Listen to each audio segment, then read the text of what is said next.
Hi everyone, we hope you're doing well. We're hanging in there though honestly, we haven't been getting much sleep lately. Today, we want to answer a question we get a lot: how do we publish our audiobooks? First, we post most audiobooks on Patreon as paid content. They stay paid for a few months. After that, they become free to listen to on Patreon forever. A few weeks later, we post them on other places like YouTube, Facebook, and Twitter, X. Lately, things have been a bit slow in terms of new members.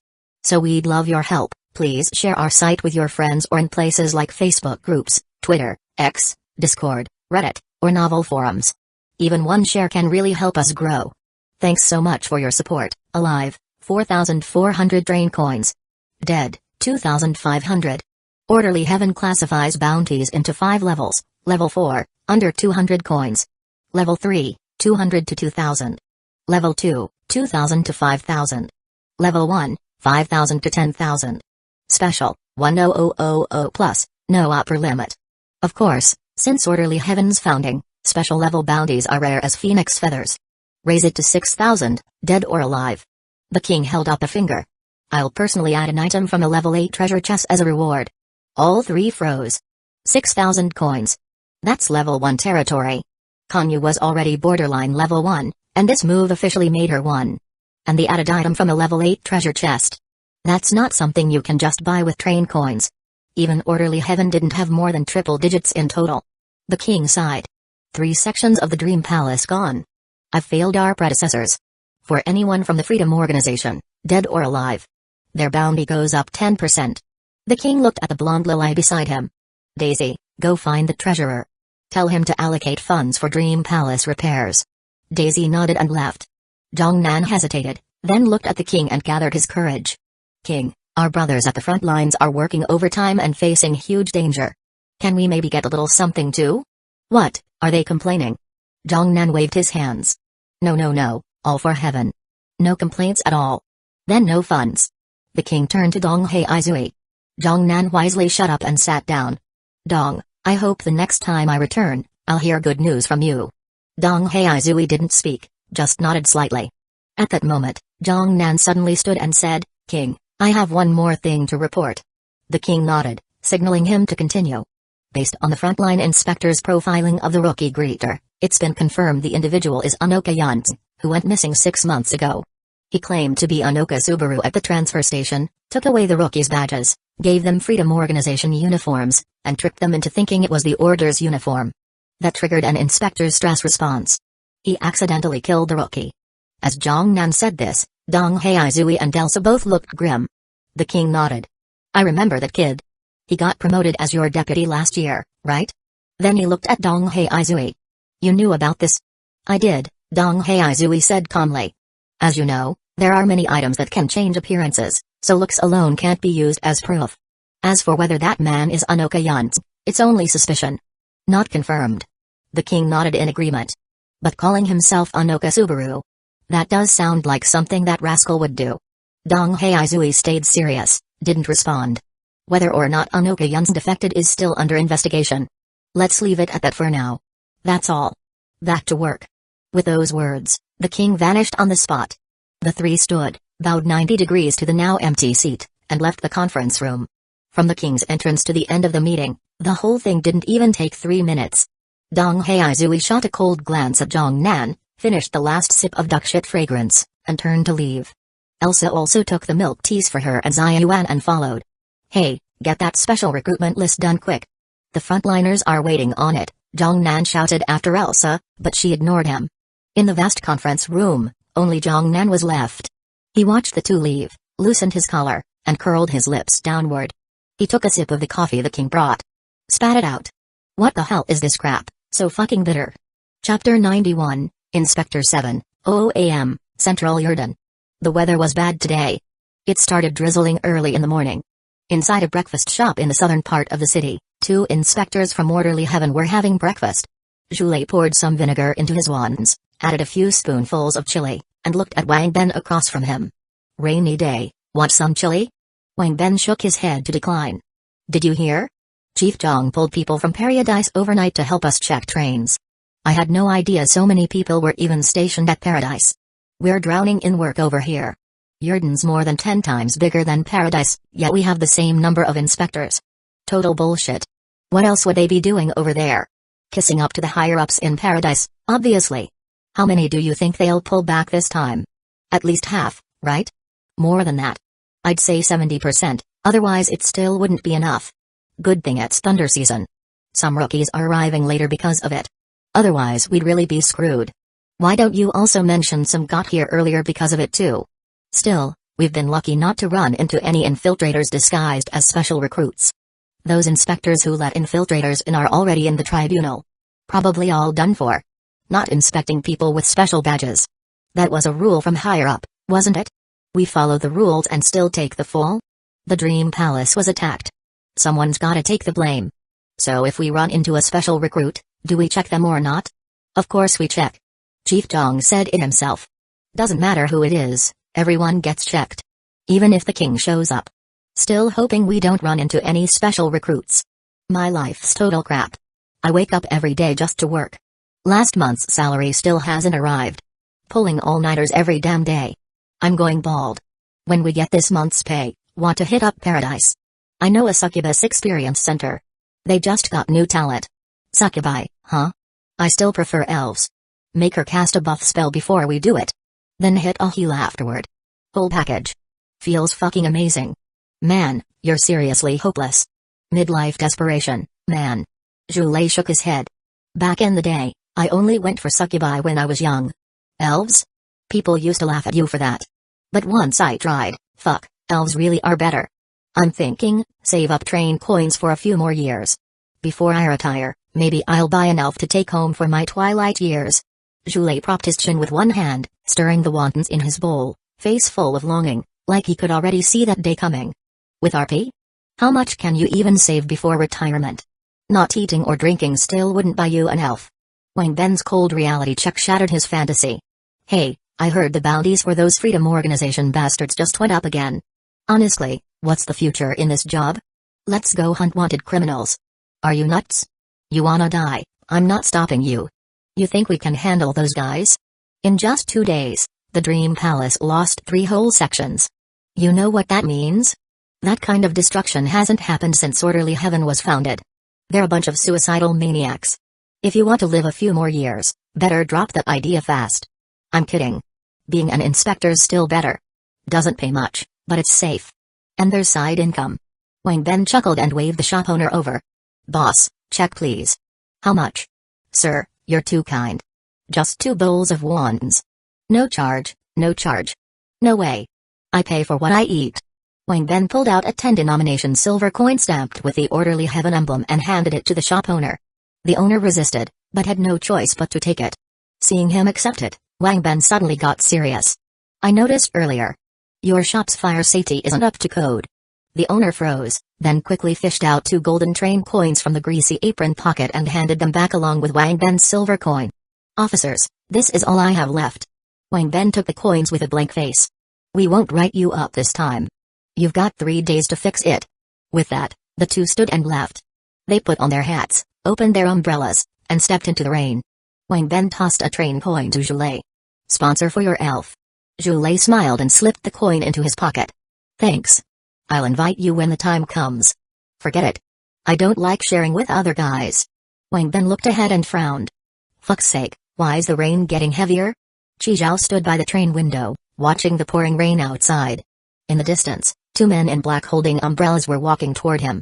Joulet raised his hand and knocked on Chi Zhao's train window. Hello, Orderly Heaven. We're under orders to inspect. Please open the door and cooperate. Chi Zhao opened the door. Joulet and Wang Ben stepped in and flashed their inspector IDs. Seeing there was no screen, Joulet said, please summon your screen and cooperate with inspection.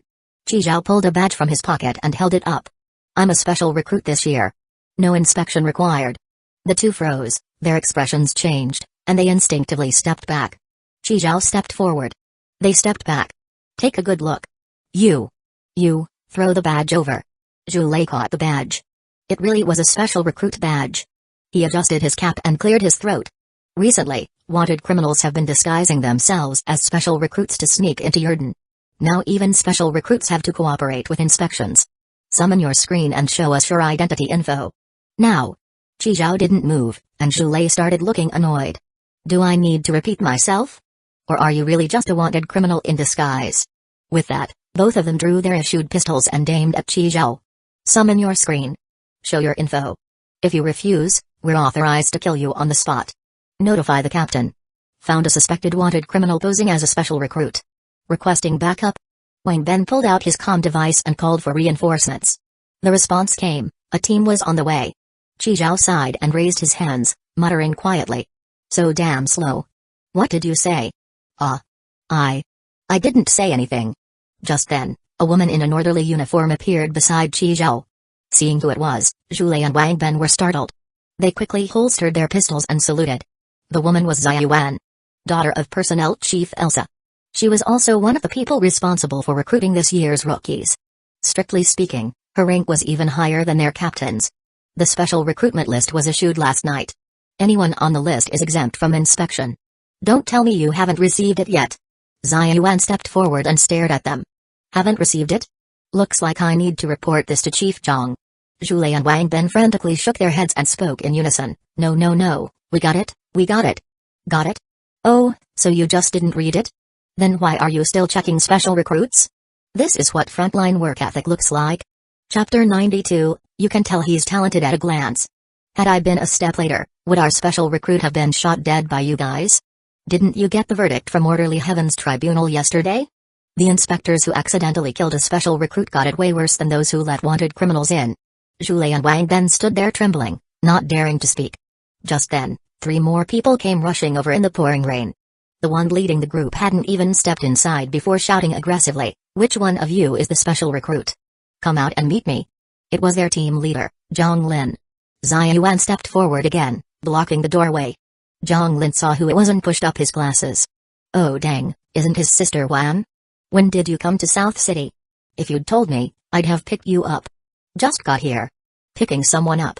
Sharp as ever, Zhang Lin quickly figured out what had happened from the scene.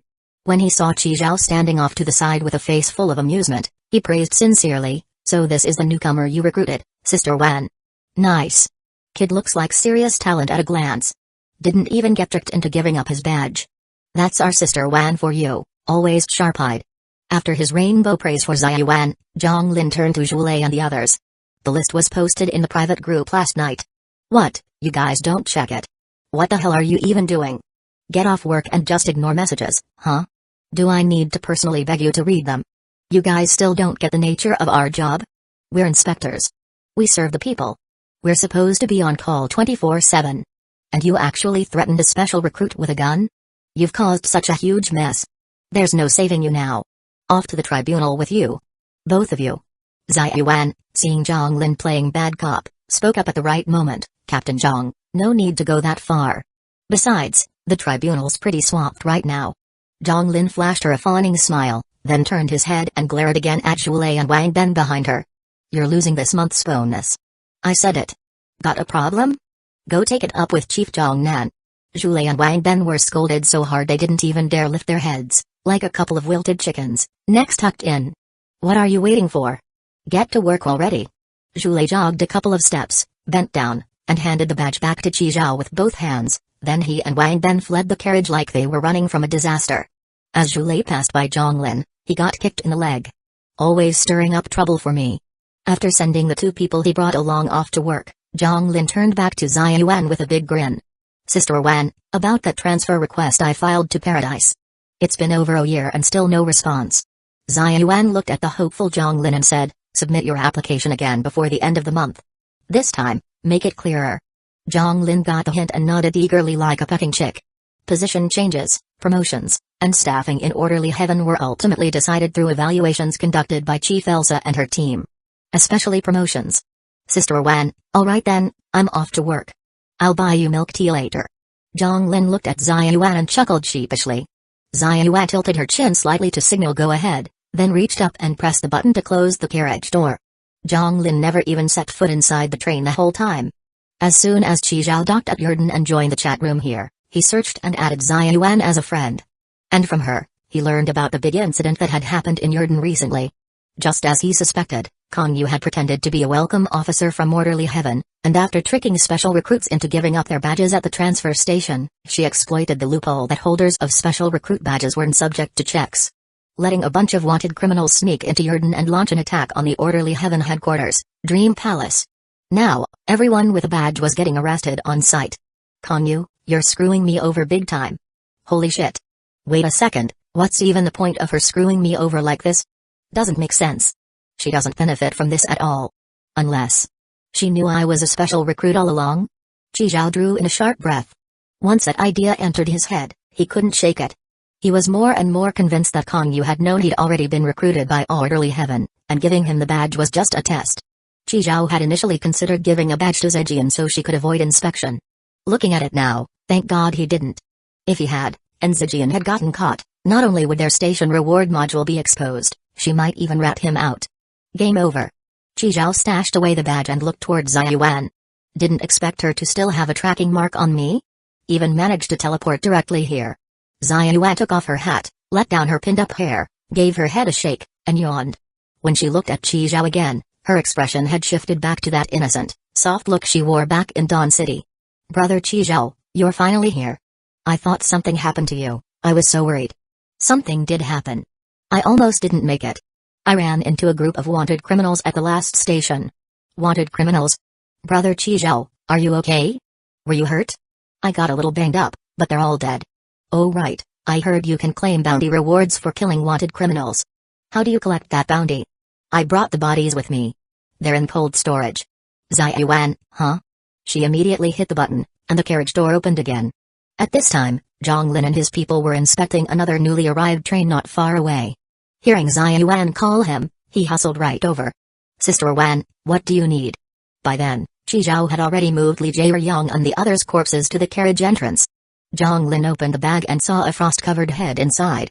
The head had empty eye sockets, was bald on one side, and sported spiky red hair on the other. Zhonglin frowned. It looked familiar. Wait. Is this Li Jieyang? After checking the other two bodies, he confirmed it. They were the wanted criminals led by Li Jieyang who had escaped from Yurden just a few days ago. He looked at Chi Zhao in disbelief. Holy shit, you took them all out yourself? No wonder you're a special recruit. Sister Wang really has a knife for talent. A newcomer who can kill bounties worth 120 coins? That's almost 3 months of his salary. This rookie is going places. Is this all that's left? Just a head? Why, does that affect the payout? No, it's fine.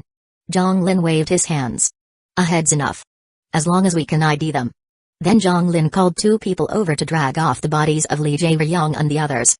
Zhulei and Wang Ben swallowed nervously when they saw that. Good thing they hadn't pulled the trigger earlier, or they'd be screwed. Zhonglin smiled at Chi Zhao. Once the identities are confirmed, the bounty will be issued within 7 days by the designated personnel. Please wait patiently. Chi Zhao nodded. With Ziyuan as a witness, they wouldn't dare try anything shady. All he had to do now was wait for the train coins to come in. Chapter 93, Bounty Platform Utopia. Ziyuan glanced at Zhonglin, who was still standing there. Aren't you putting up the inspected light? Zhonglin smacked his forehead. Look at me, totally forgot while I was busy just now. Zhao, bring a light over. An inspector rushed over with a fist-sized light that had a suction base. Zhonglin personally attached the light to Chi Zhao's carriage door. Chi Zhao, Brother Zhao, this is our Orderly Heaven specialty. An inspected light. Once it's on, other inspectors will know your train's already been checked and won't bother you again. Chi Zhao stepped forward and shook Zhonglin's hand, looking grateful. Captain Zhang, really appreciate the trouble. We're all one family, no need to be so polite. If there's anything else, just call me. Since you put it that way, Captain Zhang, I do have a little favor to ask. Zhonglin's smiling face twitched a little. He'd really never seen anyone who climbed the rope so fast when given one. But with Ziyuan still here, he had no choice but to play along. 10 minutes later, Zhonglin dragged over a water hose. Chi Zhao smiled and opened the door, plugging the hose into the water inlet. After 3 minutes passed with no change on the water meter, Chi Zhao knew the peach tree sapling was at it again. The water was getting absorbed by the thing as fast as it was being poured in. Captain Zhang, can you get 2 more hoses? My storage tank's just a tiny bit big. 20 more minutes later, 3 hoses were running into the tank at the same time. Thanks, Captain Zhang. I'll leave you a good review later. Zhonglin wiped his forehead. It was hard to tell if it was sweat or rain. We're all one family. It's what we do. After Zhang Lin left, Xia Yuan looked at Qi Zhao and got to the main question. Brother Qi Zhao, did you see Kong Yu at the transfer station? Nope. I saw her messages in the chat room, but I didn't go. Knew it'd be nothing good. That Kong Yu's always setting people up. That's good, then. Xia Yuan nodded at that. Right, can you help me look into someone? See if they're still in Yurden. Sure. You're asking the right guy for that. Xia Yuan leaned closer to Qi Zhao. Wait, it's not some woman, is it? Nope. Remember that glasses guy in Dawn City who only knew how to use a knife? Them. The group of wanted criminals I killed. They hijacked his train. They said they left him in Yurden. No idea if he's alive. Glasses guy? I think I remember. Wasn't his name Li Dianshan? You even know his name? Of course. I even thought about recruiting him at the time. But later figured his personality wasn't a good fit, so I didn't. Didn't expect that bunch of criminals hijacked his train. Don't worry, I'll look into it. Just then, the badge on Xia Yuan's chest started flashing red. She pressed it, and the red light stopped. Brother Qi Zhao, I've got a meeting to attend. I'll come find you after it's done. Go do your thing. Xia Yuan put on her hat and gave Qi Zhao a warm smile and a wave. The next moment, her figure disappeared on the spot. Qi Zhao dropped his smile and frowned slightly. Turns out the intel from Kong Yu wasn't fully accurate. Xia Yuan could not only swap places with objects she had touched, but also seemingly teleport directly to a person. That ability's a bit too op. Gotta find out how she got it when I get the chance. Once Xia Yuan was gone, Qi Zhao let out a breath and headed to the last carriage. Last night, he moved all of Zijian's stuff here. This was now her new bedroom. Right now, Zijian, Lao Yu, and Li Huizi were playing Daizu. They all had paper slips stuck to their faces. Especially Lao Yu, who had the most. In the corner, old Master Ren sat guarding the still-bound, gagged Li Susung. Zijian slapped down a card. 2. She looked at Lao Yu and Li Huizi. Anyone want it? Question mark. Ka do ka? No takers. Alright, I'm running. A 3. With her last card played, Zijian won the round. Woo. Card check, slap on his lip. Qi Zhao shook his head. These folks really weren't stressed at all. I've asked someone to look into your brother's situation. Should have news soon. Hearing that, Li Huizi quickly stood up and bowed to Qi Zhao. Thank you, Qi Zhao. Qi Zhao. Your teacher's not doing a great job. Teach her properly. Especially the pronunciation. Zijian held up a finger in protest. Give me a month and I'll have Huizi speaking better than you. Qi Zhao was speechless and gave up trying to correct them. He walked over to Li Susung, yanked the sock from his mouth, and asked, Talk. How do I cancel the bounty and get the train coins back? According to what Li Susung said, Qi Zhao added a woman in the chat room. She was one of the online support agents from the bounty issuing platform used by Li Susung. I want to cancel bounty number 48,083,197 on Kim Hyane. Alright sir, we're confirming bounty number 48,083,197. Canceling this bounty online requires 3 password verifications. With guidance from the support agent, Li Susung entered the passwords one by one. 3 password verification complete. Info confirmed. Confirm cancellation? Cancel. Canceling now. Settling. Your escrowed bounty was 50 train coins. A 10% handling fee will be deducted. The remaining 45 train coins. Please choose return method, deposit to your anonymous account or return via trade. It can even be refunded to an anonymous account. That's pretty advanced. Also shows the bounty platform has pretty solid anonymity and security. You can issue bounties under a fake identity, publish or cancel them remotely online. Utopia, being a platform where anyone can put a bounty on anyone else, definitely has its unique features. Return via trade. Qi Zhao listed the sock he used to gag Li Susung as the trade item, set the price at 45 train coins. The trade quickly went through. A man bought it. Return successful. Thank you for using our bounty service. Do you need any other assistance? What's the current bounty on Li Jiayang? Utopia could also query bounty info issued by Orderly Heaven since those were public. Might as well check the bounties of the ones he killed. Just in case Zhang Lin tries to skim off the top. That guy really doesn't look like someone honest. Searching now. Li Jiayang, Orderly Heaven Level 4 bounty. Latest bounty, 140 train coins. Qi Zhao checked the other 2 corpses' bounties. Rihyo Young and Yun Kimtae were also Orderly Heaven Level 4 bounties, both listed at 35 train coins each. Finally, Qi Zhao looked up Li Susung's bounty. There are 2 bounties for Li Susung. Orderly Heaven Level 4 bounty. Latest bounty, 3 train coins. Utopia anonymous bounty. Bounty, 100. Note, must be alive. Chapter 94, Chizhao bro, it's so lively here. Wait, why did your bounty drop when everyone else's went up? Chizhao looked at Li Su-sung, eyes drooping. Didn't you say 15 coins? Shouldn't it at least be up to 20? No way. Let me see. Li Su-sung leaned over to take a look, and there it was. Big, bold, 3 coins. He's slandering me. Orderly heaven is slandering me. Didn't expect someone else to anonymously place a bounty on you. Not bad, kid, 100 train coins. Didn't think you were worth that much. Huh? Only then did Li Su-sung notice the message at the bottom. Probably someone with the same name. I'm not worth much, who'd spend that kind of money to hunt me down? No way. Guess we'll find out soon. Chizhao asked for a detailed profile. Just the fact that the guy had a face tattoo was enough to confirm. It was him. Fuck, which bastard put a bounty on me? Don't tell me it was that BTCH Kim Hyun-a? Chizhao sent the guy the info he had on Li Su-sung. The reply came back saying they were contacting the person who placed the bounty. Please wait patiently. Chizhao looked at Li Su-sung with a grin. Good thing he hadn't killed this guy. Turned out to be a surprise payday. You think it's Kim Hyun-a? Why would she want to bounty you? Cause I keep exposing her fake innocent persona. She hasn't conned a pure-hearted guy like me in ages. The more Li Su-sung thought about it, the more convinced he was. It's definitely that BTCH. And it has to be alive. She's out for revenge. That BTCH even said she cut off my dick and roast it to feed the dogs. Fuck. She's gonna drop 100 train coins over your dick. She that rich? Look at how others are living. Then look at you. Sigh. Chizhao shook his head, wearing a disappointed expression. Bro, that's just a few people. Guys like me. We're the majority. Li Su-sung felt personally attacked. 10 years on the rails. How many stations have you even been to? And you've got nothing to show for it. I haven't been to that many. Back when I first got to the New World, after only a few stops, I sold my train.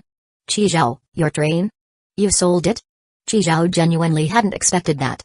A train could even be sold? Yeah, most people sell their trains as soon as they arrive in the New World. I almost didn't make it out of Newbie Village.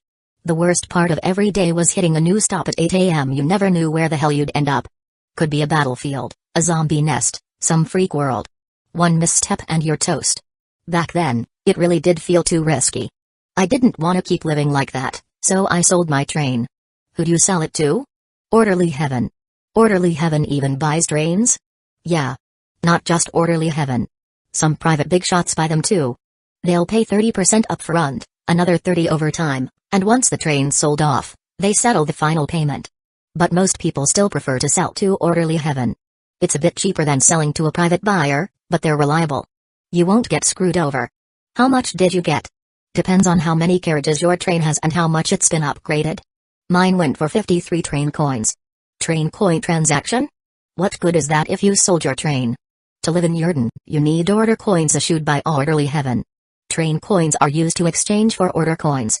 1 train coin equals 1,000 order coins. A bowl of beef noodles costs around 20 order coins. Of course, train coins themselves are hard currency too. After I sold the train, life was sweet for a few years. But once I burned through my train coins, I joined Li Jae-ryong's convoy and started freeloading off him.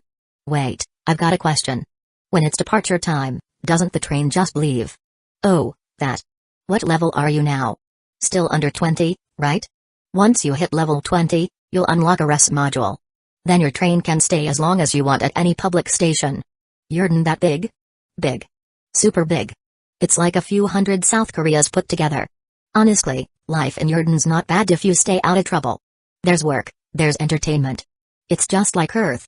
Right then, Utopia's customer service responded. The bounty issuer replied, deal is going down in Fog City, Zune. Zune, Fog City? What kind of bullshit place is that? Zune's a public station too, but it's got a nasty environment. Filled with miasma. Trash everywhere, swamps, mutated creatures. Not fit for humans, so it's not under Orderly Heaven's control. Makes sense. Chizhao nodded, then patted Li Su-sung on the shoulder. Relax, I'm not handing you over for the bounty. For now. Before Li Su-sung could even breathe easy, Chizhao added, I'm waiting for the investigation results. If something happened to my brother-in-law, you're going down with him. If my brother-in-law is okay, Li Su-sung asked hopefully, you'll let me go? Keep dreaming. I'm still trading you in for the cash. Long as you didn't lay hands on him, they only asked for you alive. A missing arm or leg won't make a difference. As long as the dick's still there, we're good. I really didn't touch him. Swear to God, heaven and earth can testify. Alright then, better pray my brother-in-law's all good. Then Chi Zhao looked up another familiar name. There are 139 bounties on Con Yu. Holy shit, that's insane. Orderly Heaven Class 1 bounty. Latest reward. 6,000 train coins, plus 1 item from a level 8 treasure chest. Note, dead or alive. Utopia number 5648 Yellow Peach, anonymous bounty, 10 coins for a pair of high heels worn by Kong Yu. Utopia number 0297 Purple Rod, anonymous bounty, 10 coins for a pair of Kong Yu's worn stockings. Utopia number 9112 Pink Pimple, anonymous bounty, 100 coins to have a candlelit dinner with Kong Yu. The Utopia ones were mostly freak requests or just plain jokes. Only Orderly Heaven had serious wanted bounties. 6,000 train coins. Do you know what that means? That's enough to crush someone if you dumped it on them. You'd never run out in your entire life. And the item from that level 8 treasure chest. Chi Zhao still had one of those unopened. The last one he opened gave him 3 of Monkey Bro's life-saving hairs. If it's from the same level, it's gotta be another up item. What the hell did Kong Yu do to Orderly Heaven to get such a massive bounty on her? Just then, a voice popped up out of nowhere. Wow, Chi Zhao bro, it's so lively here. Zijian, Lao Yu, Li Huizi, Black Wind Monster, and Little Fire Dragon all turned towards Xia Yuan, who had suddenly appeared next to Chi Zhao. Chapter 95, Cousin, stop losing your shit already. Woof woof woof. Black Wind Monster saw Xia Yuan and immediately pounced at her feet, slobbering all over her boots. Xia Yuan crouched down and patted Black Wind Monster on the head. Black Wind Monster, you've grown so much. Black Wind Monster, slurp slurp, slurp slurp. Sniffing the familiar scent on Xia Yuan, Black Wind Monster nudged its head right into her arms. Xia Yuan picked it up and said emotionally, you really have grown. Way heavier than last time. The cowardly little fire dragon darted behind Li Huizi, but its curiosity still made it peek its dragon head out. Its big eyes blinked, sizing up the woman who had suddenly appeared. Chi Zhao, who had anticipated this might happen, had already given them a heads up and taught them the lines to use. Chi Zhao gave Zijian a glance. Mainly her. One key point, don't reveal her identity as train conductor. Chi Zhao bro, who are all these? Zijian quickly tore off the white strip on her face, stood up, and smiled at Xia Yuan. Hello, I'm Zijian. Lao Yu also tore off the strip and obediently stood beside Zijian. This is my son. Chi Zhao leaned close to Xia Yuan's ear and whispered, found him in one of the worlds. Poor kid, so I brought him back. Usually does laundry and cooks for me. Xia Yuan gave Chi Zhao a sideways glance, looking skeptical. Such a young mom, feels like she's around my age. Zijian shyly said, thanks for the compliment. Right, and this one here. Chi Zhao introduced Li Huizi to Xia Yuan. Her name is Li Huizi. She's the half-sister of Four Eyes. I ran into her at the last station. Her train left, and she missed it, so I brought her along. Li Huizi also stood up and greeted politely. Xia Yuan nodded. Li Diansheng's sister? Really? What a coincidence. Yeah. I've got some kind of fate with those siblings. Li Susong had finally figured it out. Chi Zhao had been bullshitting him earlier. Said he wasn't a special recruit from Orderly Heaven? That was just something he saw in a chat group? Clearly not true. This woman suddenly appearing in Orderly Heaven's uniform said it all. Realizing that, Li Susong, tied up hand and foot, shouted to Xia Yuan, I'm a wanted criminal. They've got me under house arrest. Save me, get me out of here. Chi Zhao looked at Zijian with disgust all over his face. Hurry up, your brother's having another meltdown. Zijian rushed to Li Susong's side and tried to calm him down. Ah, bro, this isn't your sister-in-law. Stop losing it, okay? She looked apologetically towards Xia Yuan. Sorry. My sister-in-law liked roleplay. She'd play the cop and make my bro play the fugitive. Later she cheated on him, and he kinda broke. Now his head's a bit. Zijian pointed at her own head, shook it, and sighed. You know how it is. I'm a wanted criminal. I really am. Arrest me. Somebody arrest me already. Fuck. Why won't you believe me? Lao Yu rushed over to, clutching Li Susong's leg and bawling, Uncle. Auntie already ran off with someone else. Wake up. Wake up, Uncle. Ah, bro, this isn't your sister-in-law. Stop playing your role-play games. You're too far gone. Xia Yuan curled her lips awkwardly. What the hell even is all this? picked them up too. See? All just poor souls. Chi Zhao sighed. My only flaw is, my heart's too soft. Fuck, I really am a wanted criminal. Somebody arrest me already. Li Susung knew the moment his bounty dropped to 3 train coins that he hadn't done anything that serious. Because orderly heaven never removes a bounty. At most, they just keep reducing the reward.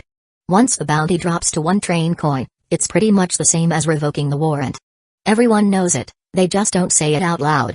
So getting caught just means doing a couple years, no threat to his life. But if he stays here? That's real doom. Cousin, stop playing already. They're kind enough to take us in. Stop causing trouble for them.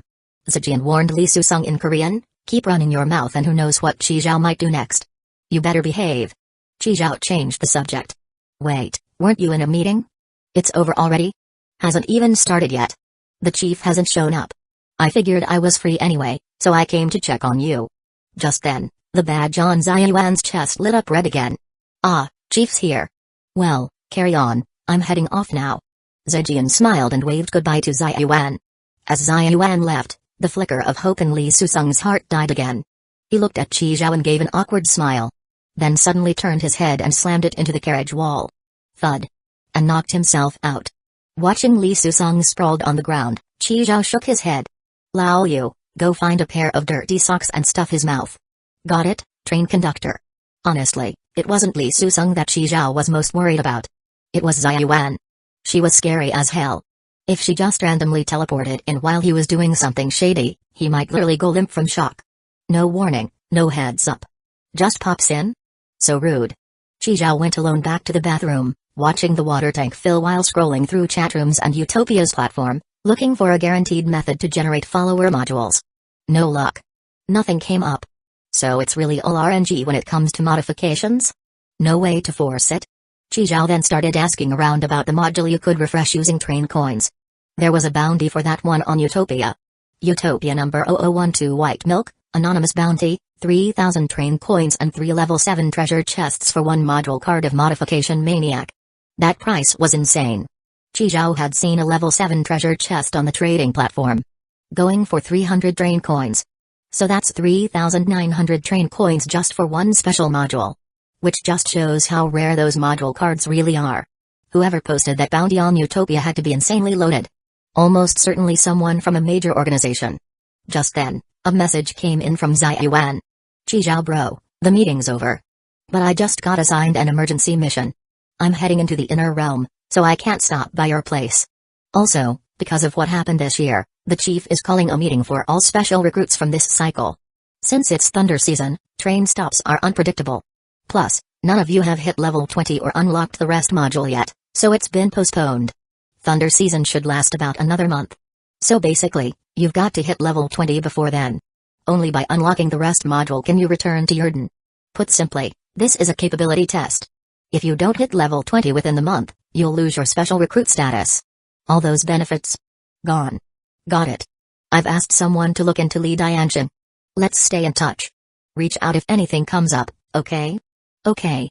Chi Zhao closed the private chat and looked out at the increasingly heavy rain, giving up on the idea of going out. Didn't expect that on his first day in Yurden, he wouldn't even make it past the door. 5:00 p.m. train starting. Please sit tight and hold on, the water tank was fully topped up. 15 tons in total. Also, the peach tree sapling had its fill for now. Train started moving. Chi Zhao checked the next station stop. Next stop, Raccoon City, single-player station. Latest departure time from this stop, 36 hours after arrival. This station has a high number of zombies. Getting attacked may cause infection. Danger level 4. There is a level 3 treasure chest in the basement armory of Raccoon City Police Station. Contents: 12 train coins, 1 body enhancement potion. Chapter 96. Come on, say it with me. 7-1 Chi Raccoon City Police Station. Resident Evil 2. Huh. Chi Zhao shut the screen and went back to his room. He turned on the PS5 and spent a train coin to unlock the Resident Evil 2 remake. Time to revisit the Raccoon City Police Station map and get ready to grab treasure chests tomorrow. The body enhancement potion really boosted me. Better physical stats also mean better word spirit, times 0. Chi Zhao picked a character and entered the game. Lao Yu sat down next to Chi Zhao, eyes locked on the new game. Is that a monster, conductor? Why do they look human, but also not quite human? That? That's called a zombie. You can think of it as a monster that used to be human. Oh. After a speedrun, Chi Zhao handed the controller to Lao Yu, whose eyes were practically glowing. Want it dry? After dinner, Lao Yu washed the dishes with Li Huizi's help, cleaned the table, and rushed back to the bedroom in excitement. As Zijian passed by, she saw that Lao Yu had already powered up the PS5. Liu, come play Daisu at my place, we're missing a third. You guys go ahead, sisters, I wanna go kill zombies. We're short on players. Black Wind Monster and Little Fire Dragon don't know how to play cards. Then. Fine. Lao Yu reluctantly put down the controller and went off to play Daisu with Zijian and the others. At this time, Chi Zhao was working out in the gravity carriage, and Li Susung was crouched in a corner. The guy had woken up once halfway, but when he saw Chi Zhao, he chose to play dead. Chi Zhao didn't bother with him either. He'd been starving the guy all day. Midnight. Chi Zhao finished training in the gravity carriage, took a shower, and was about to rest when he saw Lao Yu fiddling with the controller. Hey, conductor, killing zombies is so much fun. Way better than that jumpy game. You like killing zombies? Maybe gourd babies are just born to fight monsters. I dunno, it just feels so satisfying to blast zombies. Only thing is, I keep running out of bullets. Chi Zhao chuckled. No rush. You'll see real zombies tomorrow. He lay back in the massage chair, turned on the top-tier real-life mode, and started enjoying it. According to Xia Yuan, he had to reach level 20 before Thunder season ended to return to Yurden and attend the meeting. 1 month. Where the hell am I gonna get the Modification Maniac module? There is a module card in a level 8 treasure chest, but no one's selling level 8 keys on the market. And I don't even know what kind of module card it is. Even if I get it open, there's no guarantee it'll be the Modification Maniac. If I can't solve the issue with the auto mod account before Thunder season ends, I can't level up to 20 recklessly. Otherwise, that badass hidden module, Outfit Master, will be wasted. But if I don't go to this dumb meeting, I'll get eliminated. And then I won't get the 200 train coins from Con Yu either. Headache. The next day, 7:50 a.m. Raccoon City, once a symbol of harmony between nature and civilization, was now shrouded in gloom. On the streets, abandoned vehicles lay scattered all over, like remnants of a panic-stricken exodus during the outbreak. Most of the windows on the buildings were shattered, and the curtains swayed ghost-like in the wind, casting a foreboding aura. The air was thick with a nauseating, sugary sweet stench. A gift left behind by the virus infection. The sky was always gray, and sunlight never seemed able to pierce through the heavy clouds to warm this dead city. Chi Zhao stood at the window, arms crossed, looking outside. No doubt. It really was Raccoon City. But the streets weren't swarming with zombies like he'd imagined. This wasn't Dawn City, where the more zombies you killed, the more rewards you got. Here, killing zombies didn't give you anything. Guess it made having fewer zombies a good thing. Chi Zhao returned to the kitchen and glanced at Zijian, who was still eating breakfast. Today's breakfast was again Li Huizi's amorous. You and Lao Yu stay and guard the train. Keep an eye on the little brat. I'm taking little Sakura out for a bit. Li Huizi nodded, no problem. Lao Yu, okay, conductor. Mission guaranteed. Zijian, why is it always me and Lao Yu guarding the train? I wanna go out too. Clearly, Zijian still didn't realize what kind of world she was in. Because Chi Zhao had activated dynamic concealment, the train was in stealth mode, and the zombies hadn't noticed the uninvited guest. Chi Zhao brought them to the initial carriage. He knocked on the train window, signaling for Zijian to look outside. A zombie, drawn by the knocking, stumbled over to the window. Its eyes rolled back, hair matted like it hadn't been combed in ages, several strands hanging over a pale forehead. Its skin was paper white with a sickly bluish-gray tint, like all the blood had stopped flowing. Its eyes were sunken and bloodshot, pupils cloudy, lips dark purple, cheeks hollow, muscles wasted. The whole face distorted and grotesque. Its clothes were shredded and filthy, stained with blood and grime. Every movement made the fabric scrape out an eerie sound. Zijian instinctively stepped back, gasping, Z-zombie? Still want to go out? Just remembered I've got laundry. Bye. So this is a zombie. It looks exactly like the ones in the game. So cool. Lao Yu was breathing hard, eyes sparkling. You brat, behave. Get scratched and you'll turn into one too. After warning them not to wander off, Chi Zhao headed out with Li Huizi. Just outside, Li Huizi slashed off the zombie's head that was still leaning on the train window. She was so fast her skirt fluttered. Chi Zhao recalled how, in Dawn City, Li Diancheng had sliced off one of the zombie king's arms with a plain longsword. And Li Huizi had also chopped off Li Jaeyang's mechanical arm. These two had serious blade skills. Chi Zhao had never formally learned how to use a sword. He always relied on his word spirit to slow time in battle. He just swung blades the usual way. No technique, just brute force plus word spirit. But that method burned stamina fast, and there was always a long cooldown afterward. Not ideal for prolonged fights. It was only good for assassinations. Thanks to his anchor point rewind module, even if he failed, he could still bail out safely. Still, if he could learn proper swordplay like those two siblings, his strength would definitely level up. He should find time to ask little Sakura for a few tips. Maybe steal a move or two. Just then, Li Huizi turned back, looked at her blade, then at Chi Zhao, and smiled. Chicken Zhao, thank you these 8 guts, values fool. Chi Zhao nodded. This little Sakura picked up Chinese pretty quickly, though her accent was still pretty weird. Wait. Could this be Zijian's doing? At that thought, Chi Zhao decided to teach Li Huizi how to say his name himself. Come on, repeat after me. 7-1, Chi Zhao. Chi Zhao spoke slowly, enunciating carefully. Li Huizi nodded and said, Chicken 1, Chicken Zhao. Chi Zhao. She finished with a hopeful look, clearly expecting praise. Chi Zhao waved it off. Whatever, close enough. He got his bearings, then led Li Huizi toward the police station. Along the way, every zombie they encountered was handled by Li Huizi. That's exactly why he brought her. He didn't want to get up close and personal with zombies, and shooting might draw more from nearby. That's where Li Huizi came in handy. You've got people, you use them. Simple. The zombies were dumb and clumsy. In front of Li Huizi, they were like vegetables. She chopped them like she was dicing onions. They soon arrived at the police station. After taking out the zombie cops blocking the entrance, Chi Zhao collected all their sidearms. Once they got down to the first floor, Chi Zhao found the armory and used Lust's high-frequency vibration to easily break the lock. The Raccoon City Police Armory had all kinds of weapons. Pistols, shotguns, rifles, and assault rifles. And a decent amount, too. Jackpot. Chi Zhao stashed all the guns, ammo, and bulletproof vests into the boundary bracelet. On the rack, there was still a black box with an umbrella logo quietly sitting there. A level 3 treasure chest. Chapter 97, Catch a Zombie, Make an Auto Veggie Farming Machine. Chi Zhao opened the box. Inside the black satin-lined case, 12 train coins cradled a silver metal syringe, which contained 10 milliliters of light red potion. Muscle enhancement potion. Chi Zhao stared at the umbrella logo on the syringe and couldn't help but grin. Made him a little scared to even use it. Let's save it for later. After closing the lid and putting everything away, Chi Zhao saw Li Huizi staring at him wide-eyed. What's up? Li Huizi shook her head. Nothing, apparently. As she watched Chi Zhao's back, a flood of question marks popped up in her mind. How did all that stuff just disappear the second he touched it? How'd he do that? It was like magic. And he acted like he knew there was a treasure chest here. Came straight for it with a clear goal in mind. Same thing happened at that weird hotel earlier. How did he know those strange rules? Treasure chest secured. One more thing to do. Catch a zombie. Make an automatic veggie farming machine. As soon as he left the armory, Chi Zhao heard a zombie growling. He followed the sound and found a blonde female zombie wandering inside a holding cell not far away. The female zombie had golden blonde hair and surprisingly clean clothes.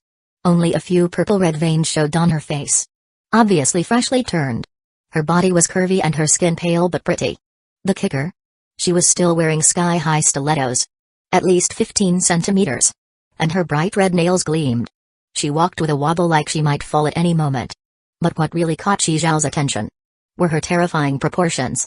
They looked as big as Lao Yu's head. Could humans even get that size? As soon as the zombie saw Chi Zhao and Li Huizi, she lunged at them, arms reaching through the bars, scratching madly. Seeing Li Huizi reach for her blade, Chi Zhao raised a hand to stop her. Li Huizi withdrew her hand from the hilt at Chi Zhao's signal. Chi Zhao casually pulled out a potted pea shooter and set it on the floor. The pea shooter sensed the zombie nearby, opened its eyes, turned its cannon, and fired a pea that hit the female zombie in the thigh. Perfect. Combat mode activated. After the one shot, the pea shooter went still, its head bobbing back and forth. What, that's it? Just one shot, bro. A minute later, it fired another pea. Dude, your reload time's insane. You weren't like this back in Dawn City. What, you only show up for high-end battles now? Chi Zhao was speechless. He pulled out the remaining 5 plant pots, making sure they all activated combat mode. Only problem was, the firing intervals were way too long. Pea shooters fired once a minute, shooting thumb-sized peas. Corn throwers fired once every 5 minutes, tossing corn cobs. Cabbage and watermelon throwers attacked every 10 minutes, throwing a cabbage and a watermelon respectively. Totally not on par with their performance in Dawn City. Still, better than nothing. After figuring out each plant's attack timing, Chi Zhao stashed them away and reached through the bars, slapping the female zombie's thigh. "Come on in, you." 3 seconds later, the blonde zombie tilted her head at Chi Zhao, looking confused. "What the hell? She's got a soul? How could a zombie have a soul? Wait. Was she over 70 kilos or something?" Chi Zhao still had 70 kilos of capacity left in the boundary bracelet. He figured that should have been enough. But then the zombie pulled her arm back and reached for him with both hands. Chi Zhao immediately spent 70 train coins inside the bracelet to upgrade it to level 10. The weight limit increased by 100 kilos. Now up to 800. He smacked her butt and shouted, "Get your ass in there." Whoosh. The blonde zombie disappeared on the spot, successfully stored in the boundary bracelet. Told you. If even old Master Ren didn't have a soul, there's no way this lower-class zombie would. Li Huizi's eyes went wide as she watched, completely stunned. Back on the train, Chi Zhao released the zombie. He pulled out a black perforated gag ball he'd prepared earlier, lured the zombie into opening her mouth, then shoved it in and locked it tight. Looking at the gagged zombie, Chi Zhao rubbed his chin. Nah, gotta minimize all risk. Zombies mainly infect through bites and scratches. Half a minute later, Chi Zhao wiped sweat from his brow and tossed aside the pliers in his hand. The zombie was now a granny zombie. All her pearly whites had been yanked out by Chi Zhao. Thanks to word spirit, time 0, it had gone fast. Bite risk. Eliminated. Next. Scratches. After pulling the teeth, Chi Zhao started on her nails. Too much hassle to trim them. He just yanked them out. Not just the fingers, either. He pulled all her toenails too. Then he fitted her with thick gloves and shoes. Added a blindfold and a collar, and used a chain as thick as a girl's wrist to lock her firmly in a corner of the carriage. Chi Zhao took out the plant pots. They got to work, launching a barrage at the zombie. "Take it easy. You're gonna break her. Don't go all out." Chi Zhao quickly set up the clear acrylic barrier he'd prepped earlier to block the plant's attacks. He kept adjusting the position and angle of the automatic compost bin to make sure all the plant projectiles landed right inside. Auto veggie farming machine. Complete. 3 pea shooters, 1 cabbage thrower, 1 watermelon thrower, and 1 corn thrower. Per hour they could crank out 180 peas, 12 corn cobs, 6 cabbages, and 6 watermelons. Total, about 15 kilograms. That's 360 kilos of vegetables per day. No way they could eat it all. Whatever didn't get eaten would be sold, and whatever didn't sell would be turned into magical multi-use fertilizer. 24/7 non-stop action. Grind mode, on. Now all he could hope was that these things would keep their properties after leaving this world. Just then, Zhejian and the others came over to check out Chi Zhao's auto farming setup. Out of all the zombies, you just had to pick that one. Zhejian couldn't even find the words. Pick what? Zhejian held her hand up, gesturing at the zombie's chest, then glanced down at her own. Completely speechless. Is that even real? Maybe she swelled up after turning into a zombie? You totally had selfish motives picking this zombie. She's easier on the eyes, okay? Chi Zhao rolled his eyes at Zhejian. You wanna bring in those ones with bloody mouths, missing arms and legs, guts hanging out their asses? That'd tank our whole train's aesthetic. Lao Yu stared at the zombie, eyes twinkling. I think this one's pretty good. Doesn't seem as dangerous as the others. Chi Zhao patted Lao Yu's head and nodded at Zhejian. See? Lao Yu gets me. No wonder he's my vice conductor. Zhejian looked totally done. Liu, I beg you. Stop licking. Chapter 98. This one also boosts movement speed. I really just think this zombie is pretty nice, big and all. Zhejian understood. It was still because of that thing. Even someone as young as Liu liked Big Lei. Is that just a man's nature? Right at that moment, Xia Yuan sent a private message. Found Li Dianshan. He's indeed at Yurden. Our patrol team found him seriously injured, but he's no longer in life-threatening condition. Chi Zhao let out a breath of relief when he saw the message. No wonder he's 4 eyes. He's tough. He passed the news to Li Huizi, and as soon as she heard it, she hugged Chi Zhao excitedly, tears of joy welling uncontrollably at the corners of her eyes. Exclamation mark Yakata. Chi Zhao awkwardly patted Li Huizi's back, signaling that everything was fine. Only then did Li Huizi realize she had gotten too emotional, so she quickly let go and released Chi Zhao. Thank you Ni, Chicken Zhao. Thank you Ni. Ah, that accent. Chi Zhao shook his head and messaged Xia Yuan back. Thanks, I'll treat you to a meal sometime. Hee hee, sure but Chi Zhao, you're hiding something from me. I'm really bothered by it. Seeing that message made Chi Zhao's heart skip a beat. I went back and looked into the info. Turns out, that guy with the face tattoo really is a wanted criminal. Li Su-sung, 4th-term train conductor, one of Li Jae-ryong's men. But he doesn't have much combat strength, so the bounty's only 3 train coins. By the way, why'd you hide it from me, Chi Zhaoj?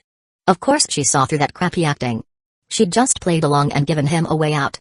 Chi Zhao didn't lie and came clean. Someone on the Utopia platform offered a higher bounty in train coins, so he wanted to trade him for more. Oh, so that's why. No wonder. You were afraid I'd just take him away, huh? Chi Zhaoj, you misunderstood. That's just how New World is. Whoever pays more, gets the goods. Besides, I don't deal with wanted criminals. I wouldn't get involved. 100 coins, huh? No wonder Chi Zhaoj didn't want to let go. But Fog City in Seoul is super dangerous. It's crawling with vicious wanted criminals. It'd be risky if you try to meet in person. When you plan to go, just let me know. I'll go with you. This girl really digs into info fast. She found that out in no time? Alright. Once I get those train coins, I'll finally have money for dinner. Chi Zhao replied. Zai Yuan, hee hee. Since Li Su-sung's identity was already known, Chi Zhao decided to ask about that matter directly. By the way, I didn't had 4 Eyes as a friend. Can you help me ask if Li Su-sung attacked him back then? A short while later. Nope. Li Diansheng said the only one who attacked him was Li Jae-ryong. Got it. Thanks. So Li Su-sung didn't lie about that part. Do you need upgrade materials? I can transfer you some, though it's not much. No need. I'm gonna gather and upgrade myself. 1 month to reach level 20. Easy peasy. Chi Zhaoj, you're awesome. Keep it up. I gotta go now. Private chat closed. Chi Zhao let out a deep breath. Since she didn't ask about the real identity of Zijian or Lao Yu, Chi Zhao just left it at that. No need to explain. Chi Zhao opened the trading platform to see if there were any modification maniac modules available, and happened to notice someone buying zombies. 200 order coins per corpse. 1 train coin could be exchanged for 1,000 order coins, so 5 zombies would equal 1 train coin? That's like 1 zombie for 10 bowls of beef noodles. Not bad. He'd need order coins once they got to Yurden anyway. Chi Zhao added the guy as a friend. You got zombies? Show me the goods. Chi Zhao quickly stepped out of the carriage and picked up the decapitated zombie that Li Huizi had taken down earlier, head and all. The buyer messaged after receiving it. Not bad. Pretty fresh. How many you got? How many do you want? I'll take however many you have. 200 each, only buying in bulk? Chi Zhao suddenly had a thought and asked, what about live ones? Half a minute later, the guy replied, you fucking nuts? The buyer wanted 100 zombies but demanded them to be properly cut. Head in 1 box, body in another, same with thighs, calves, arms. Everything sorted. Cutting costs extra. Gotta charge a processing fee. 20 per zombie. That's way too low for labor. 100. 30. 100. 50. No more. Or I'll just cut them myself. Deal. If there's money to make, why not? The buyer gave Chi Zhao 100 blue storage boxes of various sizes and even thoughtfully provided a protective suit. The boxes were labeled Old Ba Delicatessen Limited. Chi Zhao couldn't help but grin. Conductor, noodles are ready. Lao Yu came over, holding a bowl of instant noodles. Chi Zhao took the spicy kimchi-flavored noodles and headed into the gravity carriage, where he kicked awake the still-playing dead Li Su-sung. He trembled as he took the noodles, fearfully asking, "Be big bro. My last meal?" He figured his earlier actions had surely pissed off Chi Zhao. He was doomed. What are you thinking? Hurry up and eat. You've got work after. Li Su-sung looked up, dumbfounded. Work? After eating, he clumsily put on the protective suit that Chi Zhao handed him. Since it was confirmed that Li Diansheng wasn't dead, and Li Su-sung didn't attack him, there was no need to keep him tied up. Before heading to Zune, might as well use him for labor. Same principle. If there's someone available, why not put them to work? Chi Zhao clapped his hands and looked around. Alright folks, got a job, got a job. Chi Zhao started assigning roles. Temporary operation plan, Li Huizi kills zombies, Chi Zhao transports and cuts them, Li Su-sung packs them up. What about me, conductor? What do I do? Cook. You and sisters I make dinner. Though Lao Yu looked a little disappointed, he still obediently went to prepare ingredients for dinner. Come on, this job is too risky. What if he got infected? Even though they had zombie serum from Dawn City and antidotes from Konyu, there's no guarantee they'd work. Packing up was enough for Li Su-sung to handle. Train door opened, and Chi Zhao, Li Huizi, and Li Su-sung stepped out. Chi Zhao pulled out the crimson dice. Today's roll, 224, summoning the scythe bro with 8 dots on his face. Seeing the 2-meter-tall red humanoid monster swinging its blade-like arms. And in this zombie-filled world, Li Su-sung completely gave up the idea of running. Chi Zhao turned to Li Huizi, who was ready to go, and reminded her, "Be careful. Don't get hurt." Still worried, Chi Zhao pulled out a pair of pink running shoes. These increase movement speed. "Try them on." Li Huizi hesitated for a moment but accepted them. "Oh right, here's another one. It boosts speed too." Chi Zhao pulled out a pair of purple glowing silk stockings and handed them to Li Huizi. Chapter 99, Night Falls. Zombie Tide approaches. Seeing the stockings, Li Huizi's face turned red. Although she often wore all kinds of stockings, the colors were only black, white, and nude. She had never worn purple ones, because she thought they were too weird and couldn't really accept them. Chi Zhao waved the stockings in his hand again, motioning her to take them. Li Huizi pursed her lips lightly and reached out to take them. She lifted her calf, took off her uniform shoes, rolled up the white silk stockings she had taken off, and carefully tucked them into her shoes. Then she put on the bright purple sheer socks. Then she slipped on the running shoes. This was the first time the two movement speed boosting items were going on a mission together. Sugoi, Li Huizi moved a little. So fast. She really was much faster. Her body felt so light. The shoes could even morph, actively adjusting to the shape of her feet and wrapping around them perfectly. And those stockings too. The wrapping felt great, super stretchy. So amazing. Chi Zhao had so many magical items. Feeling the speed boost from the gear, Li Huizi couldn't resist pulling out her sword and charging toward the nearest zombie. Turned out, Chi Zhao's worry was completely unnecessary. Li Huizi made killing those lone dumb zombies look too easy. Even without the gear's bonus, those zombies couldn't catch her. One slash from her sword, and the zombie's head and body parted ways. That blade was indeed sharp. Too bad it wasn't a magical item. Otherwise, Chi Zhao wouldn't have given it to her. Chi Zhao picked up Li Huizi's discarded uniform shoes and white silk stockings, following behind her and collecting the zombies into the boundary bracelet. To work more efficiently, Chi Zhao used up PT train coins to upgrade the boundary bracelet to level 11. Now its weight limit had reached 900 kilograms. Once it was full, Chi Zhao stepped on the nanobugs and flew straight back to the train. He took out the zombies and immediately rushed back to Li Huizi. Meanwhile, the scythe bro under Chi Zhao's control started gutting. His scythe arms sliced through the zombies like cutting watermelons. In no time, they were all chopped up. Li Su-sung was in charge of sorting the pieces into the proper boxes. This guy had solid nerves.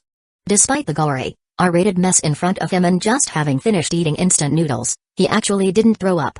Thanks to the speed boost, Li Huizi got a bit careless and ended up surrounded by 7 or 8 zombies. While she was tussling with the zombies, she didn't notice a zombie dog crouched in a dark corner behind her, ready to strike. Just as it lunged out from the shadows, snarling toward Li Huizi, a bullet hit its leg. Chi Zhao, holding the ZZ pistol in one hand, fired another frost bullet, landing it squarely in the dog's other hind leg. Frozen in place, the zombie dog face planted mid-charge. It bared its bloody fangs at Chi Zhao, growling threateningly. Chi Zhao shook his head. "You're way uglier than the Black Wind monster." He switched to armor-piercing bullets and fired a shot into its skull, punching right through. The dog's leg twitched, then it slumped with a thud, motionless. Chi Zhao switched back to frost bullets and fired one at each of the zombies around Li Huizi, clearing her way. Chi Zhao nodded in satisfaction. His aim was getting better and better lately. Even without scout gloves, he was hitting dead on. Clearly, practice was paying off. It was all about burning bullets to build that muscle memory. With Chi Zhao's support, Li Huizi managed to catch her breath, break out of the zombie encirclement, and take them down one by one. Still not enough. Just a few zombies and the boundary bracelet was already maxed out. Chi Zhao gritted his teeth and used another 90 train coins to upgrade the bracelet to level 12. Now the limit hit 1,000 kilograms. A whole metric ton. Just then, the upgraded bracelet flashed with dazzling brilliance. This glow was far more radiant than any of the previous upgrades, and a bright red gemstone had appeared on the bracelet. Boundary bracelet level 1 fully upgraded. Ruby acquired. Special effect unlocked, carrying capacity doubled, boundary bracelet enters phase 2. This upgrade costs 100 train coins and unlocks a special storage slot. Special storage slot can store identical items. Only quantity is counted, not weight. Feeling the 2-ton capacity, Chi Zhao was hit with a wave of joy. What a surprise. Phase 1 maxed out already? Now with Phase 2, upgrades would unlock weightless storage slots? Could he slap the ground and pack up the entire world? That'd be wild. Chi Zhao shook his head, letting go of the absurd fantasy. 100 train coins gone. He only had 23 left. Spending money was like pouring water. No worries.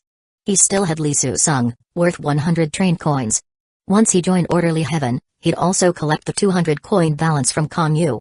And he needed to figure out how to get that station reward module from Zijian. Chi Zhao took a deep breath and started cleaning up the surrounding zombies. Let's deal with the task at hand first. Lee Soo-sung had just finished packing up the last batch of zombie parts and hadn't even rested when Chi Zhao returned. This time, Chi Zhao had conjured up twice as many zombies as before. Lee Soo-sung was totally dumbfounded. Hurry up, or no food for you. Chi Zhao dropped the order and left again in a flash. Watching Chi Zhao fly off again and the tireless scythe bro keep slicing up zombies, Lee Soo-sung felt numb all over. Finally, before dinner, all 100 zombies were processed and delivered successfully thanks to the smooth assembly line work. Chi Zhao even threw in a few extra zombie dogs, which pleased the buyer, who paid him an extra 1,000 order coins.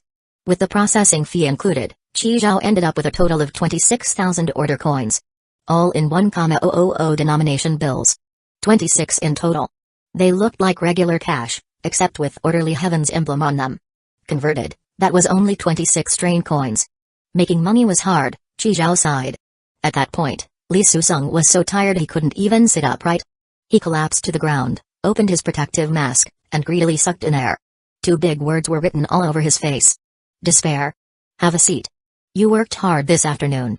Freshly cleaned, Lee Soo-sung was clearly uneasy. He pointed at himself in disbelief. Just a few days ago, he was a prisoner of war. Now he could actually sit at the table and eat? Chi Zhao noticed his expression and explained, my brother-in-law has been found, and you really didn't lay a hand on him. Don't worry. Your life is safe. Lee Soo-sung teared up from the news. After 4 days with just 2 bowls of instant noodles and a long day of hard labor, he was starving. He grabbed a bowl and started shoveling rice into his mouth. Tears streamed down his cheeks uncontrollably. No rush. Eat slowly. Chi Zhao placed a chicken wing into Lee Soo-sung's bowl with a smile and said, Soo-sung, keep working hard. I'll make sure you eat your fill every day. Be big bro, you're a good man. Please, don't hand me over to that bitch. I'll do anything for you, big bro. Hey now, why bring that up at dinner? Buzzkill. I don't even know when I'll reach soon. If your bounty gets cancelled before that, I'll set you free. Go wherever you want. Or stick with me, up to you. Really, big bro? You're my savior. Across the table, Zijian gave him a disgusted look. She leaned toward Lao Yu and whispered, Liu, do you know what this is called? Sister's eye, I know. It's called selling dreams. Exactly. You've got to learn to tell the difference. Don't fall for his sales pitch.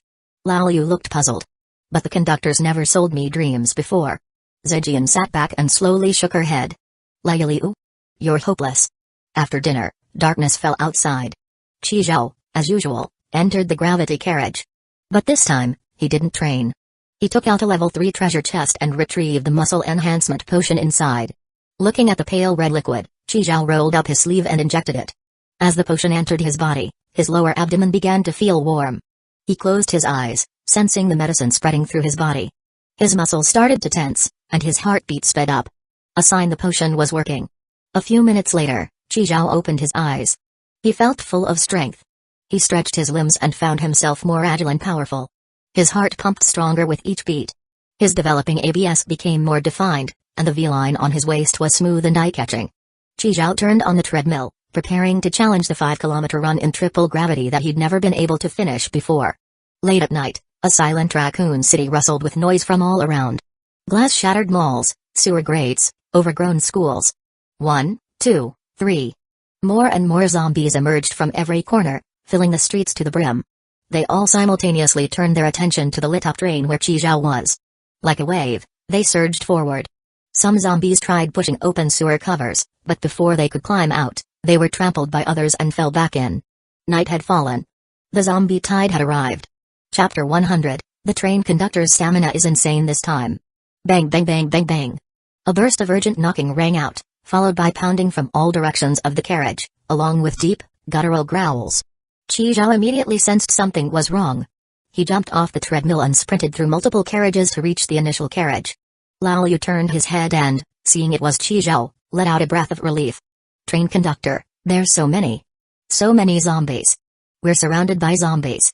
Sure enough, outside was packed with zombies, completely sealing off the train. They were flailing their arms, slamming against Chi Zhao's train, trying to break through the barrier. Where the hell did all these zombies come from? Li Susung was so scared he flattened himself on the floor in the middle of the train, covering his head with both hands, trying to stay as far from the windows as possible. He was shaking all over, muttering, "We're done for, we're so dead," over and over. Chi Zhao immediately shut off the lights in the initial carriage and activated dynamic concealment. No good. Even if the train's invisible, it doesn't help with zombies already smacking into it. They can't see it anymore, but they can still feel it. They need to be lured away. Seeing Zijian and Li Huizi arrive one after the other, Chi Zhao gave orders, "I'll draw them away. Li Huizi, you stay in the train and protect Zijian and Lao Yu. And keep an eye on that guy." Chi Zhao pointed at Li Susung lying on the floor, then pulled out an infinite shotgun and handed it to Old Master Ren. "Train conductor, I'll go with you." Looking at Lao Yu's eager expression, Chi Zhao sighed. "You just want to shoot zombies, don't you?" Lao Yu grinned. "Alright, kid, just don't slow me down." Chi Zhao patted Lao Yu on the head, then pulled out another infinite shotgun for him. "No need to reload. Just don't let it overheat." Then, like lightning, he dashed out of the carriage, pulled out a grenade, and tossed it into the horde. Boom.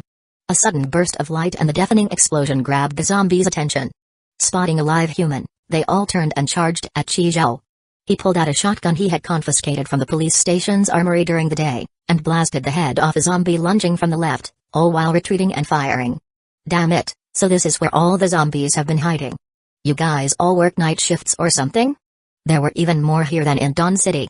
Most of the zombies around the train had now been drawn away by Chi Zhao. Lao Yu and Old Master Ren hopped out of the train with their shotguns and started clearing out the remaining ones nearby. Chi Zhao had overlooked one thing. Lao Yu wasn't an ordinary kid. He was a gourd baby. His physique was far beyond normal humans.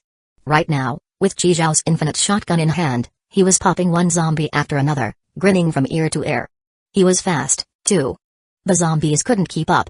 And since Old Master Ren was a zombie himself, he wasn't afraid of getting attacked. The two of them went absolutely wild, unleashing firepower like mad. In no time, the area was cleared. Lao Yu still wasn't satisfied and took off in the direction Chi Zhao had gone. Boom. Another grenade exploded, sending a wave of zombies flying in a fiery blast. Chi Zhao kept just the right distance from the zombies behind him, giving them the illusion they might catch him if they tried a little harder. Seeing most of them had followed him, and that the train was safe, Chi Zhao smiled, holstered his gun, and drew a long sword.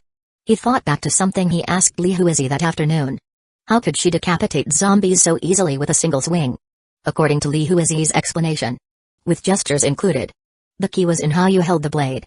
Whether you aligned the blade's edge with the path of your swing was what determined the power of the strike. Outsiders thought swinging any sharp weapon counted as slashing. But without control, the blade's edge and the swing path could form an angle, which would drastically reduce its impact. Such a swing wasn't really a slash. It was more of a hit. All show, no substance. A true slash made the blade's edge perfectly align with the force of the swing. The result? A trail of light following the arc of the blade. That's what it meant to cut. So every time you swung, you had to chase that streak of light. During training, they'd slice through a gap only 2 millimeters wider than the blade itself. Any tilt would cause the edge to hit the sides, ruining the cut. No wonder Li Dianxiang could sever the zombie king's arm with just a regular long sword. It took insane skill, strength, speed, finesse, reflexes, and perception. To go even further, you'd need to add breathing techniques. That's a whole different level of difficulty. Chi Zhao raised Li Dianxiang's leftover longsword in front of him. So this is what it means to feel the slash. To see that streak of light. Word spirit, time 0. 1.5 times load. Speed. This was a new technique Chi Zhao had been refining. He could now adjust the slow time multiplier lower than before. The benefit? Much longer duration. And 1.5 times the speed was more than enough to deal with these zombies. With a sudden spin, he slashed out and cleanly lopped off the head of the zombie closest to him. After injecting the muscle enhancement potion, Chi Zhao felt like he had endless energy surging through him. And now he had the perfect outlet for it. Tonight, I'll train my sword on you all. Up front, Chi Zhao was like a meat grinder. Any zombie that got close was instantly shredded. Behind him, Lao Yu and Old Master Ren were blasting away with their infinite shotguns, sparks flying everywhere. By early dawn, the sky just beginning to lighten. After one whole night, Raccoon City was soaked in blood. Chi Zhao stood among the sea of zombie corpses, holding his long sword, motionless. It felt like he'd started to grasp the essence of slashing. He had seen that streak of light a few times. He had to remember that feeling, and aim to make every slash produce that flow. Lao Yu looked up at Qi Zhao, eyes filled with awe. Train conductor, you were like a war god today.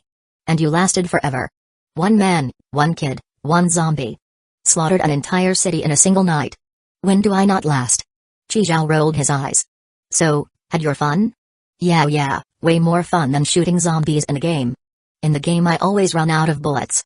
I'll get you a Fengling Yu Ying. Huh? I'll get you unlimited bullets in the game too. Really? Qi Zhao chuckled, then let out a deep breath. Hoo-oo. He quickly recalled old Master Ren into the boundary bracelet. Sun was about to rise. Looking at the sea of corpses, Qi Zhao's eyes gleamed gold. 200. 400. 600. 800. 1,000. 10,000. Jackpot. How many order coins would this net me? He returned to the train and got back in touch with the person buying the zombies. I've got way too much volume here. No time to process them individually. Too much? How much is too much? Just have the money ready. Not a ton. Just a few thousand or so. Chapter 101, is this even Raccoon City anymore? Qi Zhao-kun is amazing. I only managed to slash a few dozen yesterday before I was exhausted. He went all night. Has he always been this strong? Zijian shook her head, I don't know. Come to think of it, he really does seem to be getting stronger and stronger. Qi Zhao, what the hell possessed you? You're like a beast. Qi Zhao rolled his eyes at Zijian but didn't respond. The most shocked was Li Susung. He looked at Qi Zhao's back and couldn't help swallowing hard. So many zombies. Even with an energy cannon and armor, Li Jieyang would have had a hard time killing them. And this guy wiped them all out with just a sword? This is a fucking god of war. How the hell did he do it? Are all the new players this powerful now? This is a bit too strong. Like, way too strong. Outside was a complete sea of blood and corpses. Every step on the ground stuck to his feet from the blood. Qi Zhao glanced at the time. 5:47 a.m. Just a little over 2 hours before 8:00. If another train docks by then, things could get messy. He had to finish the deal before that. Qi Zhao thought for a moment, then looked at Li Huizi. Li Huizi, log in. This was the first time in history that Qi Zhao had voluntarily logged out of his own account. To avoid exposing Zijian's station reward module, Qi Zhao had no choice but to let Li Huizi log in.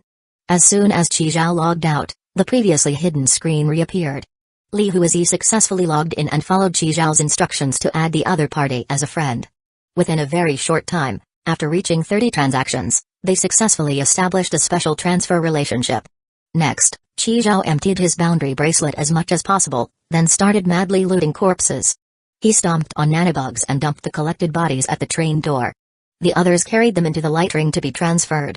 Since there was no need to cut and sort, the transaction speed shot up. Seeing the growing pile of order coins, Li Susung cautiously approached Qi Zhao. Big bro, are you planning to settle down in Yurden? Qi Zhao glanced at him. What do you mean? I mean, you're collecting so many order coins. Aren't you planning to stay in Yurden long term? These things only really circulate in Yurden. Other public stations barely use them. I'll just exchange them for train coins when I get there. But order coins can't be converted back into train coins. Qi Zhao? Why didn't you say that earlier? Li Susung looked all innocent. Like, dude, you never asked. This damn orderly heaven. Turns out you can use train coins to buy their order coins, but not the other way around. Qi Zhao quickly told Li Huizi to message the other party.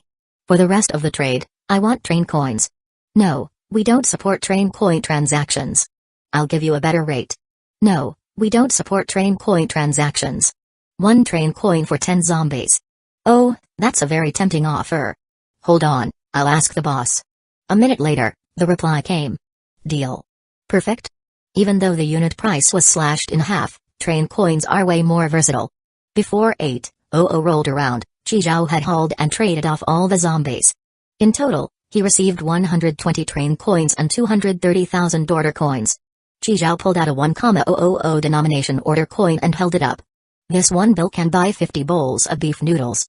Thanks for the hard work, everyone. 10 bills each. Once we get to Yurden, go wild with it. Train conductor, we love you.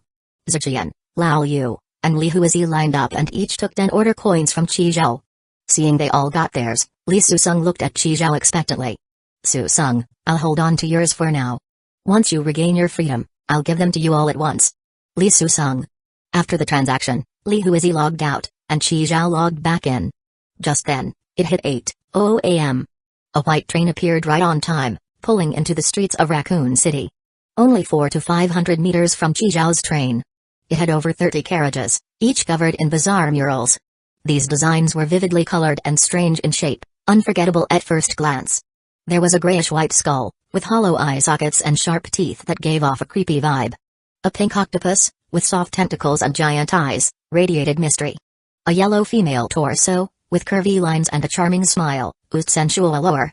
A green demon, with a twisted face and sharp claws, exuded wickedness. Each design was different, but all shared a wild, non-mainstream style that delivered a powerful visual punch. So, another train conductor docked here after all. 30-plus carriages. That's serious. And with that freaky paint job, Qi Zhao decided to play it safe. He summoned the screen and chose to depart. Originally, he'd planned to take a break and collect the abandoned cars on the street to use as upgrade materials. Guess that's out the window. Zombies were all traded off anyway, time to move on. Train starting, please remain seated and hold tight. A flash of white light, and the view outside the train window changed from Raccoon City to endless darkness. Qi Zhao let out a breath of relief. He checked the next station. Next stop, Ziyun, public station, with 95,800 other trains docked. This is a public station. It will be automatically logged upon docking. Latest departure time, 47 hours after arrival. Ziyun? What luck. He could exchange Li Susung into train coins that quickly. Nice, nice. Raccoon City, what a gold mine. I'm gonna make a tidy profit again. A burly man said excitedly, eyes flashing with greed. Get in touch with Lao Ba. Tell him to prep the cash. We've got goods. Boys, we've got work. Get your gear ready. The man at the front shouted. His crew immediately began checking their weapons and gear. Fully armed and brimming with confidence, they stepped out of the train. But the moment they exited the carriage, a wave of thick blood stench and rot hit them square inches the face, making them wrinkle their noses. They looked at the street soaked in blood. But not a single corpse in sight. Their hearts were instantly filled with confusion. Just then, a zombie slowly lifted a manhole cover and crawled out. It had fallen into the sewer last night after being trampled by the horde, missing the whole battle. It looked around in a daze, only to see a squad of well-equipped people. A second later, it was riddled with bullets. That's it? Just one? Is this really fucking Raccoon City? Where the HLL are all the damn zombies? Chapter 102, Moonlight Alley. The man in the lead got back into the car and opened the private chat on the screen. Ghost bro, what's the matter so early in the morning? Lao Ba, has anyone sold you a large batch of zombies recently? Funny enough, we just got a shipment this morning, a few thousand. Where's the supply from? Judging by the outfits, probably Raccoon City. Damn, someone beat him to it after all. Old Goo Eye? Nope. That dumbass egg tart? Not him either. Then who else could it be? There are only a few of us in this line of work. Let me ask around. Half a minute later. It's some guy named Qi Zhao, looks like a newbie this season. You sure? A newbie managed to nearly clean out Raccoon City? No idea, but hey, every batch has a few freakishly strong ones, right? Alright, got it. After the train started, Qi Zhao walked over to the auto veggie farming machine. Seeing the plants still hard at work, he nodded with satisfaction. Nice, even after leaving Raccoon City, the feature's still active. Now the auto veggie farming machine was truly complete. The barrel of veggies he farmed yesterday had already been moved to the refrigerated room by Zijian. The barrel was nearly full again. Might as well use this one for fertilizer. They'd never run out of veggies anyway. Though the variety was a bit limited. Qi Zhao grabbed an empty barrel to replace the automatic compost bin collecting the veggies, then dragged the compost bin aside, closed the lid, and started making fertilizer. After taking a shower, he headed to the kitchen to fix something to eat. Li Huizi was frying bacon. When she saw Qi Zhao, she smiled and nodded. Qi Zhao nodded back. He saw a ready-made sandwich on the cutting board and grabbed it, taking a big bite. Inside the sandwich were a perfectly fried egg, crisp lettuce, thin slices of tomato, cucumber, and ham. The tomato and cucumber had even been carefully peeled. Not bad. Tasted great. Train conductor, milk. Lao Yu handed Qi Zhao a glass of hot milk, and Qi Zhao took it without a second thought. Where's your sister's eye? What, miss me already after a few minutes? Zijian pushed the door open and walked in, holding a few eggs in her hand. Hui, got your eggs. She handed the eggs to Li Huizi, then looked at the now empty cutting board. Wait, where's my sandwich? Qi Zhao happened to swallow the last bite just then. He licked the salad dressing off his fingers and shook his head, pretending he didn't know. You fucker.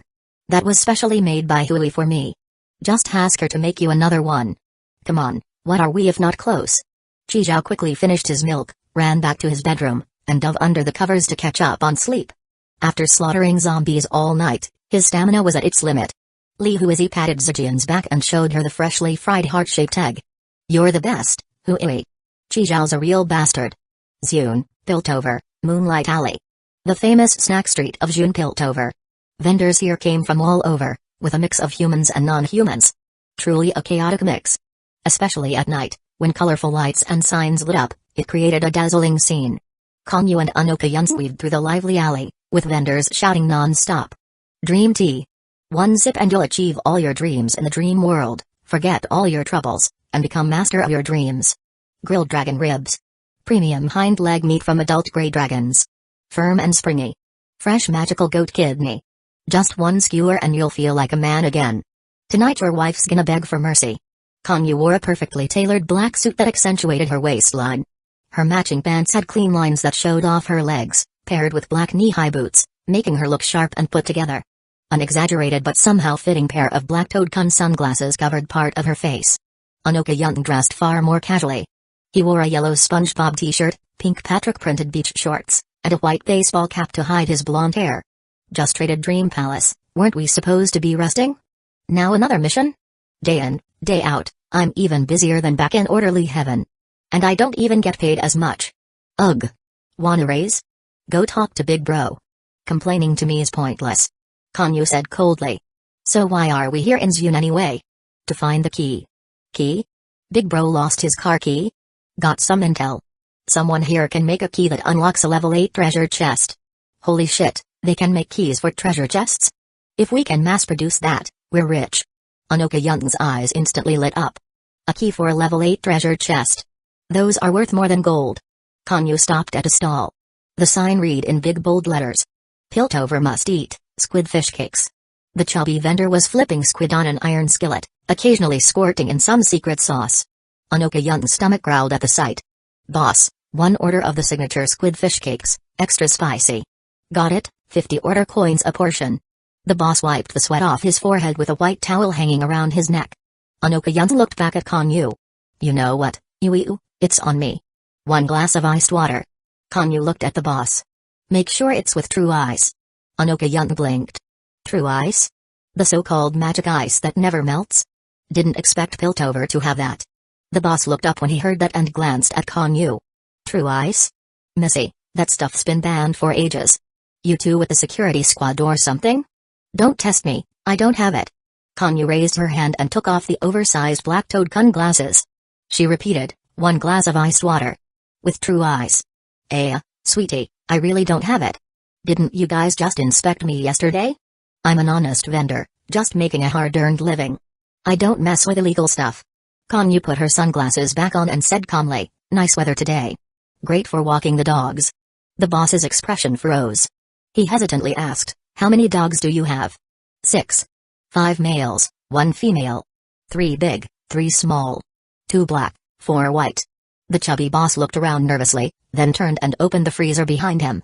He pulled out a glass of iced water, clearly prepped in advance, and handed it to Kongyu. Thanks. The two left the snack street and walked to a secluded area. Kongyu pulled out a photo hidden in the cup sleeve.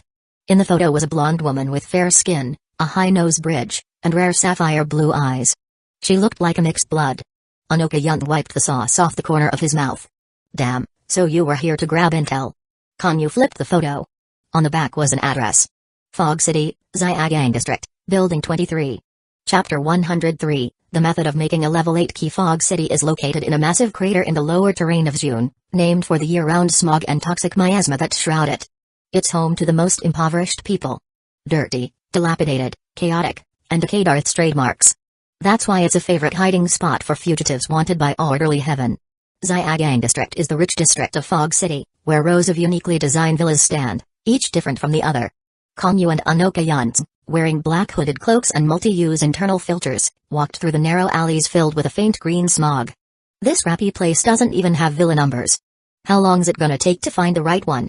At the corner of a nearby wall crouched a skinny beggar, dressed in rags, with festering sores on the exposed parts of his skin. Anoka Young walked up to him and pulled out a 50 denomination order coin. "Know where Villa 23 is?" "Yes, yes." The beggar's eyes lit up as he raised both hands, reaching eagerly for the money. Anoka Young lifted his hand, raising the bill out of reach. "Hey! Lead the way first."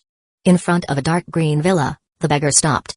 He took the coin from Anoka Young and went to the nearest bakery, buying 5 slices of the cheapest black bread and munching right there on the spot.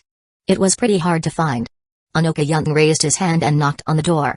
A butler-like man opened a small side window to check on the visitors. "You." Before he could finish the word, the butler's eyes rolled back and he collapsed backward. Anoka Young appeared behind him just in time and caught him. They dragged the butler into a corner and hid him.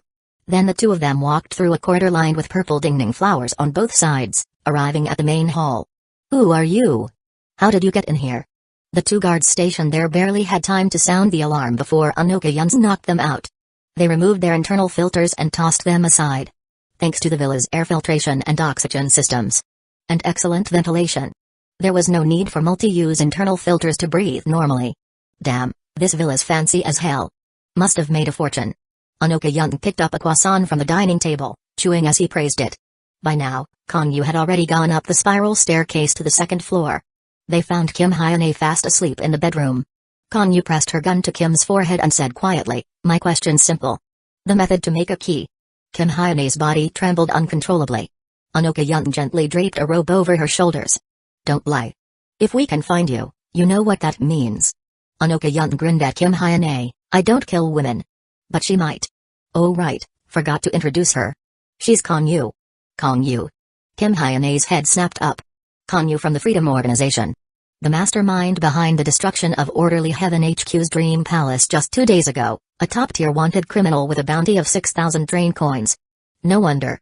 No wonder the security downstairs didn't work." Realizing how bad the situation was, Kim Hyane took a deep breath. "One condition.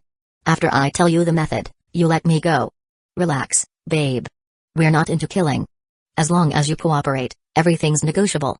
Kim Hyane calmed herself, adjusted the robe, got up from the waterbed, put on her slippers, and pulled aside the sheer curtain behind the bed. Behind the red gauze curtain, accompanied by a clattering of gears, a secret door slowly opened. Holy shit, a secret chamber too? Konyu conjured a silver chain from thin air and locked a collar around Kim Hyane's neck. "Behave. This is a supernatural item. If I so much as think it, your head's gonna pop off somewhere else." Kim Hyane felt the chill around her neck but dared not speak. And so, the 3 of them walked into the chamber, and the door closed behind them. Behind the door was a pool, with a grand altar at its center.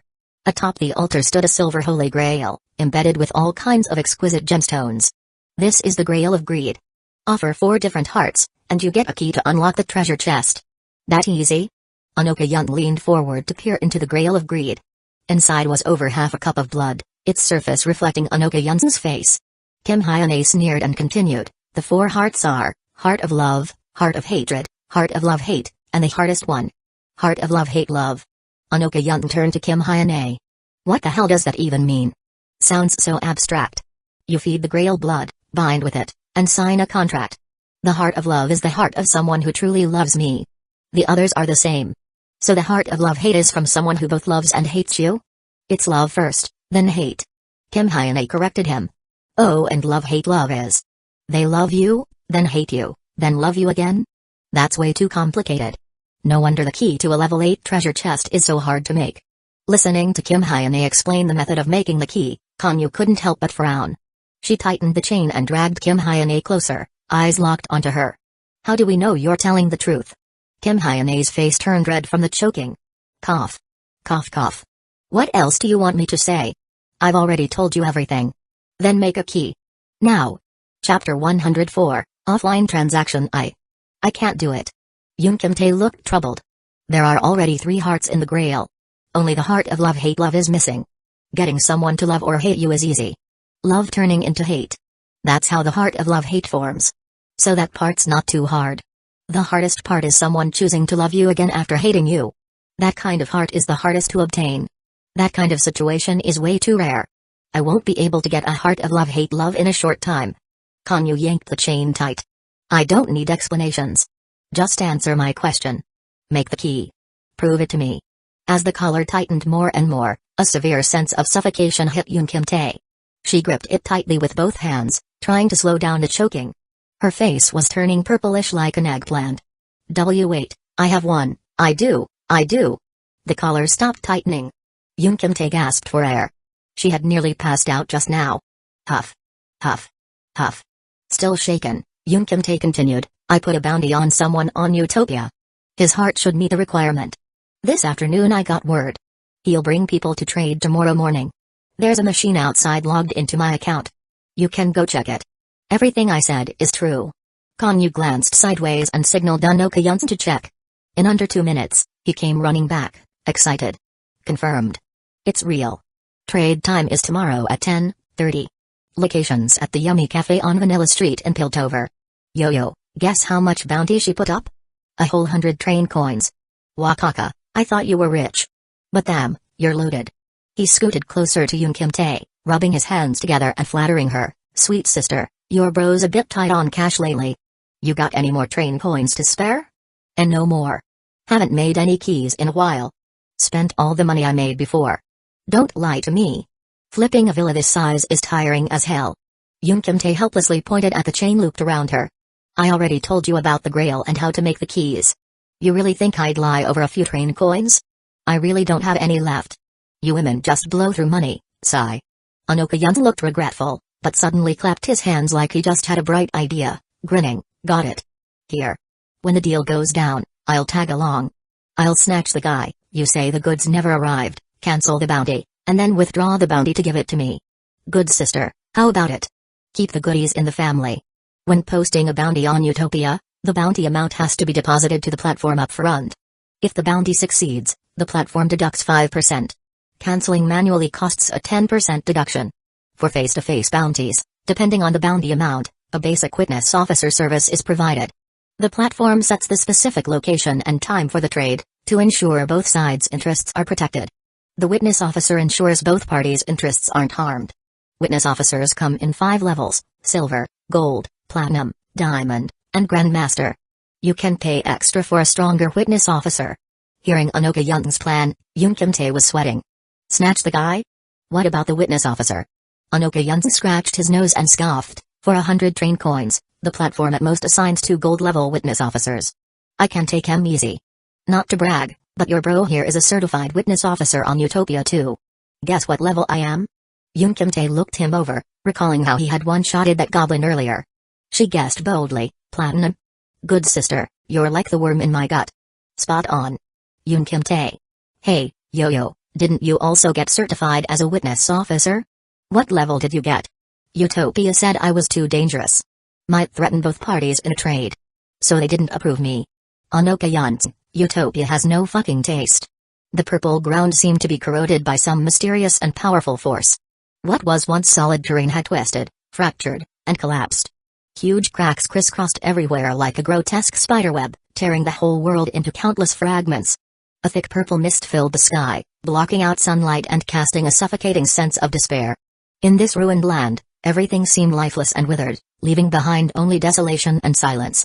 A woman stepped on the grotesque humanoid corpse at her feet, looking toward a man rushing over, and said, "What's got you so panicked?" "Chief, we got word. Konyu showed up in Zune." The moment she heard the name, the woman frowned deeply. She probably logged off right after the stop. Though she showed up in the group chat for less than a second, our monitors still caught it. Chief, could it be bait? Especially during this sensitive period. She looked up at the purple mist-choked, gloomy sky and said quietly, "Whether it is or not, we'll know once we take a look." The next morning, early, Piltover, Vanilla Street. On a bustling corner stood a quaint cafe. A wooden sign with retro-style lettering hung above the door, carved with the words Yummy Cafe. Pushing open the heavy wooden door, a warm scent greeted them. A mix of roasted coffee beans and fresh bread. The interior blended modern minimalism with vintage decor. Abstract art hung on the walls, and soft jazz floated through the air. Wooden tables and chairs were neatly arranged. Each table had a small vase of flowers and a uniquely styled lamp, creating a cozy and intimate vibe. The bar counter sat at the center of the cafe, with a few baristas in black aprons busily preparing drinks for customers. A waitress in a pink and white maid outfit with cat ear hair accessories walked over to Anoka Yunsen's table holding a menu. "Hello, sir. Would you like to order something?" "This one. The sweet kitty latte?" "Alright, You can choose a kitty to make it for you. What's your name? My name's I. Then it's you. My little I. Anoka Yun gave the waitress's tail a playful flick and smiled. Just as the waitress left with the order, another group of people entered the shop. Leading them was a tall guy, followed by a high ponytail girl and a hooded man whose face was obscured. Fuck, no way. Recognizing who it was, Anoka Yun forced a smile to his lips. Chapter 105. I was forced. Zijian was munching on a cheese bun, while Chi Zhao ate Piltover's signature wrap, walking along Vanilla Street. Hey, not gonna lie, this is actually pretty good. The sauce really is unique. Zijian looked disgusted. That wrap had things like stewed pig head, purple okra, and fried frog legs. Just the thought made her lose her appetite. There's no fog or miasma here either. Look at this street. It's cleaner than Yurden. This is Piltover, located on Fennes Mountain, the highest elevation in Zune. Only this place is like this. Everywhere else is covered in miasma. Hearing Li Susung's explanation, Chi Zhao nodded. That explained it. Good thing the train randomly stopped at Piltover. Susung, why are you shaking so much? Chi Zhao patted Li Susung's shoulder. You nervous about seeing your first love? Try having a bunch of bombs strapped around you, see how you feel? Li Susung pulled open his trench coat, revealing a ring of silver bombs around his waist. It's to keep you from running off. Don't worry. Just behave, and I promise you won't hear a single beep. Fuck. You bastard. Li Susung knew he couldn't resist. All he could do was curse to let off steam. He sighed. Never thought he came to Zune this soon.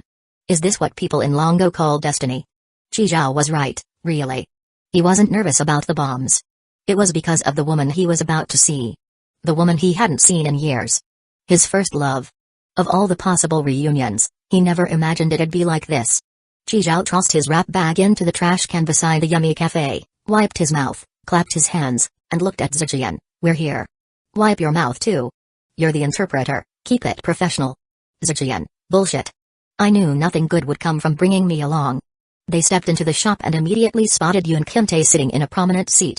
Yun Kimtae wore a simple, clean white dress, paired with white shoes and cloud-patterned socks. Her hair had been dyed black last night, tied up in a ponytail with a basic black hair tie. The whole look screamed pure college girl. Her vibe was now simple and innocent. Nothing like the busty blonde from last night rolling on the waterbed. According to Yun Kimtae, this was how she looked the first time she met Li Susung. She was hoping to stir up his memories. Sitting across from her were two male gold-level witness officers sent by Utopia. Each of them had a glass of iced water in front of them. Black Skull? Chi Zhao stepped forward and asked tentatively. I brought the goods. Chi Zhao pulled off the hood covering most of Li Susung's face and presented him, healthy, whole, and alive. The moment she confirmed it was Li Susung, Yun Kimtae coughed a few times, sending a signal to Anoka Yun in the corner. That was the cue he had given her yesterday. After confirming the target, she was to cough 3 times, and he'd make a move to snatch the guy. After signaling, she glanced out of the corner of her eye, only to find the spot completely empty. Anoka Yun, who was sitting there, was long gone. What the hell? What's going on with this guy? Yun Kimtae was frozen in place. At the same time, she heard Anoka Yun's voice in her earpiece, plan cancelled. Proceed with normal trade. Fucking psycho. Yun Kimtae cursed silently. Even though Konyu wasn't here, the collar around her neck was still tightening bit by bit. If she didn't return with the heart in time, the collar would strangle her to death. She had no way out. All she could do was keep going. She steadied her emotions and facial expression, then smiled and greeted Li Susung. Susung, long time no see. Li Susung slowly lifted his head and met Yun Kimtae's eyes. All the memories exploded at once. Back when he first came here, he had just turned 18. A sweet, innocent guy who'd never even held a girl's hand. The first time he saw Yun Kimtae, this was exactly how she looked. It struck straight into his heart. The dead memories started attacking him. No. She's faking it. She's a bus. Loves group play. That filthy bitch. Thinking that, Li Susung couldn't hold back and shouted in Korean, quit pretending to be innocent. I'm not that naive little boy anymore. Do whatever you want to me, just stop making me sick. Chi Zhao looked like he was enjoying the drama. He turned to Zijian. What's he saying? Translate. Zijian leaned over and whispered a real-time translation in his ear. Yun Kimtae looked deeply wronged, big fat tears rolling down her cheeks. Susung, I know you think I'm dirty. But they forced me, Susung. It wasn't my choice. You have to believe me. Do you know? When they were forcing me, all I thought about was you. Even when I screamed your name. Chi Zhao. Zijian. Witness officers, don't understand. Lee Soo-sung shook his head hard. No. You're not tricking me again. Then why did you post a bounty on Utopia? You even put up 100 train coins. Because you were a wanted criminal. If I didn't put up more money, someone else might have caught you and handed you over to orderly heaven. How could I save you then? That's why I specified you had to be alive. I wanted to protect your life. Lee Soo-sung froze. Holding this tear-streaked, trembling woman in his arms, all his hatred melted away. So that's what it was, Yoon Kim-tae. Have I been blaming you this whole time? He hugged her tightly and broke into tears. Do you still love me? I do. I love you. I'll only ever love you in this life. Then would you still give me your heart? Take it. It's all yours. My heart, my liver, my large intestine. Everything I have is yours. Yoon Kim-tae placed her index finger on his lips. I don't need all that. Just your heart is enough. Then she rose on tiptoes and kissed him. After their tongues entwined for a while, Yoon Kim-tae pulled back, blushing. She wiped her tears with the back of her hand and smiled brightly. Watching from the shadows, Anoka Yun smacked his lips. Gotta admit, this woman's acting skills were solid. She could cry on cue. Total pro. You'd better hurry up. We've got another session to catch. One of the witness officers spoke coldly. If there's no issue, come and certify it. He took out a portable device. Both parties logged in and confirmed the bounty was completed. You've completed Utopia's anonymous bounty number 1465, Black Skull. Reward, 100 coins. After deducting 5% service fee, 95 train coins have been deposited into your anonymous account. With the transaction complete, Chi Zhao removed the bombs from Lee Soo-sung and congratulated him. Soo-sung, congrats on landing a rich woman. Hope you two have a baby soon. Have a baby soon. Zhejian chimed in with her congratulations. Nice. Things went even smoother than expected. Chi Zhao couldn't wait to go claim the bounty. He had already asked the witness officer. There was a Utopia exchange just on the next street, Dinxian Street, where he could pick up the bounty offline. The two witness officers also got up and left.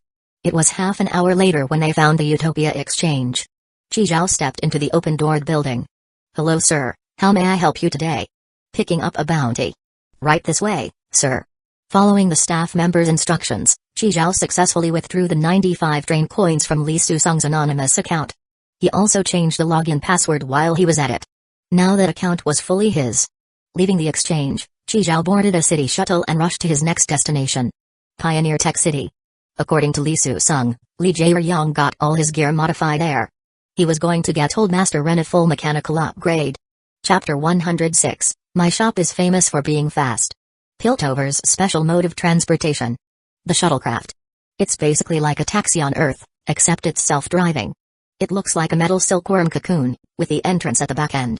Chi Zhao inserted order coins, selected the destination, and the shuttle started running after calculating the route. Because Piltover trades with Yurden, order coins are accepted here too. No need to exchange them for Zun currency. That's a lot more convenient. The trade went smoother than expected, and the bomb Xia Yuan gave him didn't end up being used. Chi Zhao told Xia Yuan last night that his next stop was Zun and that he had a trade to make. Since she was still stuck in the inner realm, she couldn't come along. She offered to have a friend accompany him, but Chi Zhao politely declined. So she provided a bomb from orderly heaven as backup. Speaking of which, Lee Soo-sung had already been exchanged into train coins, but there was still no word on the bounties for Lee Jae-ryong and the other two. Orderly heaven is seriously dragging its ass. Pioneer Mechanical City, Zone Z13. Piltover's enforcers pulled a few silver crates out of the shop and loaded them onto their enforcement vehicle. Boss Lee, someone broke the rules and secretly modified trains for those outsiders. You can't blame us for this. Don't think we don't know about your shady dealings. Sure, maybe you didn't modify their trains, but you've done plenty of body modifications, haven't you? Good thing you're not completely senile yet. You still know not to cross that red line. Otherwise, it wouldn't be your stuff we're taking today. It'd be you. Lee Walker nodded furiously like a pecking chick, and quietly slipped 10 train coins into the enforcer captain's boot. Yes, I understand. The captain nodded in satisfaction, then got into the vehicle too. That's it for today. Don't let it happen again. Yes, of course. Take care, Captain.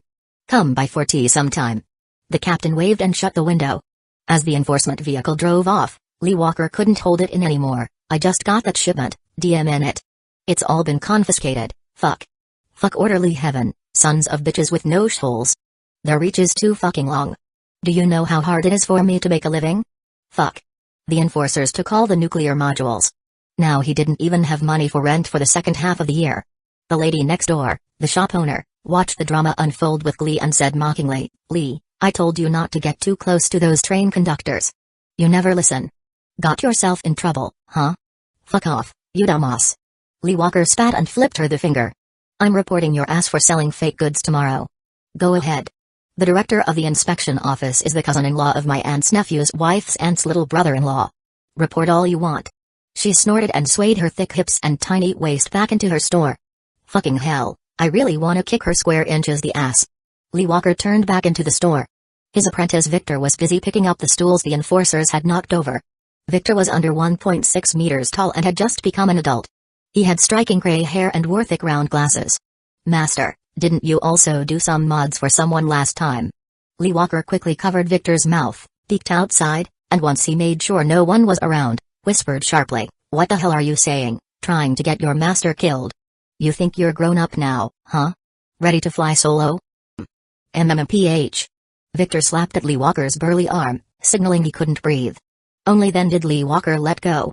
Catching his breath, Victor adjusted his glasses. "Master, they took all our stuff. What do we do next?"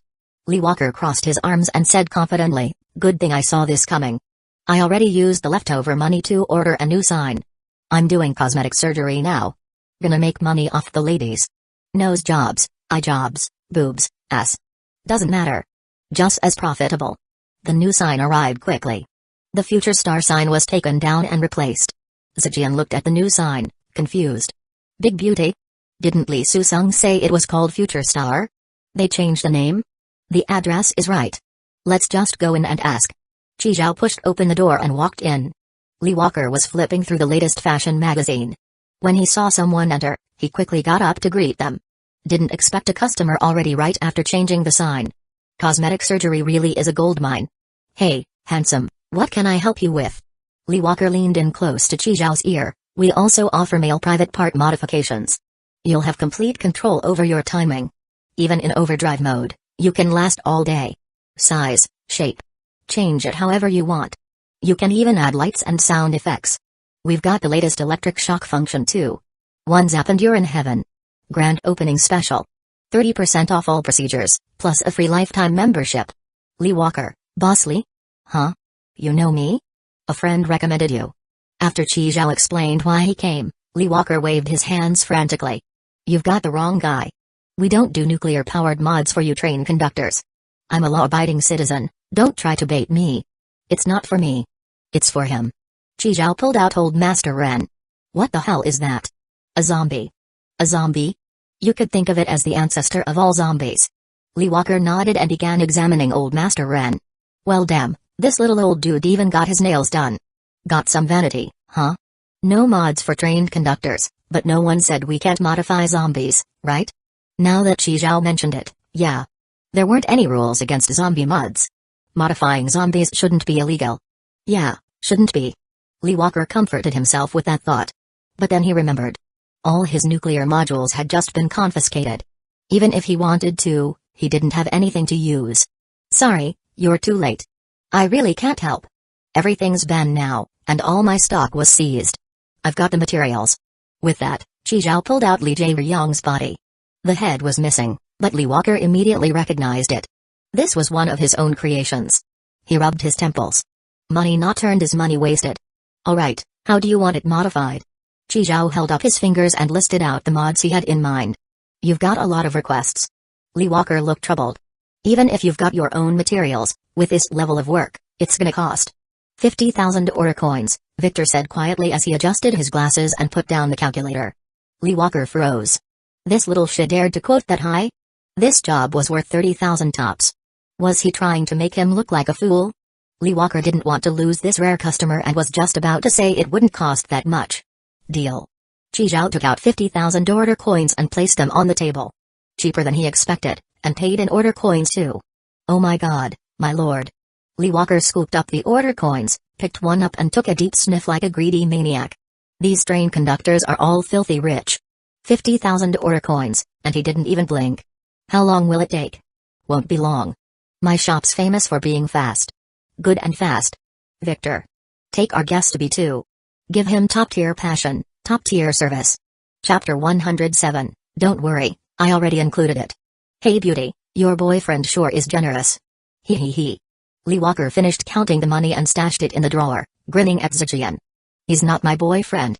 Zhejian rolled her eyes at him. Not? Just a regular friend. Oh. Lee Walker gave Zhejian a once-over and let out a long, meaningful oh. Is there a problem? Lee Walker shook his head. So, do you like him? Why are you asking that? Zhejian stared at him warily. Look at you, your eyes aren't even big, and you've got monolids. They're inner double lids. Inner doubles. Zhejian was practically fuming at the boss. Actually, the girl looked pretty good. Once Lee Walker realized stirring up appearance anxiety wasn't working, he quickly switched tactics. Your legs are nice. Long, shapely, and fair. Hearing that, Zhejian lifted her chin proudly. Damn right. Then Lee Walker changed the subject. But your overall figure, it's not quite S-shaped. Lee Walker waved both hands like ocean waves. Your ass isn't perky enough. And this cleavage, sigh. Zhejian blushed. I'm still developing. Sweetheart, it's fine to lie to big bro, but don't lie to yourself. Here, I've got some prosthetic implants. Painless surgery in just 30 minutes, and you'll have a jaw-dropping bust. Then, like digging through garbage, Lee Walker rummaged around and pulled out a pair of implants. Sorry, just got this shipment in, haven't had time to organize. Zhejian frowned at the implants, which looked about as big as the female zombie Chi Zhao caught earlier. That's way too big. Wouldn't they feel heavy walking around? Nope. These use magnetic suspension tech inside. They'll feel as light as the real deal. Check this out. Lee Walker opened the package and activated the magnetic system. The two big silicone mounds floated steadily in the air. Yeah, I'll pass. Zhejian waved her hands and stepped back, shaking her head. They're seriously too big. No worries, I've got smaller sizes too. Lee Walker started rummaging again. Girl, trust me. If you want to catch a man's heart, you gotta catch his eyes first. Chi Zhao followed Victor into the elevator down to B2. As the rows of sensor lights lit up, the entire space brightened instantly. B2 was at least 3 times larger than the shop upstairs. The silver walls were neatly lined with all sorts of prosthetics, weapons, and parts. Tools on the carts were all meticulously arranged, a stark contrast to the chaos upstairs. Even the floor was spotless. Clearly cleaned daily. Take out the headless body first. I'll prep the tools. Chi Zhao pulled out Li Jae-ryung and stripped off the clothes. So you're the lead surgeon? Modifying a corpse is too easy. Master just doesn't bother. Master's really awesome. He taught me everything. After fixing the corpse on the operation table, Victor activated a robotic arm that fired a laser, extracting Li Jae-ryung's heart. The nuclear power core. Completely intact. The device was about the size of Chi Zhao's fist, silver on the outside, with faintly visible blue light at its core. Victor cleaned it in an ultrasonic washer, then inserted it into a machine that looked like a pet dryer to run diagnostics. Identifying. CK.2 Infinite Core, Advanced Model, Integrity 63%. Core temperature 12 degrees, status, good. Victor adjusted his glasses and said over his shoulder, did this core activate a self-destruct sequence before? Is it unusable? It's usable. Is it going to blow up? Nope, just won't perform as well as a full core. Doesn't matter, as long as it works. Let's hurry, I'm on a schedule. After getting Chi Zhao's okay, Victor removed the core and set it aside. Take the zombie's clothes off and put him on that device. He pointed to a vertical human scanner in the corner. Chi Zhao pulled out Old Master Ren, stripped him, and made him hop in. Seeing this, Victor looked shocked. He can move? Isn't he a corpse? Just a mobile corpse. Nothing major. Ever since these train conductors showed up, Victor had seen his share of weird stuff. Nothing surprised him anymore. He swallowed hard and lowered the glass cover. The platform under Old Master Ren's feet began to spin, and the scanner activated. Once the 3D scan finished, the system calculated and started modeling. A metal 3D printer nearby received the data and began printing custom-fit metal armor for Old Master Ren. Meanwhile, Victor carefully dismantled the remaining usable parts from Li Jae-ryung's body and cleaned them. They swapped out the emptied corpse, and Old Master Ren was now lying on the operating table. Victor methodically followed Chi Zhao's list and started the modifications. All the long fingernails were trimmed, and each of the 10 fingers was upgraded to shoot energy bullets. The firepower rivaled that of a regular rifle. In melee mode, both arms featured retractable laser claws. About 40 centimeters long. Able to cut through 1 centimeter thick steel with ease. His eyes were replaced with prosthetics capable of thermal vision and tracking. His mouth could now fire the same kind of energy cannon as Li Jie-ryong's, capable of melting walls. Though it took longer to charge. Finally, the freshly printed full-body armor was assembled, making Old Master Ren completely sunlight-proof. Once done, Qi Zhao spent over 10 minutes adapting to the new body. After Victor finished, he cleaned the workbench, returned all tools to place, and the cleaning robot tidied the floor. Everything proceeded in perfect order. During testing, Qi Zhao noticed a new issue. He looked at Victor. No good. I can't receive the thermal and scan data from the prosthetic eyes. Can we swap the function for something else? Come again next time, Qi Zhao, my good bro. Li Walker cheerfully saw Qi Zhao off, handing him a permanent membership card before he left. The card promised a lifelong 5% discount and free maintenance on implants done within the first year. Too bad he couldn't talk that girl into getting a procedure. Could have made even more. Down in B2, Li Walker happily stuffed the 50,000 order coins into the safe. But the moment he opened it, he froze. Victor. Where's my piece of true ice? Victor, adding lube to the cleaning robot's gears, replied without even looking up, used it. Used it? When? On what? On that zombie just now. Li Walker rushed over and grabbed Victor's shoulders, shaking him hard. What? Say that again, where did you use it? That was a zombie with full armor coverage. To prevent decay, I used True Ice as the core and built an entire cooling system around it. True Ice is superconductive, efficient at heat dissipation, and never overloads. You little shit.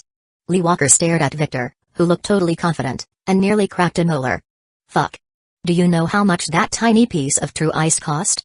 15,000 order coins wholesale. With the armor, eyes, and all the materials, that's at least 40,000 order coins. I know, master. Don't worry, I included all that in the quote from the start. I even added an extra 5,000 for labor. Victor looked super proud. Added 5,000? You fucking quoted 50,000 total. Li Walker smacked his forehead, feeling like the sky was falling. This kid had talent in modification, sure. But when it came to business, he was completely clueless.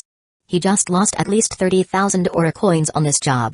Chapter 108, Accidental Encounter with a Familiar Train. The silver shuttle, shaped like a silkworm cocoon, sped along the endless highway.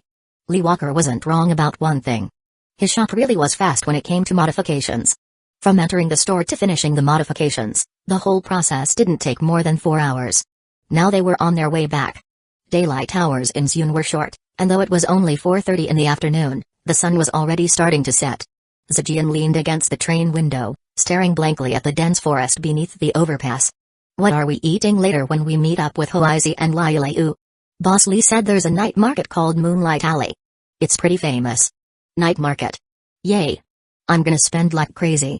I'm going to buy papayas and make papaya juice, papaya with milk, papaya stewed with pork ribs, papaya stewed with chicken. Papaya everything. That's totally gonna boost my second development. Thinking of this made Zijian much happier. Even the scenery outside started to look more pleasant. That's a huge bug. No, wait, I think it's a train. Trains can look like that? It's like a big pink bug. A big pink bug? Let me see. Zijian scooted aside a bit, and Qi Zhao squeezed over to lean against the window. This train had 12 carriages, and the whole thing looked like a giant pink worm. Each carriage had 3 round black glass windows on both sides, like the spots on a worm's body. That train looks really familiar. Shit, isn't that Kong Yu's train? Didn't see her in the group chat. The one ranked first in the group chat when they docked this morning was some level 48 old man. Such a weird design. Yup, it's definitely her. You go back first, I've got something to do. Not coming to the night market? I will. Wait for me to come back. Qi Zhao stopped the vehicle, opened the back door, and jumped out. He had anchor point rewind anyway, so he could teleport right back to the train. As the shuttle drove off and the door shut behind it, Qi Zhao put on the 1000-face human skin mask and changed his appearance. With a silver combat suit altering his outfit, it took less than 3 seconds for Qi Zhao to become a completely different person. I hope it's Kong Yu. He still hadn't found a guaranteed method to modify a follow account, so Qi Zhao didn't dare upgrade yet. If it's Kong Yu, maybe I can get some intel. And also, that whole thing about her team disguising as special recruits to ambush Orderly Heaven. If she gave me a special recruit badge in that situation, either she knew I was one of them, or she wanted me dead. I have to get to the bottom of that. Qi Zhao stepped on the nanobugs and flew straight toward the train. Midair, he glanced down and spotted 2 men guarding the train. Damn, someone's actually keeping watch. Qi Zhao flew forward another 300 meters or so before landing at a safe spot. He pulled out the crimson dice and tossed them to the ground. 2, 2, 1. Total of 5 points. The 3 dice quickly formed into a creature. A 4-legged beast resembling a dog. It had a spiked tail, and 5 eyes arranged in a circle on its head, offering a full 360-degree view with no blind spots. The crimson beast weaved through the forest nimbly, slowly approaching the train. Its perked ears transmitted the two men's conversation to Qizhao in real time. Can't believe it. It really is Kong Yu's train. Aren't we gonna check it out? You crazy? If there's an anti-intrusion trap inside, you'll die without even knowing how. The minister said to wait for her before doing anything. We just need to keep outsiders away, that's it. TCH. She's taking forever. Where the hell is she? Apparently they spotted Kong Yu in Fog City. The minister went there first. Oh, I see. One of them took out a portable whip and took a deep drag, then grinned and handed it over. New egg flavor. Wanna try? No thanks, cut back on that crap. Kills your swimmers. I don't even have a girlfriend, what am I worried about? Then he took a few more deep drags. This forest is creepy as hell. The sun's not even down yet, and it's pitch black already. We're outside Piltover now. This is the wilderness. Probably lots of mutated creatures around. Minister better hurry. Sun's going down. TSK, turns out they're from orderly heaven. This just got complicated. Definitely Kong Yu's train. And they mentioned a minister. If I keep waiting here, who knows who's gonna show up? Is there any way to move Kong Yu's train? She probably has a ton of good stuff in there. Qizhao gritted his teeth and used up 100 train coins from the boundary bracelet, upgrading it to Tier 2 Level 1. Unlocked one special slot. This slot can currently store one of the same item. Qizhao pressed his hand to a towering tree beside him and focused. He stored it in the boundary bracelet. The tree was more than half a meter thick, and after about 4 seconds, it vanished. So it's not instant. Takes time depending on the item. Qizhao released the tree again and picked up a small rock from the ground. Instant storage. He pulled the rock back out and casually tossed it aside. So the time required depends on the item's mass. The heavier it is, the longer it takes. Then how long would it take to store a whole train? Inside Villa 23, Xiagang District, Fog City. Kong Yu had been staying here, guarding the Grail of Greed. Since the Grail was in its active state, she couldn't store it in her usual storage item. No wonder it could be used to craft a level 8 key. This thing really was magical.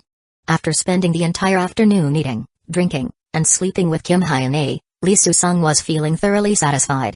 The blood drip test had worked, and the heart of love-hate love was finally complete. With the final crucial heart sacrificed, the blood inside the Grail began to surge violently. You could even feel a wave of intense emotions erupting from it. Even Kong Yu was momentarily dazed, tears streaming uncontrollably from the corners of her eyes. Anoka Yunz, usually all smiles, was now scowling with rage. That wave pulsed outward but didn't last long. The blood inside the Grail quickly calmed. The blood that was nearly overflowing rapidly shrank and condensed into a thick lump. Small enough to scoop by hand. It felt like warm, smooth slime. Blood of the heart, can open a level 8 treasure chest, key successfully grafted. Kong Yu nodded and put away the clump of blood. Now that the key was done, the Grail of Greed also deactivated from its active state. Just as she was about to store the Grail as well, a bolt of purple lightning as thick as an arm shot straight down from the sky. Kong Yu leapt back to dodge. Kong Yu. The rooftop exploded. A beautiful woman in a black kippah hovered in the air. Arms crossed, radiating an intimidating aura without even trying. Anoka Yunz smirked and tugged his baseball cap lower. The woman who appeared was his former boss. The strongest enforcer of orderly heaven, Dong Haizui. Chapter 109, You two worked hard, you can head back now. Outer edge of Xiagang District. Those bastards from Order are attacking again. They always do this. Don't say a damn word. They act like our security team doesn't even exist. Cross-border enforcement. Did those assholes even file a report? And now they're openly destroying citizens' property. Orderly heaven is seriously getting out of hand. The security team of Xiagang District was now hunkered down far away, with the captain yelling curses from a distance. See, Captain. Are we really just standing here? That villa's almost completely wrecked. So you do realize the villa's trashed? Then you go. If you've got a death wish, go ahead. Even Fog City's defense team hasn't shown up yet. What are you panicking for? You punk, is your salary higher than mine or something? What? Of course not. Why would I make more than you, Captain? Then why the hell are you working so hard? Right now, Xiagang District was lit up like broad daylight. Torrents of fire, bolts of violet lightning, red beams of light, and rippling blue waves all colliding in the air. One extravagant shuttle after another kept pulling out from the villa district. All of them carried wealthy elites. Trailing behind those shuttles were beggars and nighttime scavengers loitering near the villas. Those who were too slow, or didn't react fast enough, were caught in the area of effect attacks. Happened to a bunch of them. Those who managed to make it to safety collapsed onto the ground, gasping for air. Back in the day, if the security team saw any beggars, they'd be chased off immediately. But now, they were all standing together, silently watching the chaos unfold. Good thing I didn't beg for food today. I was too hungry to sleep. If I'd fallen asleep, I'd be a goner in there. Lucky I didn't pick up too many bottles today. Otherwise I wouldn't have been able to run. A beggar gave a disdainful look at a scavenger. Got so dumb picking up trash you can't even drop the bottles and run? If I ditch the bottles, I'm no different from you guys. Might as well not run. Just die in there. Fuck your mother, what the hell did you just say, you mutt? The two instantly started brawling, but no one paid attention. Everyone's eyes were glued to the villa district. The security captain frowned. With that kind of destructive force, what kind of wanted criminal was orderly heaven even chasing? Shit, Captain. Look, a dragon. In the night sky, a massive dragon phantom spread its wings. Its mouth slowly opened, unleashing a blinding white beam. That beam sliced through the darkness like a blade of light, illuminating all of Xiagang District's skies. Even the ground split open where it passed. The beam was coming closer and closer.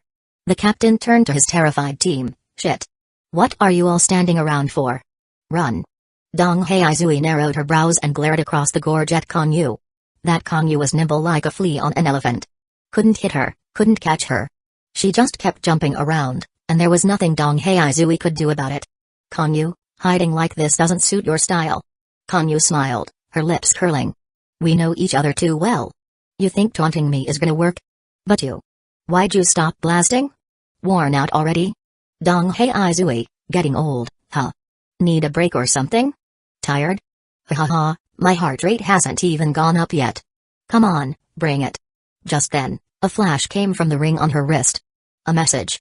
It was her private link with the king. The king wouldn't message her lightly unless it was something serious. Dong Haizui opened it. Only 8 words, paradise under attack. Return immediately. Her fists clenched tight, knuckles cracking. You attacked paradise. Konyu didn't answer, just looked at her with a faint smile. So it's true. After the fake special recruits ambushed Dream Palace in Yurden, Paradise had pulled back most of its forces, leaving itself wide open. Konyu leaked her location on purpose. She's been keeping me busy here this whole time. Just stalling. Disguising as special recruits and attacking Dream Palace was just a smokescreen. Their real target was Paradise. Dong Haizui knew that even if she kept fighting Konyu for 3 more days and nights, they'd still be deadlocked. Keep dragging this out, and something could go wrong at Paradise. The king gave the order. She had to follow it, no matter what. Dong Haizui floated back into the air. She looked at the wrecked villa district, took a deep breath, and spoke loudly to the sky. Yuns, I know you're here. Your father's death was suspicious, but we weren't the ones who did it. Don't let someone use you. Then she turned to Konyu. Konyu, you won't escape. With that, Dong Haizui shot a cold glare at her, then turned and flew toward the just-arrived airship above. Once Dong Haizui was gone, Anoka Young emerged from the shadows. He looked confused, took off his cap and shook off some dust. Weird. What was she talking about? Wasn't I the one who killed the old man? Paradise got hit? Anoka Young quickly pieced it all together. He punched his left palm and suddenly got it, so that Dream Palace attack was just a decoy. The real target was Paradise. Makes sense. Paradise has all that stuff. Anoka smirked and looked at Konyu. Yo-yo, you knew all this, didn't you? Why didn't you tell me? Afraid I was an undercover? Not cool, man. Konyu brushed the dirt off her boots. You're overthinking. I'm just following orders. As for the details at Paradise, I don't know either. And you just let her go? Didn't stop her? Our mission's to figure out how to make the key. Not pick fights with her. Konyu took out the Grail of Greed from her spatial ring, checked it, then stored it again. Good thing she stowed it away before making another move. If the Grail had been destroyed, Dong Haizui wouldn't be leaving June so easily. Konyu glanced around at the ruins, the craters, the broken walls. Mission complete. Let's go. Time to head back. Gray Forest, outskirts. Ugh, so damn cold. The sun sets, and the temperature drops like crazy. One man hugged his arms and bounced in place, trying to warm up. You think any mutated creatures might show up? Hard to say, I mean. The other man suddenly turned toward a rustling sound. Who's there? Come out. I see you. From the darkness, a shadowy figure slowly stepped out from the trees. The two of them tensed up, hands on their holstered pistols. When the person stepped into the light, they both let out a breath of relief. It was a man in an orderly heaven uniform. His eyes were small but sharp, with thick brows and a wide jaw that gave off a firm, unyielding vibe. You two worked hard. The minister sent me to take over. This forest gets dangerous at night. The minister says you can head back. Chapter 110, Lure the tiger away from the mountain. Although the person was wearing an orderly heaven uniform, the two of them still didn't let down their guard. Where's the chief? We're supposed to hold out until the chief gets here. The thick-browed man said calmly. The chief's been temporarily held up by Konyu and can't get away. The two of them slowly leaned closer, speaking in whispers only they could hear. Who is this guy? Have you seen him before? Nope. There are so many people in orderly heaven, how could we possibly know them all? The chief never said anyone was coming to take over. Do you think he could be an imposter? But he's wearing our uniform. Still feels off. I'll send a message to confirm. Guhua pulled out his comm device, but just then, a rustling sound came again from the nearby grass. He turned toward the noise with alert eyes, and a weird-looking dog with glowing red eyes suddenly burst out of the bushes, lunging straight at the thick-browed man whose back was turned. The massive impact knocked him flat on the ground. Before he could react, the beast's bloody jaws had already clamped down on his neck. Help, help me. Ah! The man's face was chewed to a bloody mess. The monster turned its gore-covered mouth toward the remaining two. Mutant creature. The two panicked and immediately drew their guns and fired, but the mutant dog was incredibly agile, twisting and dodging, avoiding most of the bullets. Still, a few rounds managed to hit its belly, and the monster collapsed to the ground. Seeing that, the two let out a breath and were just about to approach the wounded man, when the forest ahead rumbled again with heavy, muffled thuds. Thump. Thump. Thump. From the dark forest, it seemed like something indescribably terrifying was drawing near. The previously down monster also stood up again, shaking itself off, red light blazing even brighter in its eyes. Roar. The mutant dog let out a roar and charged at them again. Another burst of bullets. Again it fell. But in the next second, it shakily got back up once more. And the red light in its eyes shone even brighter. Twice knocked down, twice risen. This completely shattered Guhua and the other man's will to fight. It won't die. Shit, run. Guhua, being the seasoned one, knew they were no match for the creature. He holstered his gun and bolted. Wang Gang clearly didn't know what to do. The train. What about the train? I was only temporarily transferred here to help. I'm not dying for this. You've got no family. I've got a wife and daughter waiting at home. As Guhua fled, and the rumbling from the forest grew louder, Wang Gang couldn't take it anymore either. Wait for me. As he passed by the thick-browed man, Wang Gang glanced down. That guy's face had been mangled beyond recognition by the monster dog. Fuck, and this was the guy sent to take over? The chief really set them up. Thinking that, Wang Gang ran even faster. Behind them, the recovering mutant dog gave relentless chase. Once the two were far away, silence returned to the scene. The rumbling in the forest stopped. A silver humanoid creature leapt out. At the same time, the thick-browed man who had been lying on the ground suddenly sat up with a jolt.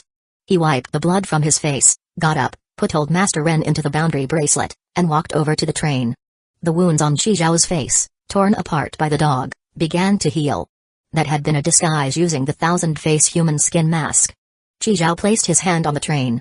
Only one shot at this. Whether it works or not, it all depends on now.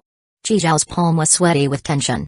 As soon as his hand touched the train, he started counting seconds. It took a full minute and a half to store the train inside the boundary bracelet. With the train inside, Chi Zhao let out a sigh of relief. Good thing. It would have sucked if the bracelet couldn't take it because the train was special. Konyu, you owe me one for this. Wait, something's not right. Guhua stopped Wang Gang in his tracks. What is it? He looked back. The forest was so quiet, all they could hear was their own panting. Why isn't the mutant dog chasing us anymore? What's wrong with you? Isn't that a good thing? But we've run this far and haven't seen a single other mutant. You mean? Shit. We've been tricked. By the time they realized and rushed back, the train was long gone. A whole train. Just vanished into thin air? Fuck, even the guy who got mauled is gone. Guhua curled his lips, forcing out a smile. Knew it. That guy was a fake. He looked at Wang Gang. Hurry, the radar tracker. Oh, right. The tracker. They had already installed a custom tracker on the train. Within Sun's range, they could locate it at any time. Wang Gang pulled out the radar device. But the screen showed no target. No signal? And no way. As long as it's in Sun, it should be traceable. Unless it's no longer in Sun. We're screwed. If the chief finds out, we're dead. Wang Gang held the radar, his body trembling. Gu Hua grabbed his hand, speaking sternly. What chief? We stick to one story. We say the train just vanished on its own. You and me. Gu Hua pointed to Wang Gang, then to himself, then to the ground. We've been right here the whole time. Haven't gone anywhere. Not even one step. Wang Gang's eyes lit up. Right. We stayed put. It's the train that disappeared on its own. After calming Wang Gang down, Gu Hua pulled out his comm device. I'm reporting the train's sudden disappearance. You clean up those bullet casings and whatever else needs tidying. A few minutes later, a flying airship hovered above them. Dong Haizui leapt down directly. But there was no train here. Only 2 orderly heaven members. Dong Haizui listened to their report with a frosty expression. Without wasting a second, she turned and flew back to the airship, leaving at once. Wang Gang and Gu Hua also departed soon after. 500 meters away, Qi Zhao hid in the shadows, observing everything through the crimson beast. Airship, huh? Fancy. So that woman's the chief of the Orderly Heavens Wanted Division. She looks pretty young. Watching the airship disappear into the night, Qi Zhao finally relaxed. Didn't expect them to have a tracker on the train. Good thing it stopped working once the train was inside the boundary bracelet. Looks like I can't take the train out just yet. If they get a signal and come back, I'm screwed. Another 10+ minutes passed. Then Qi Zhao heard rustling in the distance again. More people were coming. Konyu and Anoka Yun finally arrived. Only to find their train had vanished. Konyu's face immediately showed rare fury. So what? We'll just get another one. Why so pissed? Anoka Yun tried to comfort her. Don't tell me. You had something valuable on that train? That was my favorite train. There was a novel I hadn't finished in there, my bed I slept in for years, and my favorite mushrooms. Her eyes glistened with sorrow. Damn it. It must have been Dong Haizui. Next time I see her, I'm ripping that kapow right off her. Yes, I fully support that. Anoka Yun gave her a big thumbs up. Let's go find another train then. Chapter 111, Trust Crisis Resolved. Yo, isn't this the famous Konyu? From the woods, Qi Zhao walked out and looked at Konyu. Why did you set me up? Faced with the suddenly appearing, cold-faced Qi Zhao, Konyu wasn't surprised at all. She smiled and said, looks like you've already been to Yurden. I asked why you set me up. I almost died there. Don't you think I deserve an explanation? Qi Zhao stared at Konyu. He wasn't flustered either. If anything felt off, he could just anchor point rewind and bounce. Oi, brat, getting pretty cocky, aren't you? Anoka Yun raised a finger at Qi Zhao. How dare you talk to my big sis like that? If I'd known, I would have snatched you up this morning. What the hell? Snatch him this morning? What was this damn blondie talking about? Konyu pressed down Anoka Yun's hand. To be precise, I was gambling. She stepped forward and stood in front of Qi Zhao. Betting that you were specially recruited by Ziyuan. Qi Zhao lowered his head to meet her eyes, frowning. So what if I wasn't specially recruited? I'd have just died right there? Not necessarily. But the outcome wouldn't have been good. Qi Zhao took a deep breath, suppressing his anger. Konyu could tell he was furious. She softly said, sorry. You gambled with my life, and all I get is a sorry? How am I supposed to trust you like this? How are we supposed to work together? What if one day you sell me out, and I'm still helping you count the cash? Konyu stayed silent for a moment. She pulled out a box from her ring and opened it in front of Qi Zhao. Inside, stacks of train coins were neatly arranged, gleaming gold. This is 300 train coins. 200 of them are the remaining balance I owe you for joining Orderly Heaven. This part's from the organization. The extra 100. I'm covering from my own pocket, as compensation. 300 train coins. Qi Zhao couldn't help but swallow a little. Ahem ahem. Qi Zhao grabbed the box and hugged it to his chest. After managing his expression, he flashed a radiant smile. Yoji, you know me well. All that earlier. Just words in the heat of the moment. I know you won't take it personally. Konyu smiled faintly. So? Has a tiny bit of trust between us been restored? What? There was ever a crack in our trust? Heavens, how could I not have known? This is a major crisis. We can't allow that. Anoka Yun tilted his head, looking at Qi Zhao with disdain. This damn kid's got even less shame than I do. As long as there's no problem. Qi Zhao tucked the box away, giving a sheepish grin. Yoji. Actually, I haven't fully joined Orderly Heaven yet. Chi Zhao told Kong Yu about the upcoming special recruit meeting, and why he hadn't leveled up to 20. Wait, so module modification is really randomly refreshed? There's no guaranteed way to roll the follower account mods? Nope. Kong Yu answered crisply and firmly. That poured a bucket of cold water over Chi Zhao. If even Kong Yu says so, it's probably true. Outfit Master really was a great module. It could massively boost both combat and survival capabilities. If he could get his hands on a powerful costume card, he'd basically be unbeatable. He really didn't want to miss out. Just 2 more follower account modifications to go. Leveling up 3 times would give 9 new refresh chances. So it really all came down to luck? But last time he leveled up 3 times. Not a single mod he needed came up. As Chi Zhao was getting more and more frustrated, Kong Yu suddenly spoke up again. However, there is a way to extract modifications from someone else's follower account. Chi Zhao's eyes lit up. Where's your train? Let me log in. I need to contact someone. No need. Your train's right here. Kong Yu? I stored your train away. Anoka Yuns, you little punk, don't BS us. Chi Zhao rolled his eyes at Anoka Yun but ignored him and continued, but your train's got a tracker on it. If I take it out now, I'm afraid they'll come rushing back. No worries. I'll take care of that. Seeing how calm Kong Yu was, Chi Zhao lifted his hand and released the train from the boundary bracelet. Seeing the train appear out of nowhere, both of them were stunned. He really did have a tool that could store a whole train. Seeing the train was still intact and untouched, Kong Yu breathed a sigh of relief. She glanced sideways at Anoka Yuns, where does Orderly Heaven usually love to install trackers? You've got the most experience. Anoka Yuns returned the side eye. Sure. Leave all the dirty work to me. With that, Anoka Yun nimbly hopped onto the top of the train and started inspecting. The train door opened, and Chi Zhao followed Kong Yu inside. Kong Yu summoned a screen, opened her private chat, and scrolled through her friends list to find a man and tapped video call. 3 seconds later, the call connected. Hello Lucy, you here? What can I do for you? In the video, 2 small hands were rubbing foamy body wash all over the man's back. Kong Yu stared with a blank face and said coldly, turn around. That voice. Is it? Lucy Abu turned around, and the moment he saw Kong Yu through his face mask, his expression lit up. Yo. I missed you so much. I didn't miss you. Kong Yu's voice stayed frosty, without any change. Give me a mod extraction card. You're still like this. The moment you show up, you just ask for stuff. Don't even ask how I've been, if I missed you. Seeing Kong Yu still stone-faced and silent, he chuckled. Hey, kidding, just kidding. Hold on, I'll look for it. The camera started shaking as he walked, only his chin and Adam's apple visible. I remember I left it here. Huh, not here. Here? Nope. Here? Still nope. His face pressed up to the screen, half his face mask falling off. Yo. Looks like I'm out. Seeing Kong Yu about to hang up, he suddenly lifted a transparent card to his forehead and proudly said, kidding. Like I wouldn't have what Yo-Yo needs. Send it. He twisted his body, holding the card delicately. If Yo-Yo agrees to go skiing with me, maybe I'll send it. Kong Yu cut him off. Okay then. Yo-Yo, does that mean you will go skiing with me? He pounced toward the camera, his face taking up the whole screen, full of hope. No. Kong Yu ended the call the moment she received the mod extraction card. Still cold as ever, Lucy Abu stuck his face mask back on and closed the screen. Oh well. I do owe her. He hummed a tune, swaying his hips back into the bathroom.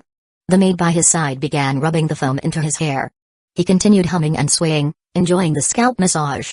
Kong Yu took out the mod extraction card and handed it to Chi Zhao. Mod extraction card. Can extract someone else's follower account mod and activate it on your own account. Chi Zhao accepted the transparent card, about the size of a subway pass. There's actually something like this? He'd never heard of it even in the group chats. Just one? Chi Zhao looked sheepish, then held up 2 fingers. I still need 2 more. Kong Yu stared at him expressionlessly. Chi Zhao coughed awkwardly and quickly stowed the card away. One's fine. I'll figure the rest out myself. At that moment, Anoka Yun walked back in. He was holding about a dozen button-sized black trackers. All done. They really went all out, every single carriage had one. Anoka Yun said proudly, don't worry. If it goes through me, there won't be a single one missed. No biggie. If they come knocking, I'm killing you first. Anoka Yun grinned. Then I'll go double-check. After Anoka Yun left, Kong Yu looked at Chi Zhao. I'm about to leave. Got anything else to ask? Yeah. If we're not adding each other as friends, how do I contact you if something comes up? Kan Yu thought for 2 seconds, then pulled out a black, sleekly designed ring and handed it to Qi Zhao. What's this? Qi Zhao slipped the ring onto his left index finger. This wasn't a regular ring. It was actually a space ring. He probed it and sensed it had a bit over 1 cubic meter of storage space. It was currently empty. Give me your hand. Kan Yu sliced her index finger, letting a drop of blood fall onto the ring. Then she extended her finger toward Qi Zhao's mouth. Open up. Qi Zhao understood what she was trying to do and weakly asked, do we really have to do it like this? You don't have AIDS, right? Kan Yu gave him an utterly speechless look. No. I'm perfectly healthy. Then okay. Qi Zhao took a step forward and opened his mouth with an ah. A metallic sweetness touched the tip of his tongue. Just then, Anoka Yunzi happened to walk back in, pointed at Qi Zhao, and yelled, she said open your mouth, not suck on it, you bastard. Oh. Qi Zhao quickly let go. Kan Yu withdrew her finger, now covered in saliva. Tissue? Anyone? Shit. Anoka Yun turned around, searching for tissues. Your turn. Then, following Kan Yu's instructions, Qi Zhao did the same procedure. He pricked his finger and let a drop of blood fall on Kan Yu's ring. Kan Yu then stuck out her tongue to catch the drop of blood from Qi Zhao. Relax, I'm healthy too. Qi Zhao gave a cheeky grin. At that moment, Qi Zhao suddenly felt a force pulling his hand forward. The 2 rings touched, releasing an eerie black glow. After a few seconds, the glow dimmed, the pull disappeared, and the ritual was complete. This is the bonded ring. Once paired, the internal space of both rings becomes shared. Qi Zhao sensed it. The storage space in the ring had indeed doubled. Kan Yu then placed 1 train coin into the bonded ring. Qi Zhao sensed it too. Inside the ring's space, a train coin had appeared. He curiously took it out. So whatever I put in this ring, you can take it out too. If something comes up, just write a note and leave it in there. I'll see it and reply. What a good thing. Qi Zhao turned the strange bonded ring over in his hand, inspecting it. Strange function, strange pairing method. Of course, better not wear the ring normally. Someone might recognize it. Qi Zhao nodded, took the ring off, and stored it into the boundary bracelet. With a flash of white light, the train disappeared. Kan Yu and Anoka Yun left. Qi Zhao didn't linger either. He used anchor point rewind and left the area. In the silent forest, only a pile of crushed trackers lay scattered in the weeds. Chapter 112, You better watch out for chronic leg pain from the cold. The front door of the train was opened, and Qi Zhao walked out from inside. Back on the train, Qi Zhao immediately summoned the screen. He first replied to Xia Yuan's message, letting her know the trade went smoothly. He had just wandered around Xun for a while and just got back now. After replying, Qi Zhao checked his current upgrade materials. Metal, 600 kg out of 4,790 kg, plastic, 300 kg out of 3,426 kg, wood, 200 kg out of 9,900 kg, except for metal, the rest were enough to level up to level 10. Before upgrading, Qi Zhao checked the new modifications unlocked at level 16. The 3 modifications were, Pancake Master, obtain 1 train exclusive electric griddle, 2 train coins, Chill for Summer, obtain 1 train exclusive Ice Maker, 3 train coins, Hair Care, obtain 1 train exclusive hair dryer, 1 train coin. Back then, Qi Zhao didn't go for it. But now that he had the money, he didn't care about a few coins. Just today alone, he had earned a full 395 train coins. Time to splurge. Qi Zhao waved his hand and modified them all. Spent 6 train coins to get an electric griddle, ice maker, and hair dryer. It wasn't expensive anyway, and the hair dryer could be used by Zhejian and the girls. After all, their hair was long. After finishing the modifications, Qi Zhao threw 30 train coins into the material input zone to begin the upgrade. Upgrade. Level 17. Obtained 1 regular carriage, Mod Refresh. Basic kitchen module, obtain 1 train exclusive stove top, range hood, integrated sink, and hidden external water tank, 5 train coins. Kitchen module. Didn't seem very necessary. It's not like there was a second Laoyu to cook. Whatever, let's just get it for the water tank. Qi Zhao spent 5 train coins and installed it in the newly acquired carriage. Open a game, obtain 1 train exclusive mahjong table, 3 train coins, mahjong machine? Qi Zhao rubbed his chin. Could be fun to play when bored. There were exactly 4 people on board. Qi Zhao tossed in 3 train coins to unlock a mahjong machine. Only downside. No matching chairs. Bourgeois mood, obtain 1 train exclusive coffee machine, 3 train coins. Coffee machine? Coffee? I don't even like that stuff. That peasant drink can't compare to a chilled bottle of National Cellar 1573. Still, not many coins anyway. What if I feel like having it someday?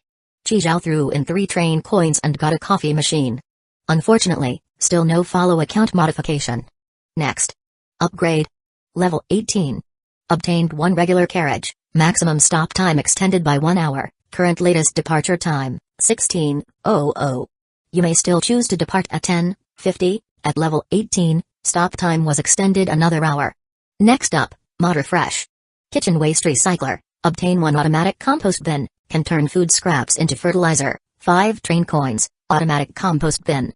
Chizhao didn't hesitate and spent 5 train coins to get a 3rd automatic compost bin. Nice.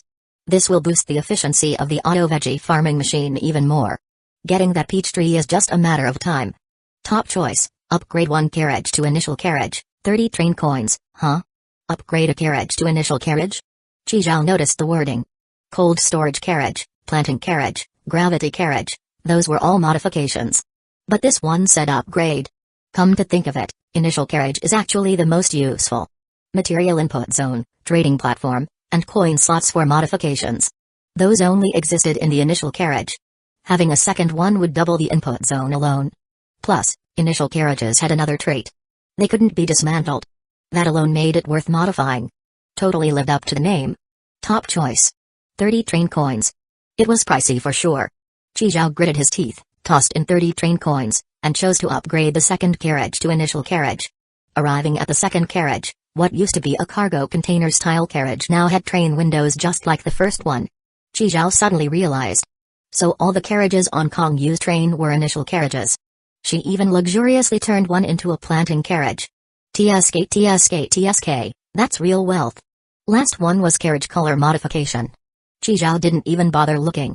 Still no follow account mod, and only 1 chance left. Chizhao took a deep breath, silently wishing at least one would appear. After mentally preparing, Chizhao hit upgrade. Upgrade. Level 19.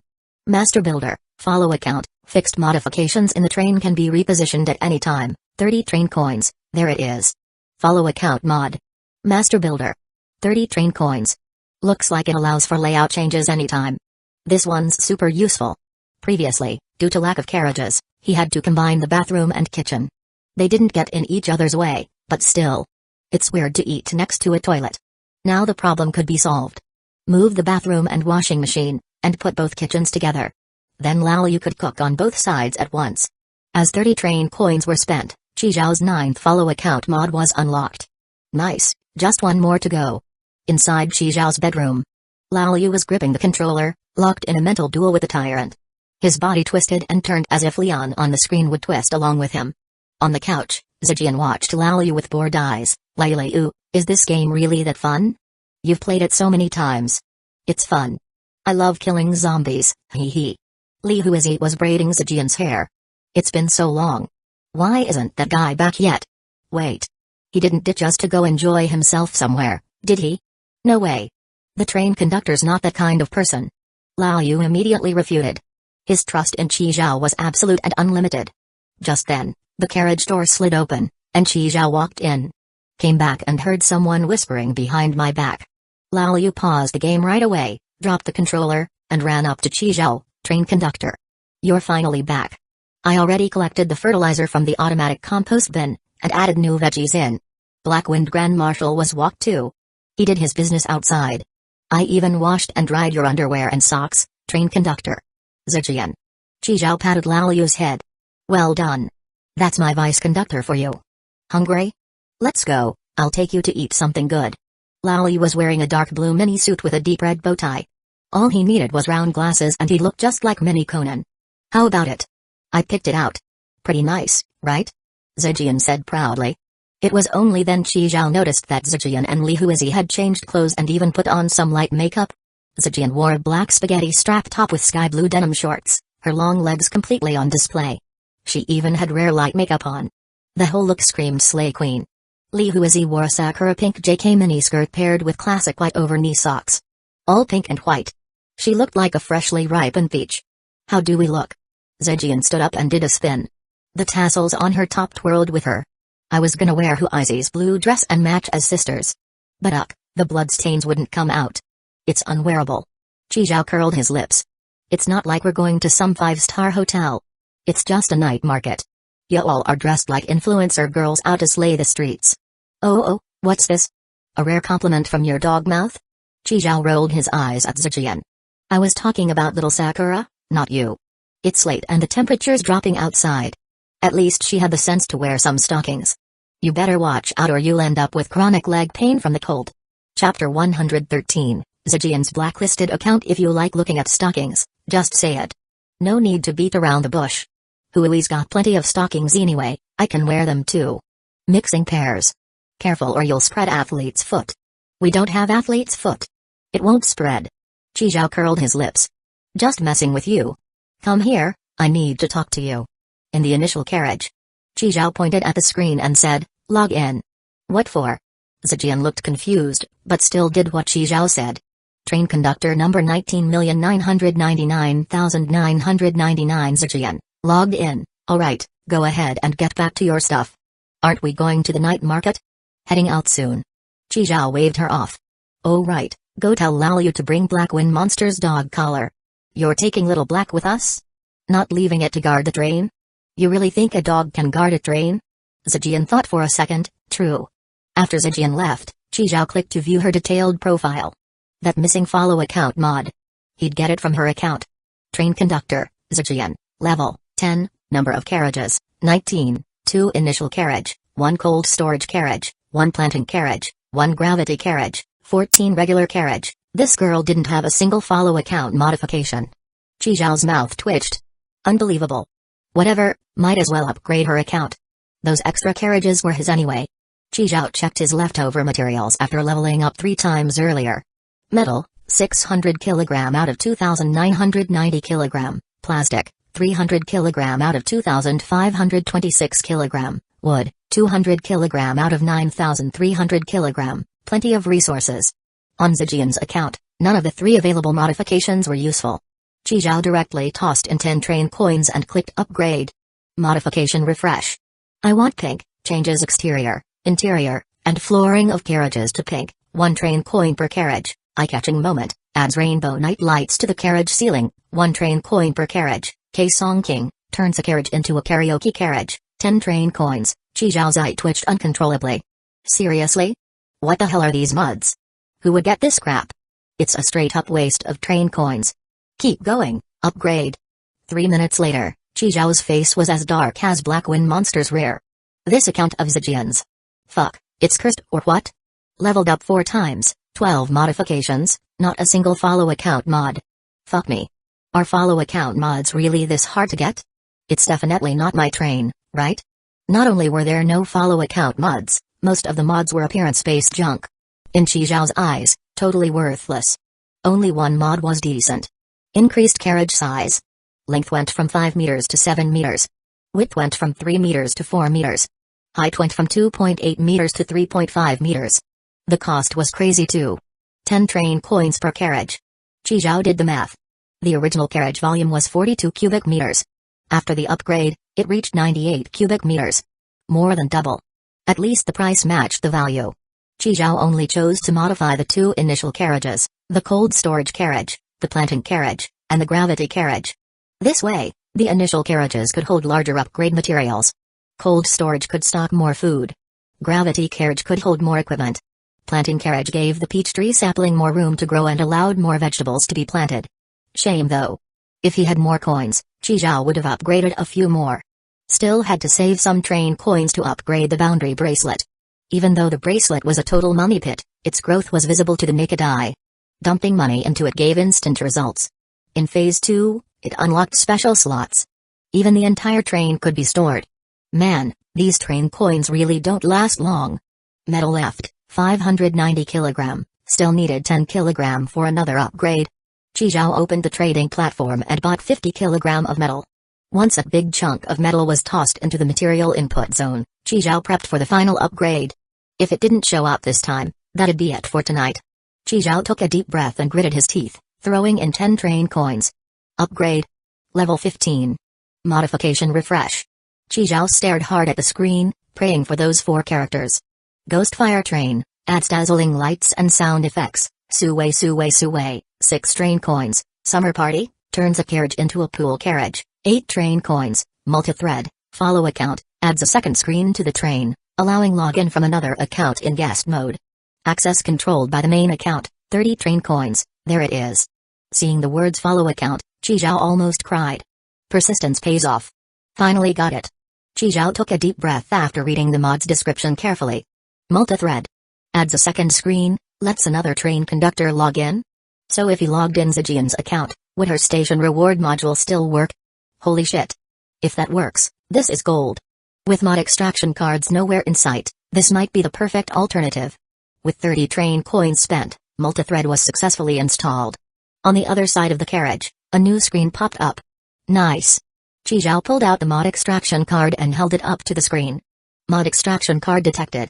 Scanning alt mods on this train, please select the mod you wish to extract. Not only could follow account mods be extracted, even mods affecting the train structure could be pulled out. Including but not limited to, bulletproof glass, reinforced steel plating, bathroom module, kitchen module, central air conditioning, sectioned refrigeration, planting carriage, and so on. Even train-exclusive objects that could be removed. Like cabinet air conditioner, ice maker, PS5. Were all listed as extractable. This mod extraction card was insane. Selected mod for extraction, multi-thread, confirm extraction? Yes or no. As Qizhao clicked yes, the screen showed extraction success. At the same time, the extra screen on the other side of the carriage vanished. The once transparent mod extraction card now had 3 characters on it, multi-thread. Perfect?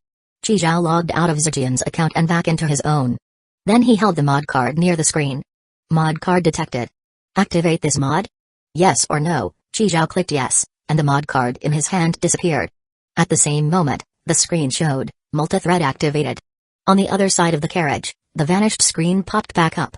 Train conductor, Qizhao, level, 19, number of carriages, 24, 2 initial carriage, a cold storage carriage, a planting carriage, a gravity carriage, 19 regular carriage, dynamic concealment, power boost, must have for lazy people, treasure hunter, early departure, this is art, eye-catching pack, delayed departure, master builder, multi-thread, 1, 2, 3, 4, 5, 6, 7, 8, 9, 10. Hidden condition for unlocking the outfit master module, before reaching level 20, have 10 follow account mods. Completed. Now all he had to do was reach level 20 to activate outfit master. As Qizhao's body trembled slightly with excitement, Zijian pushed the door open. What are you doing? It's been forever. Are we going or not? Lao Yu led Black Wind Monster on a leash, and Li Huizi followed behind, holding Little Fire Dragon. Our stomachs are about to cave in. Chapter 114, give your black silk dog leg to your old man to feel up so weird, it feels like these carriages got bigger. Is it just my imagination? Ziji, I feel like the train got bigger too. It started from the refrigerated room. Yeah, it really did get a lot bigger. Of course, we just remodeled it. Qizhao turned off the screen and looked at the group. Everyone hungry? Elbow. Let's go. He snapped his fingers, and the train door opened. Qizhao walked out of the train in high spirits. Zijian looked at Lao Yu and Li Huizi beside her. What the hell, why is he so excited? Li Huizi and Lao Yu both shook their heads. In the distance, Zijian had already brought Li Huizi into the shuttle first. What's this guy doing, dawdling like that? Why is going out such a hassle? Zijian glared at Qizhao, who had his hand on the train, chatting and laughing with Lao Yu, and she was starving to death. Are we going or not? Coming. Lao Yu ran from the front of the train to the back, pulling Black Wind Monster along. 24 carriages, 5 meters each. Plus the engine, the total length was nearly 125 meters. 2 of the carriages looked puffed up like fat guys. Conductor. Our train's gotten so long. Just watch, it'll get even longer. Awesome. Woof woof woof. Qizhao took nearly 5 minutes to store the train into the boundary bracelet. Where's the train? Lao Yu and Black Wind Monster, who were still jogging, froze. That huge train had just vanished. Qizhao shook the boundary bracelet on his wrist. Stored it. Let's go. Wow, conductor, you're amazing. Qizhao chuckled, patted Lao Yu on the head, and led him to the shuttle. As soon as he ducked into the shuttle, Qizhao saw Zijian's pervy hand sliding along Li Huizi's white silk thighs. Ugh, what a perv. Jealous, huh? After Qizhao called her a perv, Zijian doubled down and groped even harder. The seats in the shuttle were circular, and with a bit of a squeeze, the four of them could sit. Black Wind Monster and Little Fire Dragon sprawled out on the floor in the middle. Qi Zhao sat down next to Zijian, set the destination, and the shuttle took off. Yo, wearing stockings, huh? That's when Qi Zhao noticed Zijian was wearing super sheer nude tights. Wanna cop a feel? No thanks, I'm into black silk. Zijian scoffed and looked over at Black Wind Monster who was licking Little Fire Dragon's butt. Zhao Hai, give your black silk dog leg to your old man to feel up. Built over, Moonlight Alley. If you looked down from above, this street looked like a giant fishbone. On either side of the main street, alleys were arranged symmetrically, each one packed with food stalls. By the time the group arrived at Moonlight Alley, it was already 9:30 p.m., the peak of the night rush. The place was jam-packed with people. This is even bigger than a pedestrian street near my college. Zijian took a deep breath of the food-scented air and couldn't help but let out a sigh. Smells amazing. I'm starving, I feel like I could eat a whole pig. Li Huizi quickly tugged Zijian's arm, reminding her to stay composed. Qi Zhao gave Zijian a meaningful glance but said nothing. He'd noticed lately. Zijian's appetite had visibly grown. Definitely had something to do with the tentacle monster in her body. He figured he'd have to call it out and have a chat again sometime. Grilled dragon ribs. Premium adult grey dragon hindle egg meat, firm and bouncy texture. Also ice dragon sashimi. Springy, crisp, tender. Refreshing and not sticky at all. Damn, dragon meat, gotta try this. Qi Zhao ordered a combo of grey dragon and fire dragon meat grilled on an iron plate, an ice dragon sashimi, and a serving of crispy fried dragon fillet, plus their signature dragon thorn fruit dipping sauce. Total, 650 order coins. After placing the order, Lao Yu waited in the shop with Black Wind Monster while Qi Zhao went to buy drinks. Dream tea. Let your dreams take over. Handsome, in the world of dreams, you'll be the one and only supreme ruler. You'll be the god who controls everything, the master of all dreamscapes. Nothing. Not the endless skies nor the bottomless earth. Can stop your free-spirited charge. You can roam wherever you want, enjoying the thrill of total freedom. From peerless beauties to divine goddesses high above, none will resist your charm. They'll willingly join your harem of 3,000 concubines. Your charm is unmatched. Your power, unshakable. You are the ultimate overlord of the dream world. In dreams? Isn't it all fake? Don't you feel empty when you wake up? Easy. Just drink another cup, and head back into the dream. Empty. So empty. Qi Zhao shook his head with a look of disdain and turned to leave. Hey. Handsome. Don't go, handsome. Here's a sample pack. Try it and come back if you like it. Qi Zhao took the small tea packet and tossed it into his boundary bracelet. Whatever, it's free, might as well keep it. He didn't buy the dream tea. Instead, Qi Zhao bought 2 cups of hand-squeezed lemon tea from the next stall. One for him, one for Lao Yu. 30 order coins each, not bad. Back at the specialty dragon meat snack shop, the food had already arrived. Lao Yu was obediently waiting for Qi Zhao to come back before eating. Go ahead, waiting just for me, huh? Yeah, gotta eat with the conductor. While the 2 guys and a dog were chowing down, Zijian and Li Huizi returned. Their hands were full of bags. Clearly they hadn't held back. Qi Zhao chewed on some dragon meat and looked across the table at them. Can't just live off street food. Let's find a proper restaurant after this, my treat. Then why are you still here eating ribs? Just go to the restaurant already. Gotta warm up the stomach first, right? Qi Zhao cut a piece of grey dragon meat and popped it into his mouth. Try the sashimi. It's pretty good. Zijian took a glance and shook her head. Nah, I don't like raw meat.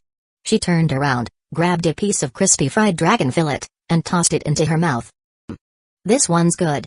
Got some chew to it. Li Huizi, on the other hand, speared a piece of ice dragon sashimi and ate it. It was icy cold at first bite, crisp and bouncy, like chilled jellyfish. But unlike jellyfish, it was incredibly delicious. Better than any gourmet dish. Li Huizi's eyes lit up instantly, and her face lit up with joy. She picked up another piece and dipped it in the orange yellow dragon thorn fruit sauce.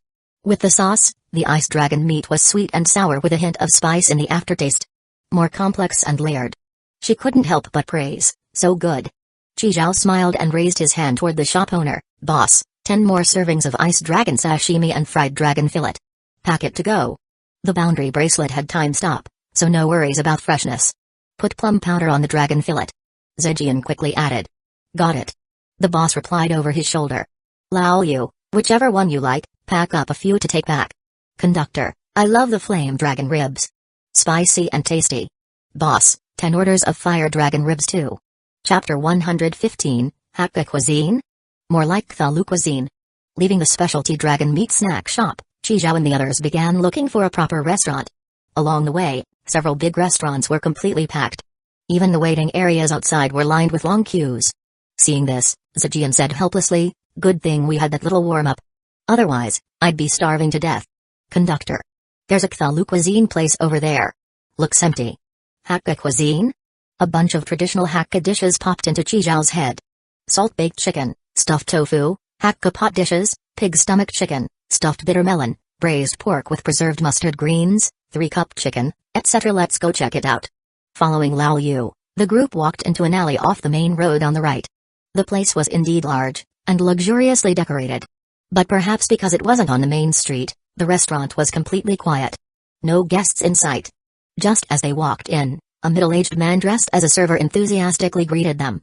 He wore a sharp suit, had a perfect center part, and his face was slick with oil. "Welcome, honored guests, all 4 of you."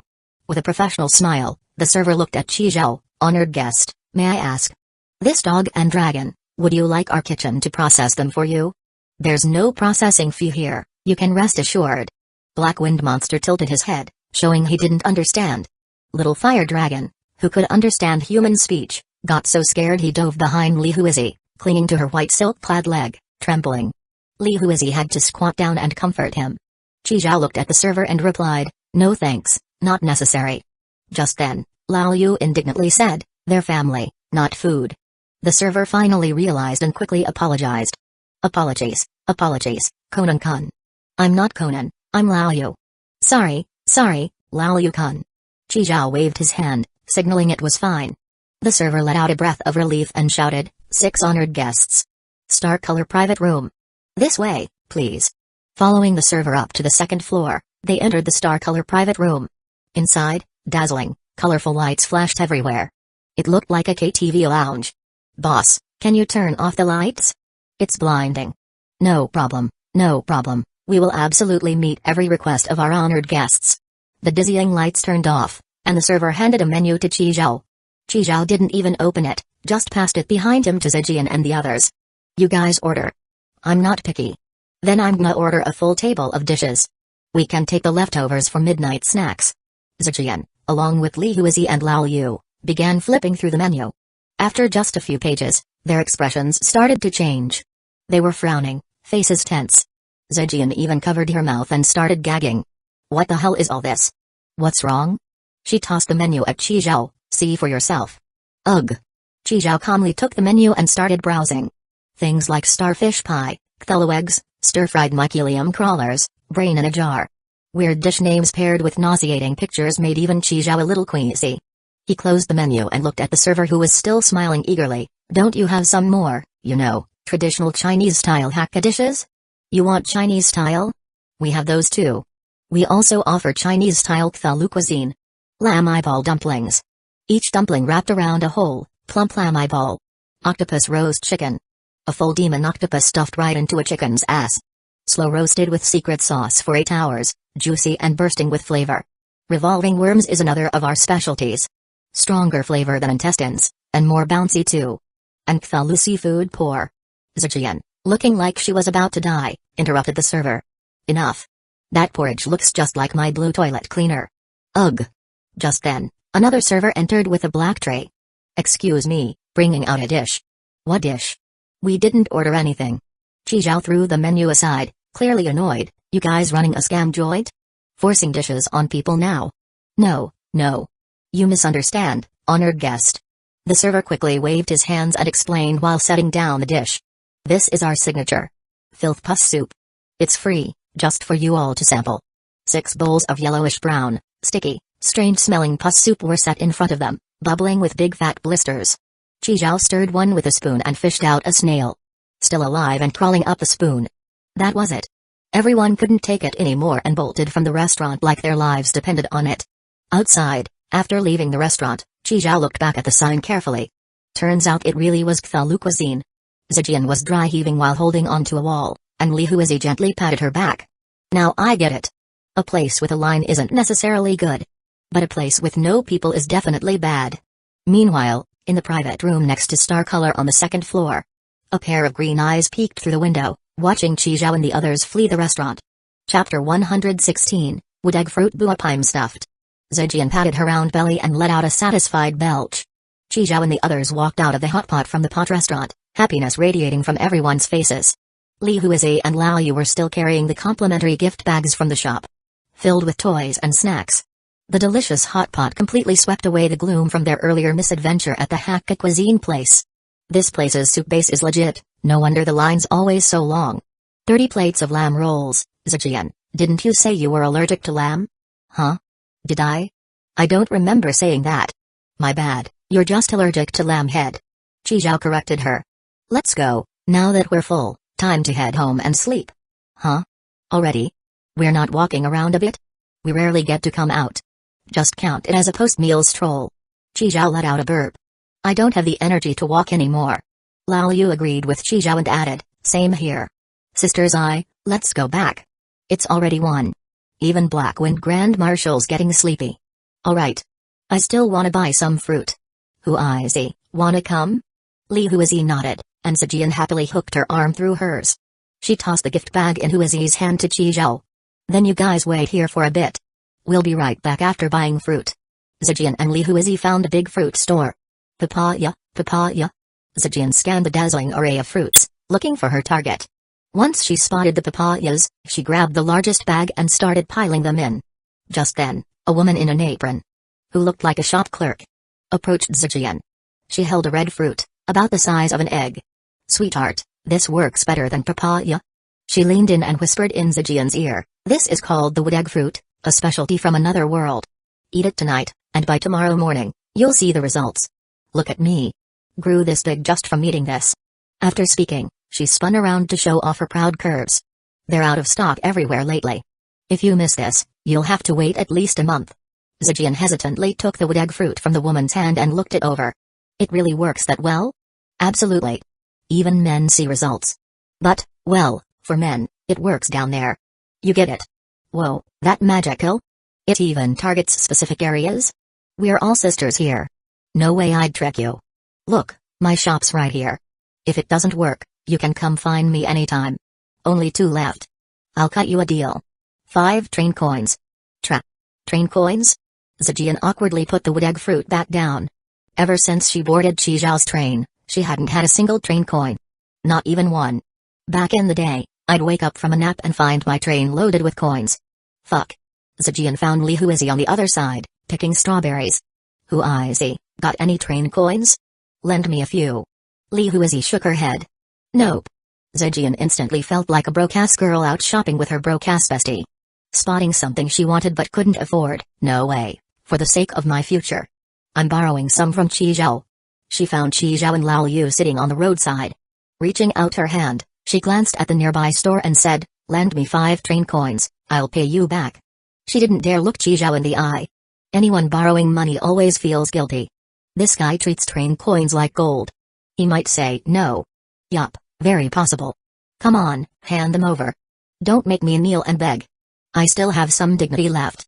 It had only been 3 seconds, but to Zhejian, it felt like 3 hours. Until she felt something weigh down her hand. Chi Zhao had placed the train coins in her palm. Is 10 enough? You're the best, boss. Good people like you always get twins. Chi Zhao waved her off, signaling her to stop sucking up.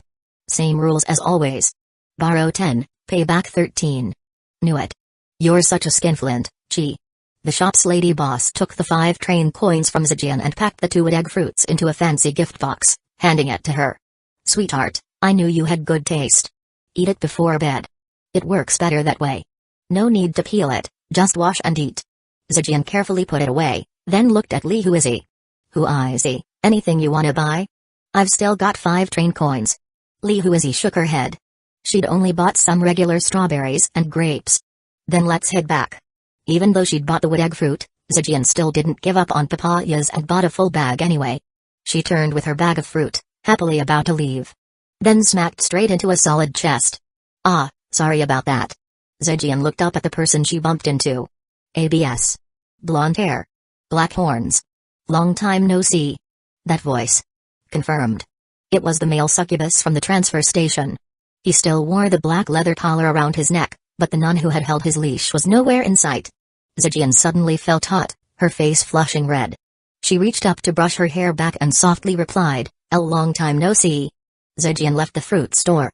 Not far behind her, the male succubus smiled faintly, his green eyes locked on them.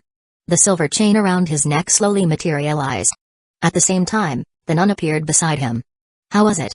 The male succubus gave a butler's bow and answered, "Through physical contact, I've confirmed the parasite is still inside her. It's much stronger than before, recovering rapidly." The nun nodded. "She still hasn't accepted my friend request from the transfer station. Didn't expect to run into her right before we leave. Guess it's fate." The nun gripped the cross on her chest and solemnly said, "Exorcise. Now.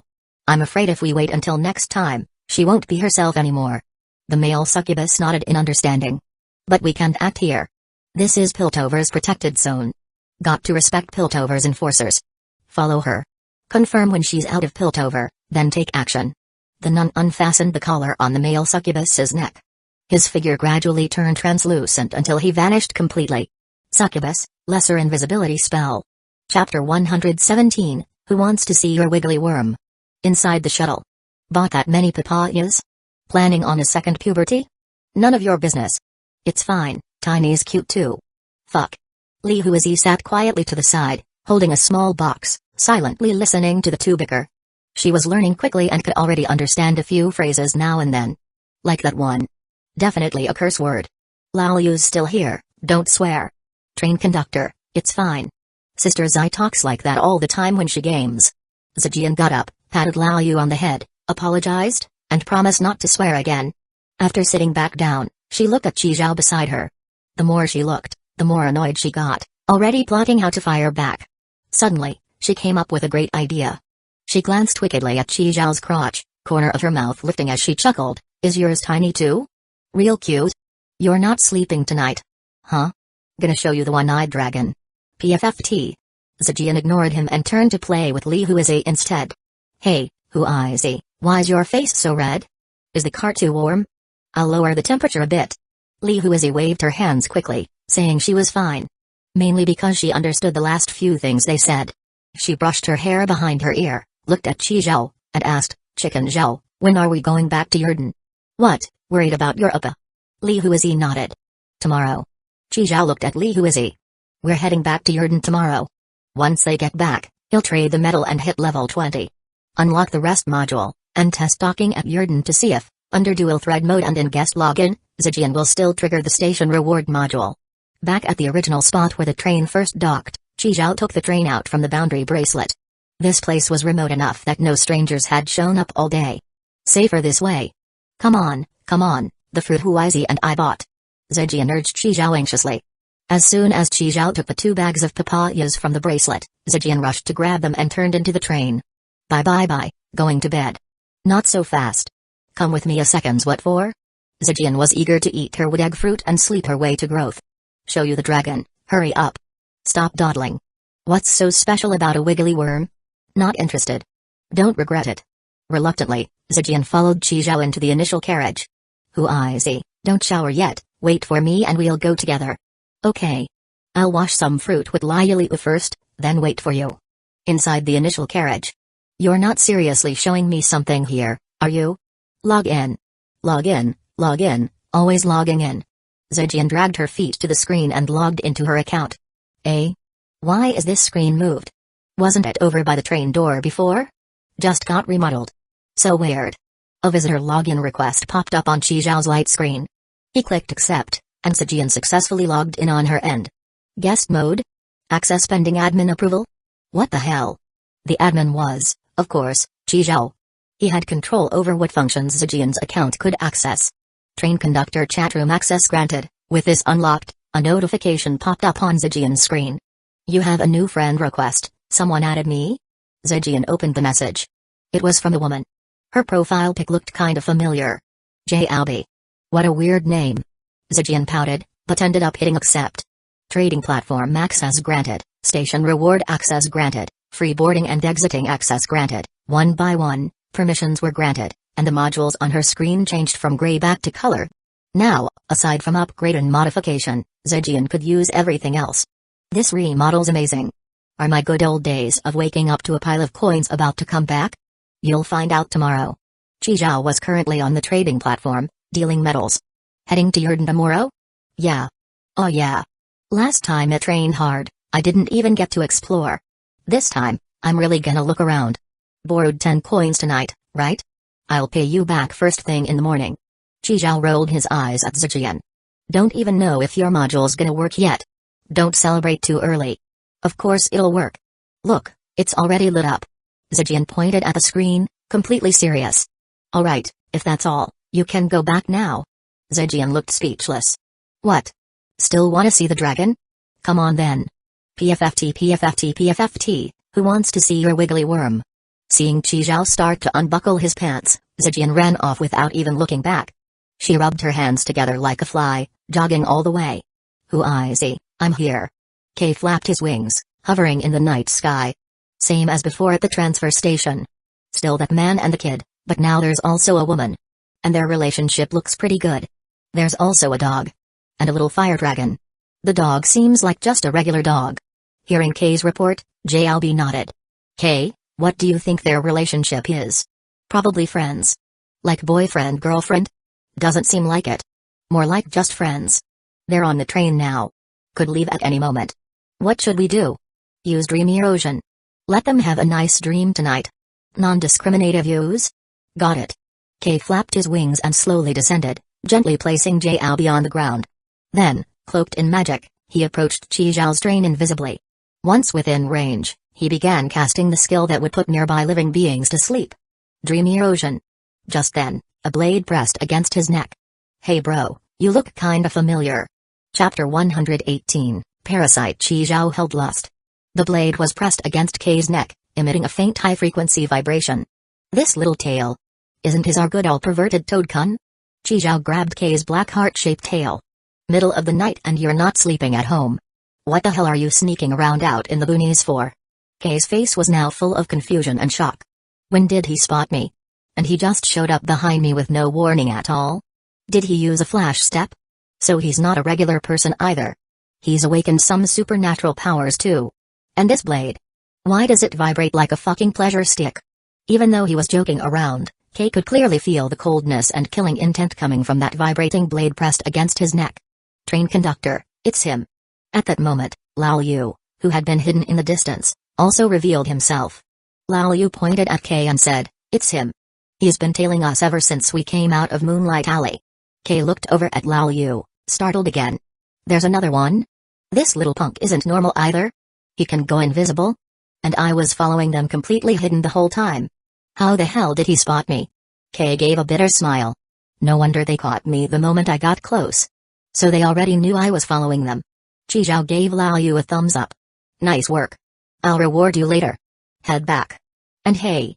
Put some clothes on, will ya? Lao Yu covered his junk with one hand and saluted with the other, Roger. Won't ruin the city's image. With that, Lao Yu turned invisible again and phased back into the train through the window.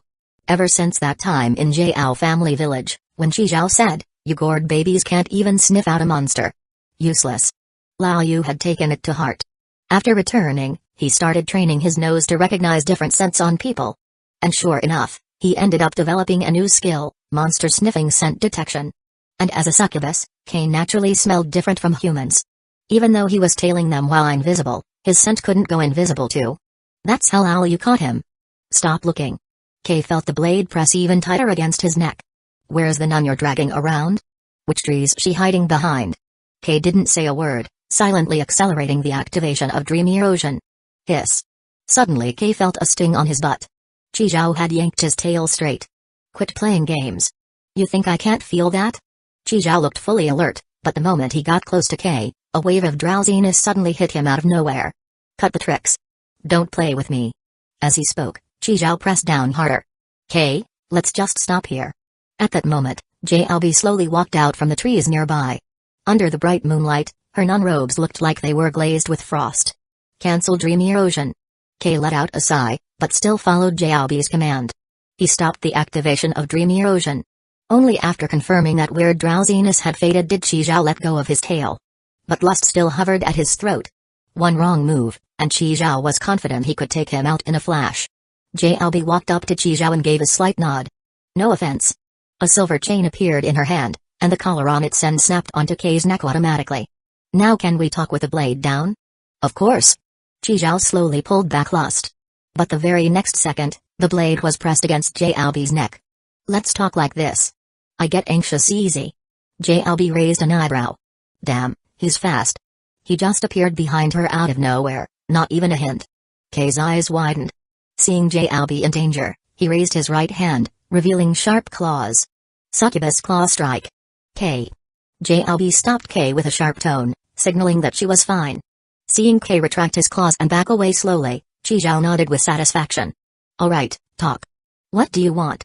I'm here looking for someone. Who? Zijian. What for? Gonna sell yourself to her as a little boy toy or something? Chi Zhao let out a chuckle. Forget it. She doesn't have the cash for that. JLB turned her head to look at Chi Zhao. What's your relationship with Zijian? What? Is she your girlfriend? Nope.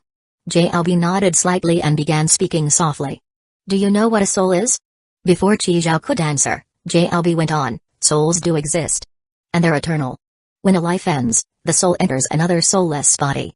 For example, a newborn baby, a hatched chick, a freshly broken eggshell fish. The old memories get sealed, and the soul begins a new journey. So normally, a body contains just one soul. But some powerful souls can manage to parasitize a body that already has a soul. I call them parasites. Chi Zhao's heart skipped a beat. He already had a rough idea of what JLB was getting at. JLB paused, looking into Chi Zhao's eyes, and said seriously, there's a parasite inside Zijian. Knew it. She actually knows about the tentacle monster in Zijian. JLB continued, some parasites might not harm the host. In fact, they might help like a grandpa traveling in your pocket. But the one in Zijian, it's a strong, unsettling signal. It's evil. If left unchecked, Zijian's soul will eventually be expelled. And it will take over her body completely. After all the talk, what exactly are you here for? Exorcism. Getting rid of the parasite. You got a way to do that? Yes. JLB's face was deadly serious. How do I know you're not making all this up? Souls, parasites. It all sounds like fantasy. Even if it's real, why are you doing this? This sounds seriously dangerous. What are you, some saint? Solving other people's problems out of the goodness of your heart? JLB smiled. Well, maybe I do have a bit of a personal reason. I knew it. Now that sounds more believable.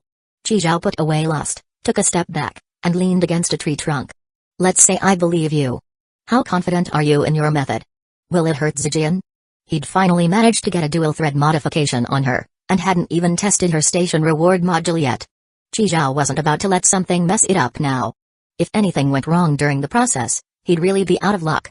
It depends on how much strength the parasite has recovered. JLB turned to look at Chi Zhao, based on tonight's encounter, 90% chance. Chapter 119, you call that an exorcism method? That's way too brutal. 90%, huh?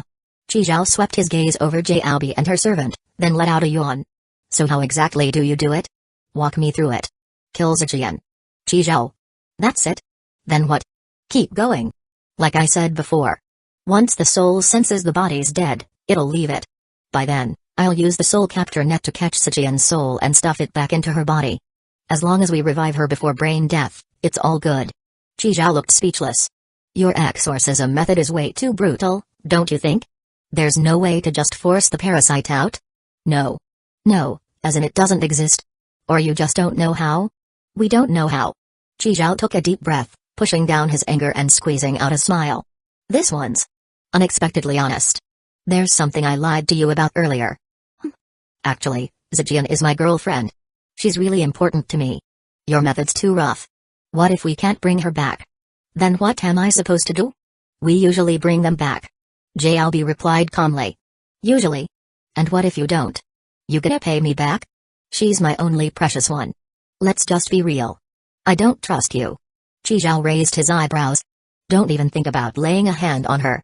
Unless you kill me first. That's it. We're done here. You go your way, I'll go mine. With that, Chi Zhao turned and walked off.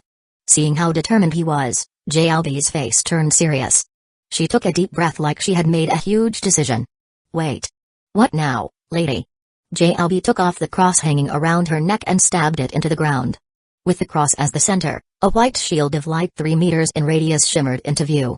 At the same time, JLB pulled out a short blade and stabbed herself right in the gut. She coughed up a mouthful of blood, her body swaying, looking like she was about to collapse. What the fuck? Master. Kay rushed into the light shield and caught JLB in his arms. At that moment, a faint blue glow began to drift up from her body. It was her soul. It was the first time Qi Zhao had ever seen a soul with his own eyes. It looked faint, soft. Like a single breath could blow it away. Kay quickly pulled out the soul capture net, fast as lightning, and caught it in one scoop. Carefully, he pressed JLB's soul back into her body, then began treating her injuries. As JLB's wounds healed, the soul that had been trying to escape finally settled down. Then suddenly, JLB's eyes snapped open. Cough, cough. She wiped the blood from the corner of her mouth, her face a bit pale. This soul-gathering array can keep souls from escaping the barrier.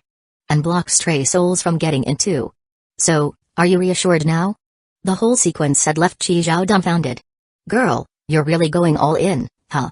JLB was silent for a moment, then spoke. I want that soul. She wants that soul. Well, there it is. Finally said what's really on her mind. Qi Zhao took a deep breath. He'd been thinking about how to deal with that tentacle monster anyway. Maybe tonight was the chance. Take a risk. You don't get many of those in life. Qi Zhao looked at the two and slowly said, all right. I'm in. But you're doing this my way. After refining JLB's exorcism plan, Qi Zhao returned to the train. It should be fine. But he still needed to prepare backup options. He called up the screen and pulled out 2 costume cards from the boundary bracelet. Asdeath and Silver Knight. Costume card detected. Asdeath. Activate. Yes or no, costume card detected. Silver Knight. Activate. Yes or no. As Qi Zhao clicked yes on both, the 2 cards dissolved into particles of light. Qi Zhao opened the Outfit Master interface. Just like a one-click wardrobe switch, the screen now showed 2 sets to choose from. Asdeath, remaining costume energy 100%, Silver Knight, remaining costume energy 100%. After reviewing the abilities of both outfits, Qi Zhao made his decision. He closed the screen and headed off to find Zijian. Lao Yu, I've got something to do outside. You're in charge of the train. No matter what noises you hear later, don't go out. Stay put inside. Got it? Lao Yu had never seen Qi Zhao give him such serious instructions before. Okay, train conductor. I'll guard the train. Qi Zhao patted Lao Yu's head, then headed to the rear carriages. Where's Zijian? Qi Zhao pushed the door open. Li Huizi was in light blue pajamas, hanging freshly washed silk stockings. Li Huizi glanced toward the corner. Qi Zhao followed her gaze. Since he'd installed the Master Builder module, he'd moved an empty bathroom into Zijian's bedroom. What now? Zijian was wearing the same pink pajamas as Li Huizi and was washing something at the sink. Qi Zhao walked over and picked up a fruit Zijian had just washed and placed on the counter. What's this? Winter jujube? It's huge. He took a huge bite. Crunch. Not sweet. Not tasty. You mother f. Zijian instantly flared up like a little lion, grabbed Qi Zhao by the neck with both hands, and shook him violently. Trying to shake that fruit chunk right back out of his mouth. My wood egg fruit. Cough, cough, cough. Zijian let go, snatched the half-eaten wood egg fruit from Qi Zhao's hand. Staring at the more than half-bitten fruit, she shook with rage. The shop owner never said what would happen if you only ate half. What if only one part grows? It'd be asymmetrical. After hesitating a moment, Zijian shoved the remaining half back to Qi Zhao. Here, take it. I don't want it anymore. She took a deep breath, trying to calm herself. Forget it. At least there's still one left. Qi Zhao didn't hold back. He took it and tossed it into his mouth. After swallowing, he pointed at a nearby box. There's more, right? Just wash another. Fuck you. What the hell, didn't we agree no cursing? Why do you always show your true colors when Lao Yu's not around? That fruit cost 5 train coins each. Wait. You've spent train coins just to buy these? What kind of crappy fruit costs 5 train coins? Does it make you immortal or something? It boosts secondary development. Zijian shouted, blushing. Qi Zhao. Too bad. You ate it. Just take the coins as payment. You didn't scam me on the price, did you? No, I didn't. Look me in the eyes. Really didn't. Zijian met Qi Zhao's gaze for 3 seconds, then turned her head away with a humphrey. I said no, so no. I'll trust you this once. The carriage door opened, and Qi Zhao walked out. Come on. I need to talk to you. The sooner we finish, the sooner we're back. Can't we talk here? It's a big deal. Qi Zhao looked back. Massive deal. Watching him walk off, Zijian begrudgingly dried her hands and followed. Hui, go ahead and sleep. I'll be back soon. Close train door. Since she had access permissions, Zijian gave the voice command to close the train door after stepping outside. In the dim woods, she hurried to keep pace with Qi Zhao. Chapter 120, Madam, time to wake up. Night had fallen, and the forest was gradually blanketed in a veil of mystery. Moonlight pierced through the sparse clouds, dappling the thick canopy in silvery light that interwove with darkness, creating a quiet and mystical atmosphere. On the ground, fallen leaves formed a thick carpet, crunching softly underfoot. Zijian had been following Qi Zhao for a long time and finally couldn't hold it in anymore. What the hell is going on? Zijian, do you miss home? What, you got away back? Qi Zhao shook his head. Then why are you asking? Of course I wanna go home. This place is dangerous as hell, we're hanging by a thread every day. I've got a whole list of shows waiting to be binged. And back home I could just lie around and get delivery, no worries about starving to death. Delivery? Trendy packaging, spiky chopsticks, and a black plastic soup spoon? See-through napkin and a mystery sweet drink for 10 cents? 1 cent discount sausage and a frozen tech fried egg for $1? Fuck off, what kind of decent person eats that shit every meal? Zijian rolled her eyes at Qi Zhao. But hey, this place has its perks too. What perks? No job. Qi Zhao. Well, there's that. So what's this really about? Don't tell me you dragged me here just to chit-chat. Qi Zhao stopped, turned to look at Zijian. Zijian, are you afraid of dying? Zijian was silent for 3 seconds. Are you fucking nuts? Qi Zhao quietly walked up to Zijian, lifted her hair, and placed a cross-shaped pendant around her neck. What's this? She picked up the pendant and glanced at it. Qi Zhao's sudden move startled her. Especially when he touched her hair. This jerk was annoying, but he was pretty good-looking. Qi Zhao took a step back and looked into Zijian's eyes. Madam, time to wake up. Zijian stared back, confused and full of disdain. Madam. What madam? What are you doing, are you confessing or something? Zijian tucked her hair behind her ear. Then at least do it right. Where's the bouquet?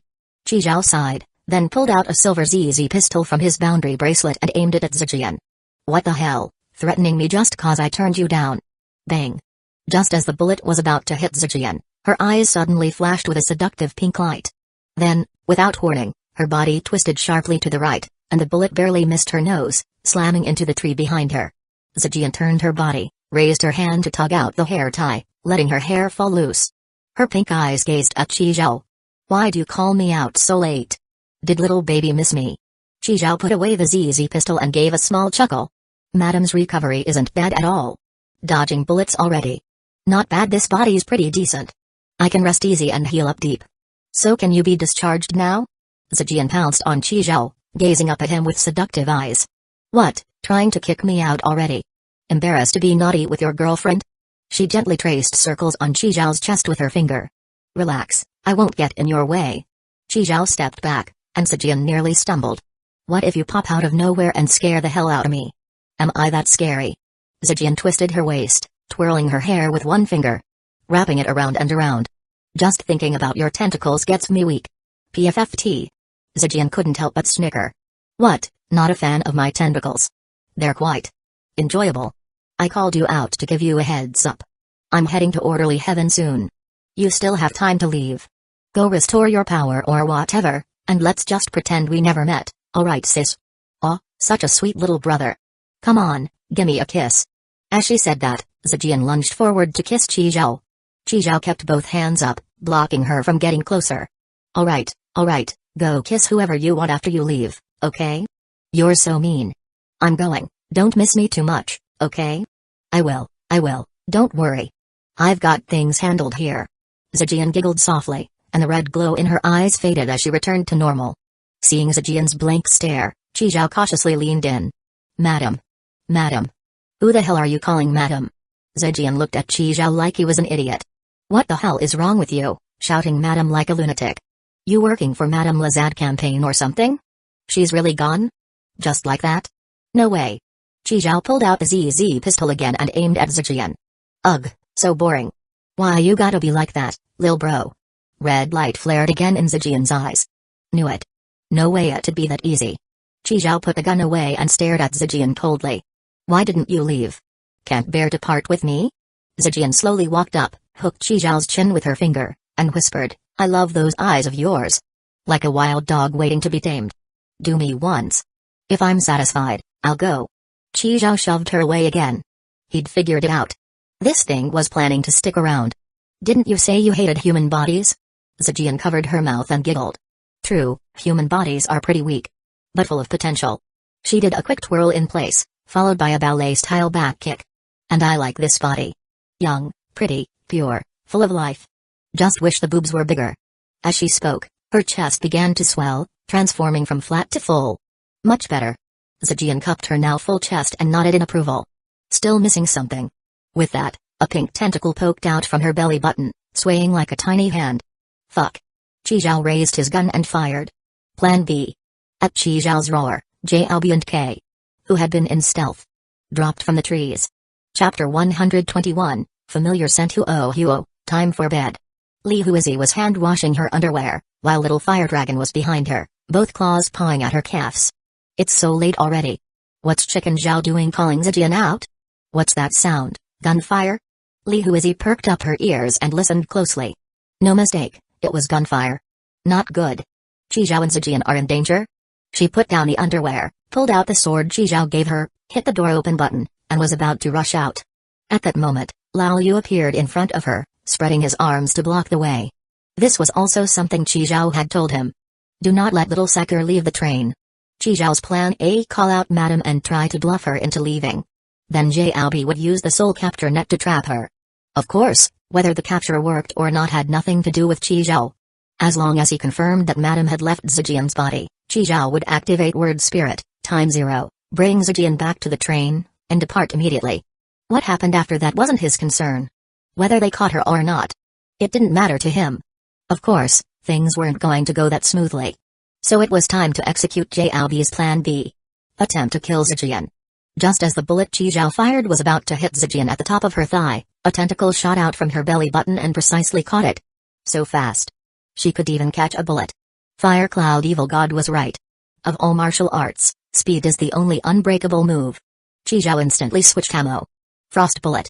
As long as the frost bullet made contact, it would apply its chilling effect. So even if caught by a tentacle, it would still chill her. Bang bang bang bang bang. After grabbing the first frost bullet, the tentacle sensed something was off. She immediately tossed the bullet away and dropped down to the ground with an inhuman motion. That caused all the remaining bullets to miss. Not just the tentacles. Her body was that fast too? It could almost match the speed of my time 0. Qi Zhao gave up on firearms and pulled out less directly. At the same time, K jumped down from the tree and tackled Zijian. His sharp claws plunged straight into Zijian's stomach. As instructed by Qi Zhao, he deliberately avoided vital areas to ensure she could still be saved later. Zijian let out a soft grunt, and from her wound sprouted countless thin, rope-like tentacles that wrapped around K's claws. K tried to pull his claws out with force. But it was too late. Those tentacles wrapped around him like ropes, holding him fast. Just then, Zijian, pinned beneath K, twisted her head a full 180 degrees to look at him. Oh my, turns out it's a succubus? And a male one at that. Rare. Then Zijian extended her long tongue and went to lick K's cheek. That tongue was around 50 centimeters long, covered in tiny suction cups, like an octopus tentacle. Seriously creepy. K frowned and quickly tried to get up. But his claws, embedded in Zijian's body, lifted her along with him. He grabbed her long tongue with one hand, and green light suddenly burst from his eyes, shooting towards Zijian. After being hit by the green light, Zijian froze on the spot. Charm spell. The tentacle tongue drooped weakly, and the string-like tentacles that had been binding K's claws slowly loosened. Only then was K able to pull his claws free. All right, she's under control. It all happened so fast. Only 3 seconds had passed since Qi Zhao fired the first shot. Qi Zhao, holding lust, walked over. See, in games they always say crowd control is king. He clicked his tongue. Her head's turned around. Can she even be saved? Turn it back. Following K's command, Zijian's head slowly rotated back into place. Whoa, wrong way. That's the wrong way. Qi Zhao corrected from the side. K had to issue the command again, and Zijian's head spun all the way around to return to normal. You can command her.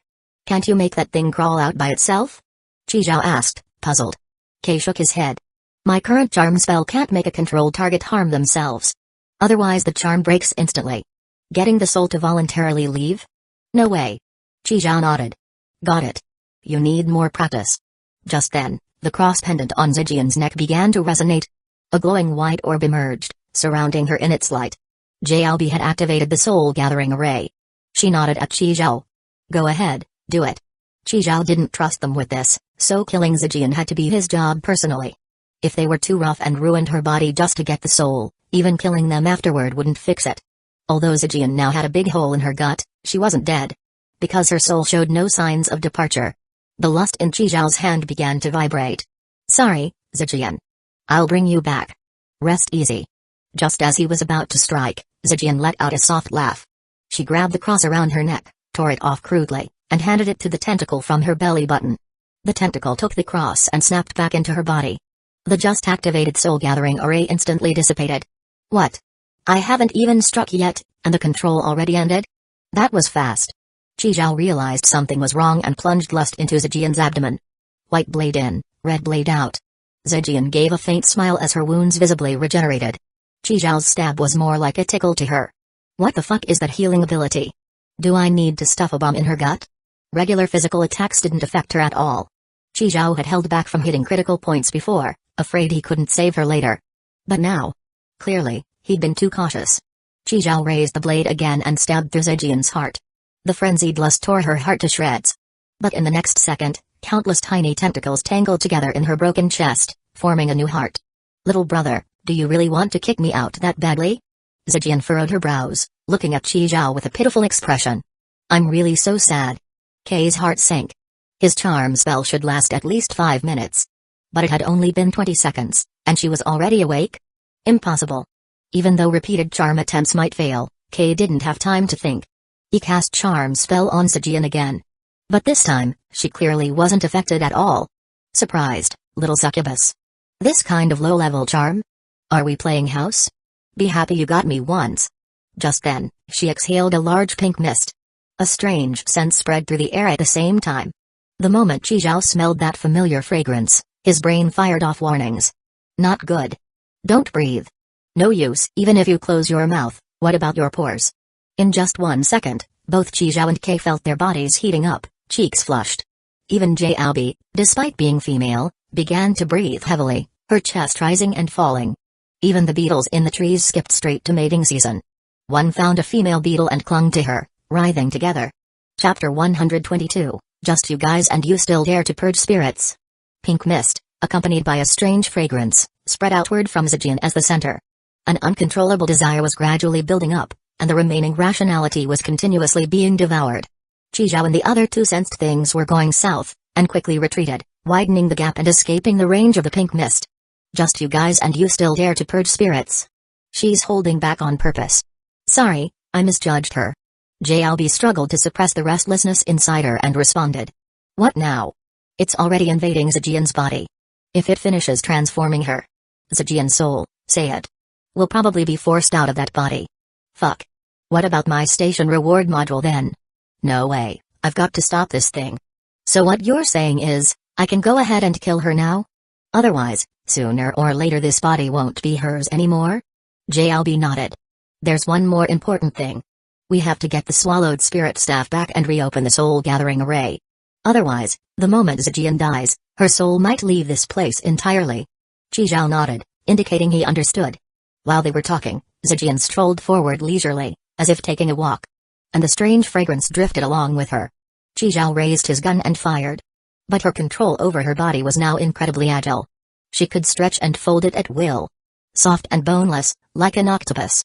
Qi Zhao's bullets were almost entirely dodged. Even the few that hit didn't do much. Zijian grinned wider, her smile mannequin twisted. Come on, if you make me happy enough, I'll let you become a part of me. Seeing things going bad, Kay rushed up to block her. He thrust out his sharp claws, lunging at Zijian, aiming straight for her heart. But the tentacle at Zijian's navel moved even faster. Whoosh!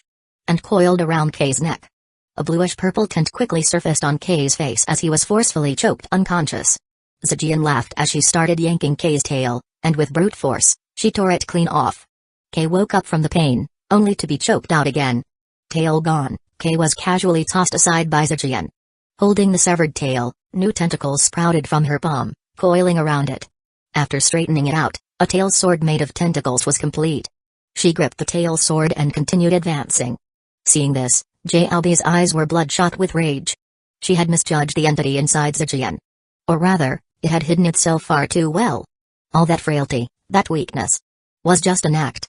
Looking at the now tailless K lying motionless on the ground, JLB was overwhelmed with helplessness and despair. Coupled with the increasingly uncontrollable desire, she collapsed to her knees, legs weak, unable to control her own body. At that moment, she suddenly felt light, and saw Zijian growing smaller in the distance. It was Qi Zhao. She was now slung over Qi Zhao's shoulder, being quickly carried away from Zijian. No more close combat. That scent wasn't a toxin, so antidote potions were useless. The lust triggered by that fragrance. Either you wait for it to fade over time, or you let it out. Kay could die, but JLB couldn't. Because only she could activate that cross. Qi Zhao made a quick decision. Ignoring his own physical reactions, he hoisted JLB up and pulled back further. Once they reached a safe area, Qi Zhao dropped JLB to the ground and pulled out Old Master Ren and the crimson dice. The biggest problem was that scent. It could make someone react in just 1 second. Give it a few more seconds, and you'd lose all will to fight, your head stuffed with nothing but that stuff. But Old Master Ren was a zombie. Now even a cyber zombie. He had no desire. And the crimson beast summoned by the crimson dice should be fine too. Qi Zhao tossed 3 dice to the ground. Clack, clack, clack. Triple fours. 444 Assassin's Shadow. It has the fastest speed and can briefly go invisible. Born for assassination, its hand blades are sharp enough to slice through steel. The 3 dice quickly fused into one form. As expected, when all 3 dice show the same number, the Crimson Beast summoned has a special trait. Last time, triple ones summoned the Snake of Curiosity. Not much attack power, but great for stealth. This time, triple fours summoned the Stab and Slash Expert Assassin's Shadow. A Crimson Beast about 1.5 meters tall formed. Slender build, with 2 blade arms. Its face was tiny, only about the size of Qi Zhao's palm. Each blade arm had 6 red dots evenly lined up. 12 in total. Its legs were powerful, a single jump could take it more than 10 meters away. Qi Zhao controlled it to slash at a nearby tree with one of its hand blades. With a clean strike, the tree was cut in half. Sharp as hell. The feedback sensation that came through Qi Zhao's body. It felt like slicing a yam with his own hand blade. Following his will, Old Master Ren and the Assassin's Shadow charged back into the pink mist. Though the mist was pushed aside with the Assassin's Shadow's movement, Zijian could use that to determine its location. But better than nothing. Qi Zhao still activated its invisibility. Old Master Ren opened his mouth, white light gathering. Energy cannon. With the position info from Assassin's Shadow, Old Master Ren finished charging and fired a white blast. Sneak attack. Caught off guard, Zijian's right shoulder was instantly melted by the energy cannon. At the same time, Assassin's Shadow's sharp hand blade sliced straight for Zijian's abdomen. Though Assassin's Shadow was controlled by Qi Zhao, it was still just 3 dice. So it was immune to Zijian's fragrance. Zijian grinned menacingly and blocked with the tail sword. The hand blade that had cleaved a tree was now slicing rubber. Elastic and resistant. Its edge dulled. The sneak attack blocked, Zijian opened her mouth again and sprayed more pink mist. Seeing the weird creature unaffected, a flash of doubt crossed Zijian's eyes. Then she smiled again. Interesting, is that a summoned creature? No soul. So it's unaffected by my ambiguous aroma. Assassin's Shadow raised its other blade from below in an upward slash, forcing Zijian to tilt her head back to avoid it. Meanwhile, Old Master Ren repositioned. Another energy cannon charged and fired at Zijian. But constantly on guard, Zijian suddenly crouched, dodging the blast with ease. Chapter 123, Not afraid of damage, just afraid of control. Zijian's quick reaction dodged the energy cannon, but it also exposed an opening to Assassin's Shadow. The sharp hand blade whooshed past, and blood gushed out from Zijian's back. Old Master Ren raised both arms high, sparks flying from all 10 fingers, unleashing a barrage of energy bullets with power on par with a standard rifle. True Ice Superconductor kicked in, and extreme cooling ensured it wouldn't overload. Zijian was now under attack from both sides, assaulted from the front and rear. Most crucially, neither of these attackers was affected by the ambiguous aroma. Assassin's Shadow slashed open Zijian's belly. Through shared vision, Qi Zhao saw the cross hidden inside her body. But in the next second, the massive wound abruptly closed, and the cross was swallowed back in. Even the previously melted right shoulder regrew once again. Qi Zhao's eye twitched involuntarily. Fuck. How did Anoka Subaru even manage to kill her before? This thing really can take a beating. Like some legendary tank boss. Normal physical damage was completely useless on her. But things like frost bullets and charm spells, control type skills, were actually effective. Wonder if Toad Potion will work on her. Yep, Qizhao had applied Toad Potion to both hand blades of Assassin's Shadow. Now that Zijian was wounded, it was just a matter of whether the poison kicked in. Sure enough, Zijian's face changed suddenly. Toad Potion was kicking in. Even though the wound had closed, the poisoning couldn't be stopped. Her back and belly began to break out in tiny red toad-like rashes. Itchy. So itchy. Sometimes, itchiness is even more unbearable than pain. She was forced to split her focus, scratching furiously to relieve the itch. But as the bumps were scratched open, white fluid seeped out, and more rashes appeared all over her. Ha ha ha ha ha ha. It itches. It itches so much. Zijian descended into madness, tossing the tail sword aside, scratching her body wildly with both hands. Even the tentacle protruding from her navel was covered in red bumps. The faster she scratched, the more she broke open, the more the white fluid flowed, and the more bumps popped up. She was stuck in a vicious cycle. With a clenched jaw, she shed a layer of skin like a crab molting its shell. Qizhao raised an eyebrow. Didn't expect that move. Zijian stood there stark naked, laughing hysterically. But it didn't last. The rashes continued to erupt from her skin. The poison was inside the body, not just on the surface. Unwilling to give in, Zijian shed another layer of skin. But it still didn't help. During this, Assassin's Shadow kept following up with extra stabs, adding more toxin into her system. Zijian was itching so badly she rolled and thrashed on the ground. Qizhao seized the moment. Assassin's Shadow slashed open her belly again and retrieved the blood-soaked cross from her abdomen. At that moment, Zijian completely stopped resisting, lying motionless on the ground. The pink mist and strange scent vanished without a trace, as if they'd never existed. And her split-open belly didn't regenerate this time. She looked dead. Qizhao frowned deeply, on high alert. Playing dead? Trying to lure me close. No. This thing switched Zijian's soul back. She's forcing me to save Zijian. Without hesitation, Qizhao had Assassin's Shadow bring Zijian to him. At the same time, Kei was carried back by Old Master Ren. Qizhao pulled a set of clothes from the boundary bracelet and covered Zijian's body. Jalbi grabbed the cross, not bothering to wipe the blood off, and immediately activated the soul-gathering array. A white light circle enveloped the area. 2 souls slowly floated out from Zijian's body. One was pale blue, shaped just like Zijian. The other was light pink, with countless waving tentacles. A bizarre-looking soul. At that moment, Kei also regained consciousness. He was a succubus to begin with, and had impressive self-healing ability. Though his tail had been torn off, the wound had already closed. Did it work? Seeing the scene, his expression was one of complete shock. He had no idea how this man pulled it off. Get ready to save her. Qizhao didn't even glance at Kei, simply gave a direct order. As Zijian's vital signs weakened, the 2 souls began to separate faster. The tentacle monster realized something was wrong. There was no healing as expected, and it began frantically trying to dive back in. Qizhao saw it and slashed Zijian again. That finally pushed both souls completely out of her body. Qizhao grabbed the soul capture net and swiftly scooped up the tentacle monster. It twisted and thrashed in the net, but couldn't escape. Jalbi took out the pre-prepared container. It was a small glass vial, rainbow-hued like colored glaze, about the size of an adult man's thumb. Jalbi opened the lid and brought it close to the net. The tentacle monster was sucked into the bottle by a pulling force, and Jalbi sealed the lid right away. Zijian's soul had floated up quite high, but because of the soul-gathering array, it couldn't escape the white light barrier. After sealing the monster, Qizhao leaped up and caught Zijian's soul with the net. It was a strange feeling. Souls looked weightless, but once caught, they had a bit of heft. The tentacle monster weighed about as much as an apple. Zijian's soul was slightly lighter. Maybe the weight of 2 or 3 grapes. Inside the soul capture net, Zijian didn't struggle. She just stared blankly at Qizhao, eyes open. As if sizing him up, silently watching. Kei had already started treating Zijian's injuries, but Qizhao found the process too slow. He took out 1 intermediate healing potion and 1 intermediate antidote, and poured them straight into Zijian's mouth. Back at the transfer station, Kongyu had given Qizhao 4 bottles of basic healing potion, 2 intermediate healing potions, and 1 intermediate antidote. He used 1 intermediate healing potion on Li Huizi, and the last one on Zijian now. Only basic healing potions remained. Time to hit the trading platform again. Qizhao sighed. Never can have too few healing items. With the potions and Kei's healing spells, Zijian's body recovered quickly. The red rashes vanished under the effect of the intermediate antidote. Qizhao carefully brought Zijian's soul close to her body. Seeing the soul slip in with ease, Qizhao finally exhaled in relief.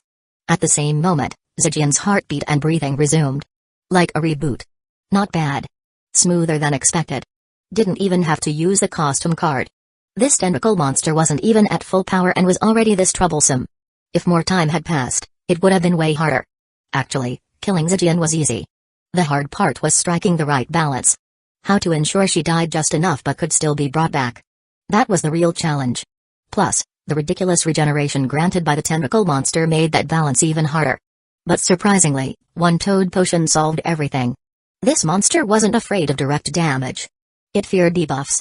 With that hidden threat handled, Qizhao could finally relax a bit. When Zijian slowly opened her eyes, both Kei and Jiaobi let out a sigh of relief. If they hadn't managed to save her, they knew their fates wouldn't be pretty.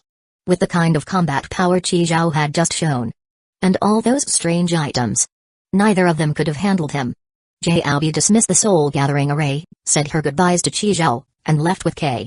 Kei flapped his wings and flew off into the night sky, carrying Jiaobi. Your tail. It's fine. As long as I absorb this soul, I'll grow another one eventually. Yeah, this soul's regeneration and body modification are really strong. Jiaobi pulled out the glass vial from her chest and looked at the tentacle monster inside, beaming with joy. Without him, this wouldn't have been possible at all. Qizhao. Chapter 124, A Blessing in Disguise? The train rumbled through the boundless darkness. Qizhao sipped his cola and looked out at the starlight, finally able to catch his breath. Tonight had been way too hectic. First, they stumbled upon Kong Yu's train being inspected, then Jiaobi's late-night exorcism. But thankfully, all the problems had been dealt with. Just then, Qizhao saw a flash of a yellow train vanish into the distance. A train had just brushed past him. Qizhao had once wondered what would happen if he broke the window and jumped out. He'd mentioned this once during a casual chat with Ziyuan. Her answer was, you'd be drifting in the void, just waiting to die. If you were lucky, maybe you'd get randomly transported to the nearest station. That's right, the train traveled through the void. And those tiny dots of light were the stations they stopped at. Each one was its own little world. Qizhao had already reached level 20 and unlocked the rest module and outfit master module. But there was a problem. The rest module let you choose to stop at a public station, but the starting point couldn't be a public station. Which meant, if you wanted to transfer between public stations, you first had to do a random stop. Right now, Qizhao was on the way to the next station. This stop, Ye Weil's outdoor stadium, multiplayer station, 8 other trains also stopping, latest departure time, 6 hours after stop. This station is a sports arena. Ye Weil will randomly select a sports competition. Winners will receive one of Ye Weil's prized carriages. Losers will have one of their carriages taken by Ye Weil. Tomorrow's competition, track and field, Ye Weil Stadium. Looks like as his level went up, the station forecast info became more detailed too. Even the randomly chosen event could be previewed now. 8 trains were stopping here. That was the first time he'd encountered this many people. There were definitely veteran players among them. Rewards and penalties being carriages? That was a first. Track and field, huh? Qizhao waved his hand to close the screen and walked into the kitchen. On the table, there had originally been 2 plates of fruit. One of strawberries, one of grapes. Li Huizi had washed those earlier and left them for Qizhao. He hadn't gotten around to eating them. Now they'd all gone to Zijian. Not long after Qizhao brought her back, she started whining about being hungry and wanting food. As for what happened earlier in the forest, she seemed to have no memory of that part. She only remembered Qizhao randomly calling her wifey, and everything after that was blank. Watching Zijian devour the food, Qizhao frowned slightly. After suffering so many injuries, shedding her skin twice, and even dying once, had her body completely burned through its energy? When Qizhao was cleaning up the battlefield, he had already disposed of both layers of Zijian's shed skin and Kei's severed tail. He didn't leave anything behind. Burp. Zijian set down the half-eaten chicken leg in her hand and burped. She couldn't eat anymore. Li Huizi didn't know what had happened, only that Zijian had left with Qizhao in her pajamas and come back wearing Qizhao's clothes. That naturally led her mind to all kinds of scenarios. After Qizhao briefly explained what happened, she finally got a general idea of the situation. And when Zijian heard the full story, her brain basically blue screened for a while. So, I was possessed by some dirty thing? It's fine. It's all been taken care of. There won't be any side effects, right? You don't feel anything? Following Qizhao's gaze, Zijian looked down. Holy shit, they're this swollen? Li Huizi had estimated herself to be a C-cup, and now Zijian was at that level too. Maybe even a bit bigger. Yup, even though the tentacle monster had been exorcised, the modifications it made to Zijian's body hadn't reverted. Though the tentacle at her belly button was gone. Zhejian looked thrilled. So this counts as a blessing in disguise? Don't know. Might just deflate in a few days, Qi Zhao smirked. Not exactly all natural, you know? Fuck, seriously? Zhejian calmed down. Whatever, even if they did shrink, there's still the wood egg fruit. Thinking of that, she stole a glance at Qi Zhao's crotch. Doesn't seem like anything changed. What are you looking at? Qi Zhao noticed her stare and shot back. Ah, haha, nothing. She raised her arms high and stretched lazily. So tired. Feels like all my bones are falling apart. Zhejian yawned and tugged on Li Huizi. Come on, time for bed. She dashed back to the bedroom, twisted left and right in front of the mirror, admiring her surprise gains. Nice. Who'd have thought they'd grow this big without even eating a wood egg fruit? If she did eat one, wouldn't that be overkill? Nah, this size is just right. Zhejian nodded in satisfaction. After brushing her teeth, she flopped onto the bed and snuggled under the covers. Hui, touch it. It feels amazing. He. She yanked Huizi's hand over to share the joy. It's fine, you touch mine, I touch yours, he. The next second, the scene around them shifted. Zhejian saw Qi Zhao and Lao Yu and froze for a moment. This was their bedroom. Li Huizi noticed too. Her face flushed, and she quickly pulled her hand back. She tugged the quilt up, burying everything but her mouth under the covers. What the hell? You perv. It's fine, go ahead and sleep. Don't mind us. Qi Zhao was also under the covers, only his head peeking out. Even though the tentacle monster's soul had been banished, Qi Zhao still planned to keep an eye on things for a bit. Since Zhejian's spring mattress came from the Buildmaster module, Qi Zhao could relocate it at will. And with that, Zhejian, Li Huizi, and the little fire dragon were automatically brought over too. The black wind monster saw the little fire dragon and lit up with excitement. It clung to the edge of the mattress and reached for the dragon's butt. The black wind monster was now over 40 centimeters long. When it stood up, it could actually reach the bed. The little fire dragon panicked and scurried toward the middle to escape the creepy black hand. The carriage, 4 meters long and 3 meters wide, was nearly full now. On the left was Qi Zhao's bed. In the middle was Lao Yu's sofa bed, the PS5, and the black wind monster's doghouse. On the right was Zhejian's spring mattress, just moved over by Qi Zhao. The massage chair had been relocated to another empty carriage. Gotta say, the Buildmaster module was super handy. Worth every bit of its 30 train coins. All Qi Zhao had to do was tap the screen to adjust the layout in real time. Once he hit level 30 and unlocked the free splicing module, he'd even be able to fully reorganize the carriages. Which was perfect, because Qi Zhao wasn't satisfied with the current setup. Hey, one thing. Tell little Sakura we won't reach Yurden tomorrow, it'll be the day after. Qi Zhao explained the rules of the rest module. Li Huizi didn't mind. By the way, you two run fast? Why? Zhejian, having had her fun interrupted, was visibly annoyed. Not expecting much from you anyway. Sleep. Conductor. I'm fast. Lao Yu threw off the blanket and jumped to his feet. Chapter 125, Ye Weil's Outdoor Stadium 7:30 in the morning. Qi Zhao had already finished washing up. Li Huizi and Lao Yu were making breakfast. Thanks to the Master Builder module, the kitchen had undergone a huge transformation. The bathroom and washing machine, both not originally part of the kitchen setup, had been relocated to other carriages. In exchange, another basic kitchen module had been installed. Between the two stovetops, left and right, there was a square stone water tank, 1 meter long and half a meter wide. It was filled with clear, sweet water. Lao Yu carried off a bucketful, and the lowered water level slowly began to rise again. Not long after, it returned to its maximum height. It was the infinite water Qi Zhao had brought out from Minecraft. He had moved it here from the refrigerated carriage. Positioned between the two stovetops, it was easy to access from both sides. On the other side were the furnace and crafting table, also from Minecraft, now serving as a platform for train-specific appliances. On top of the furnace sat an oven. On the crafting table stood a rice cooker. On another table nearby, an electric griddle and a coffee machine were placed side by side. A bulky ice maker sat quietly in the corner. Technically, Qi Zhao could have made ice cubes inside the refrigerated carriage. If the ice maker had any advantage, it was probably better hygiene and cleanliness. After all, the refrigerated carriage was frequently accessed and stored raw and frozen meat. Even though it had separate temperature zones, they weren't completely isolated. These train-specific appliances were no different from ordinary household ones. The only real difference was that they had no tails.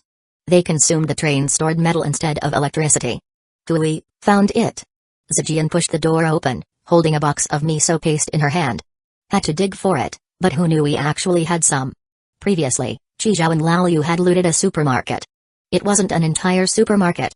Otherwise, there wouldn't have been room on the train for everything. But the supply stockpile was still plenty rich. Li Huizi took the miso. She was planning to make miso seafood soup. Liu, anything you're short on? Sis Zai, I'm almost done here. Don't need anything. Okay, call me if you do. Mission complete. Zijian came over to where Qizhao was. He was currently fiddling with the coffee machine. They'd only slept for less than 4 hours last night. Qizhao was planning to make some coffee to perk up. Zijian yawned dramatically and stretched like a cat. Yer, why do my clothes suddenly feel so tight? Qizhao turned his head and gave her a look. Zijian leaned in and whispered beside him, Hey, did you feel like your pants got tighter? Nope. Why? Zijian furrowed her brows. Weird. Did the wood egg fruit not work? No way. That big sister didn't seem like a scammer. She even gave me a guarantee, said if it didn't work I could go back to her. Her shop's right there. Can't exactly run off with the temple. Zijian shook her head, rejecting the idea. I got it. He was probably too small to begin with. So even if it got bigger, he wouldn't notice any tightness. The more she thought about it, the more it made sense. Humphrey. Definitely a wiggly worm. With that thought, Zijian's brows relaxed and she let out a breath of relief. Qizhao watched Zijian's face shift through a series of expressions, completely unaware of what she was thinking. Last night, he had secretly observed her several times and didn't notice anything unusual. Even when he pointed a gun at her head, she slept like a pig. No reaction at all. It was Li Huizi who had woken up once from the commotion. Conductor, breakfast is ready. After breakfast, Qizhao headed to the initial carriage and summoned the screen. 7:49. Just then, the train's broadcast came on, train has arrived at station. Please sit tight and hold on. At 7:50, the train arrived. As it stopped, a golden flash lit up the floor of the initial carriage, and a pile of train coins appeared out of thin air. Nice, the station reward worked. Qizhao let out a breath of relief. His time and effort hadn't been wasted. The process didn't go quite as expected, but whatever. As long as the outcome was right. He picked up the pile of train coins and stored them in his boundary bracelet. 15 in total. Special module. Station reward. When the train stops, you receive train coins equal to your current level. Since Zijian's account was level 15, the reward was 15 coins. So the reward amount was based on her account level. Even though he'd now gained access to the reward in a roundabout way, Qizhao still wanted to get this module on his account. Only then would it truly count as owning it. To get more train coins, he'd need to level up Zijian's account. But doing so would slow down his own progress. After calculating things, Qizhao decided to level her account to 21st. Just 5 more levels. That way, each station stop would give him 20 train coins. After hitting level 20, the resources and train coin cost for leveling would double again. Right now, to gain 1 level, Qizhao needed 1,200 kg of metal, 600 kg of plastic, 400 kg of wood, and 20 train coins. So he'd push Zijian's account to level 20, and then stop leveling her until he reached 30 himself. How is it? Got any coins? Just as Qizhao was planning how to distribute resources for max profit, Zijian burst in, chomping on a hand-grab pancake Lao Yu had made. Seeing the now empty initial carriage, she let out a long ah. Nothing, huh? No way. Oh, I get it. You hid them. Take a guess. Just then, Qizhao's vision blurred. The surroundings changed. Blue sky. Lush green lawn. A red rubber running track. A massive open-air stadium. For a moment, Qizhao felt like he was back at school. But as his gaze wandered further out, that feeling vanished. Because surrounding the arena weren't traditional bleachers. They were train carriages. Of all colors and shapes. Stacked together like a giant coiled serpent, enclosing the stadium in the center. 10 full layers of carriages, nearly 30 meters high. Qizhao looked around and saw glass-paneled initial carriages, larger extended carriages, even transparent glass carriages he'd never seen before. With fish swimming inside. There were carriages with thick black cannons sticking out, ones glowing with rainbow lights, rusted wasteland-style carriages. Totally bizarre and all over the place. So these were Ye Weiao's prized carriages. If I lose today, one of mine will be taken. If I win, I get to pick one of hers as a prize. As Qizhao examined the carriages around him, a tiny twin-tailed Lily in a white training uniform slowly walked over from the opposite side. She was less than 1.5 meters tall, her twin ponytails reaching her lower back. She wore white baseball socks and thick-soled black sports shoes. Chapter 126, Beer Belly with a Blue Entry. That's Ye Weiao. She doesn't look very professional. Ye Wei wore a pair of exaggerated sunglasses, her small lips pouting in displeasure. So annoying. I have to work this stupid job every day. When the hell is the world going to end? Why are there still dumbasses modifying for power boosts? Now I have to work an extra 10 minutes. As the manager here, every time a train conductor arrived, Ye Wei would be forced to go to work. Right now, she was full of early morning grump. Ye Wei stormed up to Qi Zhao, lifted her head, and glared at him angrily. She tried her best to look as fierce as possible, staring him down. Seeing Qi Zhao just standing there, unresponsive, made her feel very satisfied. That's right, just like that. Humphrey, scared now, aren't you, brat? But she forgot she was wearing sunglasses. Qi Zhao couldn't even see the fierce glare she was working so hard to maintain. Qi Zhao looked down at Ye Wei in front of him and couldn't help but think to himself. This one doesn't seem too bright. Oi, brat. Name. Ye Wei grabbed at the air with her left hand, and like a magic trick, pulled out a small notebook. Then she reached out with her right hand and pulled a pen out of thin air too. Qi Zhao. Qi Zhao. Arrived 10 minutes early. -5 points for impression. Ye Wei mumbled while jotting down his name. Qi Zhao? Do you know that because you arrived 10 minutes early, I didn't get to eat breakfast? I'm still growing, okay? Breakfast is important, don't you get it? Qi Zhao nodded in agreement. Ye Wei then pointed at her notebook, smirking wickedly. Of course, those impression points aren't impossible to earn back. What do you want? Qi Zhao didn't beat around the bush. Oi, brat, you catch on quick. Not bad, not bad. Ye Wei tossed her notebook and pen aside. They didn't hit the ground but vanished into the void. I want milk, remember, it has to be chocolate flavored. And toast, with 1 egg and 3 slices of cheese. Spread chocolate and peanut butter on it. No veggies. I also want fruit. What fruit? Let me think. Strawberries. Qi Zhao said. Because there was still a plate of strawberries on the dining table in his train. Strawberries, not bad. I'll take strawberries. I have all that, but, Qi Zhao spread his hands, and Ye Wei immediately caught his drift. She pointed at Qi Zhao with her index finger. I'll give you 3 minutes only. Go, brat. The next second, Qi Zhao was back on the train. But the train was completely empty. Zijian, Lao Yu, and Li Huizi were all gone. Only the black wind monster and the little fire dragon remained in the kitchen. Qi Zhao frowned, already guessing where the others had gone. He quickly activated word spirit, ×0 to prepare what Ye Wei wanted. As for that notebook and the impression points, Qi Zhao thought they were basically kid stuff, useful for nothing more than entertaining children. But she was the ruler of this place, so it was still smart to stay on her good side. 3 minutes later, Qi Zhao reappeared in the outdoor stadium. And the 3 who had vanished, Zijian, Lao Yu, and Li Huizi, were now standing across from Ye Wei. Just as expected, they had been teleported here too. Ye Wei held her notebook and mumbled, Lao Yu. That's a nice name. I like it. +5 points for impression. Lao Yu, call me Sister Yao. Yao. Sister Yao. Good boy. Ye Wei reached up and patted Lao Yu's head. So obedient, I like that. Another 10 points. Qi Zhao shook his head. Definitely just some kid-level stuff. After getting her breakfast, Ye Wei was in a great mood and sat down right on the spot to eat. As she sat, a seemingly invisible, non-existent chair appeared under her butt and held her up steadily. The eggs cooked nicely. Qi Zhao smiled. He didn't have time to cook eggs. That was from earlier when Lao Yu made them. Just leftovers. Even though word spirit, ×0 could boost his own speed, it couldn't speed up the cooking time of an egg. Conductor. Lao Yu had looked pretty flustered earlier, but calmed down as soon as he saw Qi Zhao. Zijian leaned in next to Qi Zhao and whispered, what the hell is this place? It's fine. It's not dangerous here. Qi Zhao glanced at Ye Wei again, then added, just don't piss her off. Zijian nodded and relayed that to Li Huizi. Look around.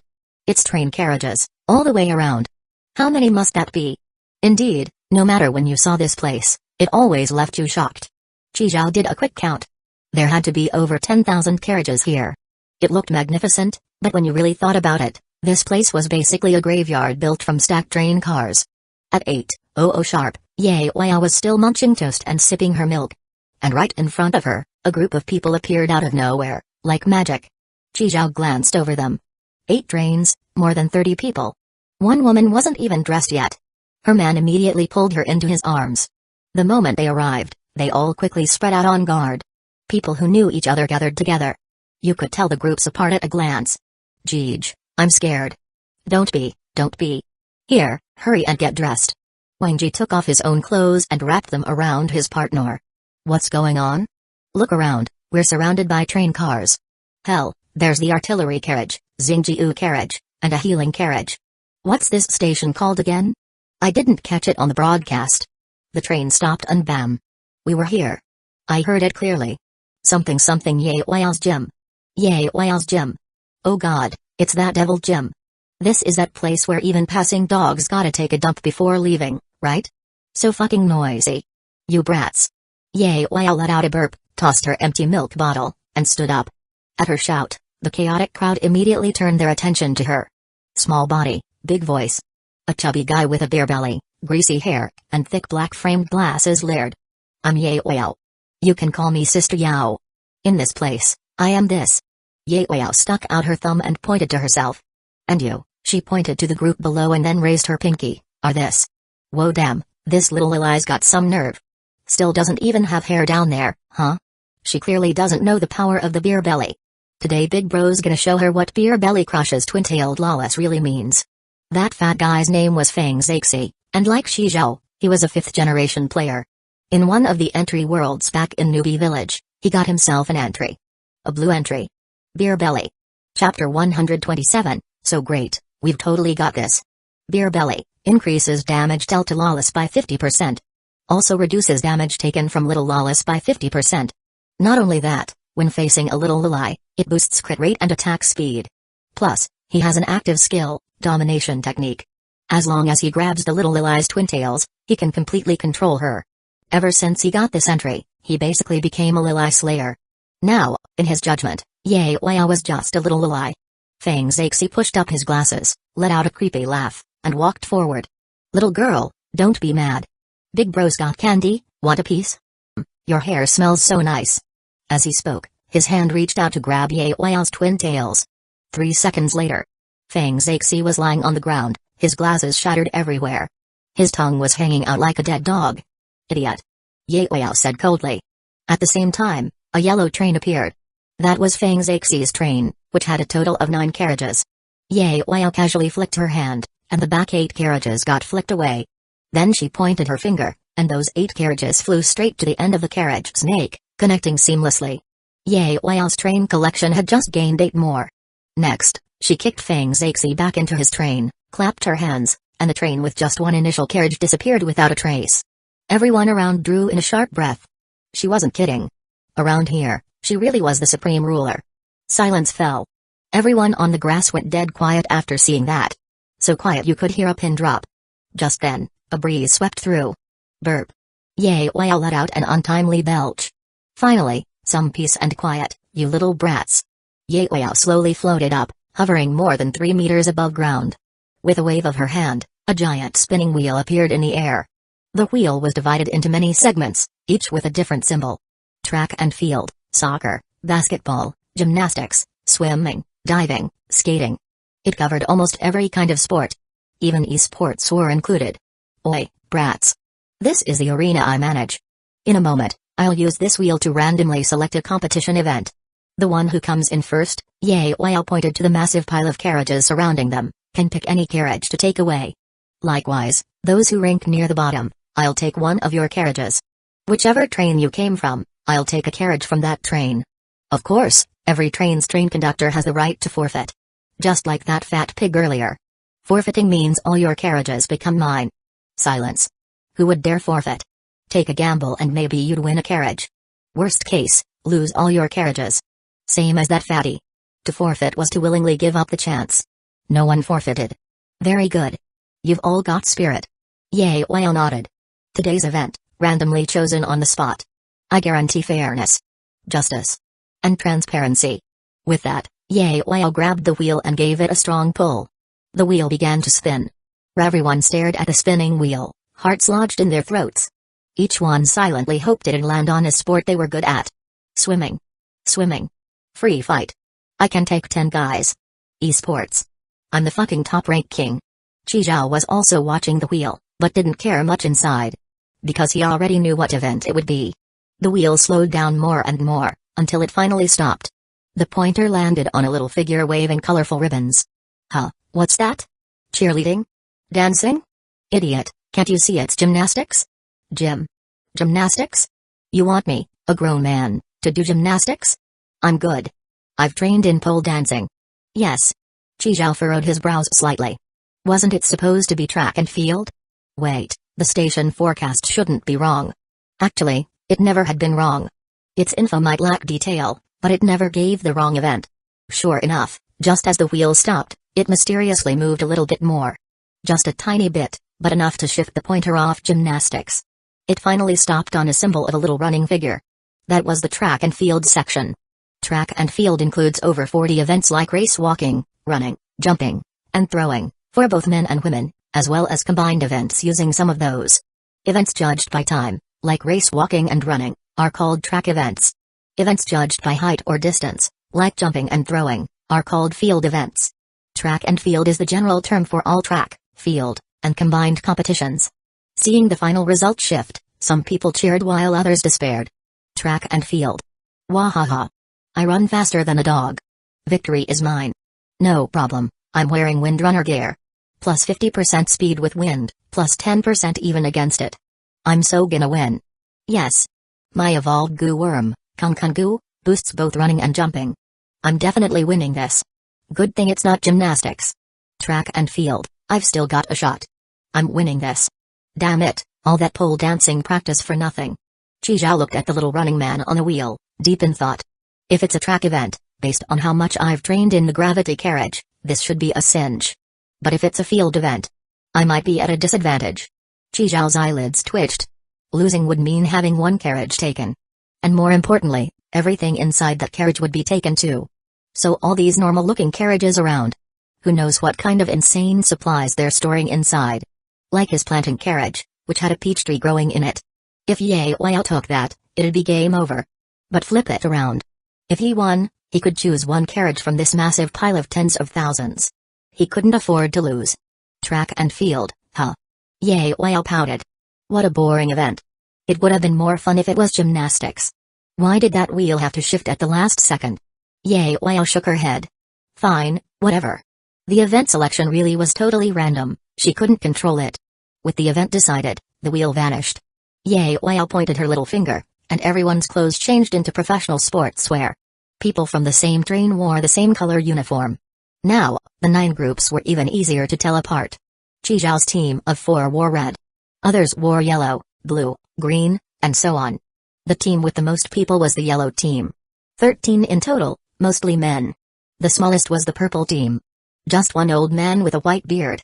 He was the only solo player, making him stand out a lot. Chapter 128, I only recognize biological sex. Other teams, like the blue team, green team, and black team, were basically 3 or 4 people. They all had both men and women. Fuck, where's my windrunner gear? No way, why's my equipment gone? Amani. My evolved goo worm, Kung Goo, isn't working anymore. Wait, I can't even sense my energy nodes. Facing the panicked and flustered crowd, Ye Weihao smiled slightly and said, let me tell you all, this is a pure arena. All those abilities and items of yours are useless here. In this place, the only thing you're challenging is your body's physical limit. Upon hearing this, Chi Zhao realized that although his boundary bracelet was still there, he couldn't use it. The running shoes, glowing silk stockings, toad potion. Those speed-boosting items in the bracelet were also unusable. But it wasn't just him, everyone was in the same situation. So at least it was fair. Chi Zhao secretly tried to activate a word spirit. Failed again. TCH. Alright then, looks like this really is a test of pure physical strength. Perfect chance to test how my training in the gravity carriage paid off. The panic didn't last long, since it wasn't targeted at any one person. It was Ye Weihao coming for everyone. Alright, listen to my command, everyone. We'll start with a warm-up. 10 kilometers for the guys, 5 for the girls. Ye Weihao floated midair, arms crossed, overlooking the crowd. Everyone kept their complaints to themselves and got on the track. But people are different. Some went all out from the start, some ran at a normal pace, and some strolled along like they were window shopping. Why do the girls only have to run 5 kilometers? That's not fair. Cut the crap. I'll add another 5 for you in a minute. Fuck it, she says run, so I run? I'm just gonna walk. What's she gonna do about it? Exactly, the competition hasn't even started yet. Chill. I didn't eat breakfast. Starving. Can't run. Ye Wei watched this scene without getting angry. Instead, she smiled meaningfully. Oi, brat, what's your deal? One guy was still on the grass, acting all hesitant, not joining the warm-up. Ye Wei glanced at him and tilted her chin. My psychological gender is female. So do I run 5 kilometers? Get lost. I only recognize biological sex. You're being discriminatory. The man immediately retorted. I'm reporting you. Ye Wei laughed at that. Report me? I'm the boss here. You think you can report me? Then she pointed a little finger. The man's Adam's apple shriveled up, his chest began to swell, and his hair grew longer. He realized his body was changing and quickly reached for his pants. My little weapon? My little weapon is gone? My little weapon. Alright, you're officially a girl now. You only need to run 5 kilometers. Ye Wei chuckled, revealing a sly grin. He only wanted to cheat his way out of 5 extra kilometers. Who would have thought he'd lose his family jewels in the process? Get moving. He dropped to his knees with a thud. I was wrong. Sister Yao. Aren't you the one who said your psychological gender is female? I granted your wish. Sister Yao, I'm begging you, please. I really know I was wrong. Ye Wei started whistling like she didn't hear anything. How about this? If you win the competition later, I'll consider changing you back. Thank the heavens. Thank you, Sister Yao. I'll give it my all. She knocked her head on the ground twice with a loud thump. When she reached the track, her teammates gathered around.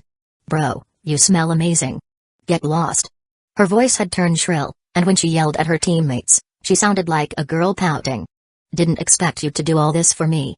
Don't worry, I'll take responsibility for you. Fuck off. The field was nice and breezy. No wind.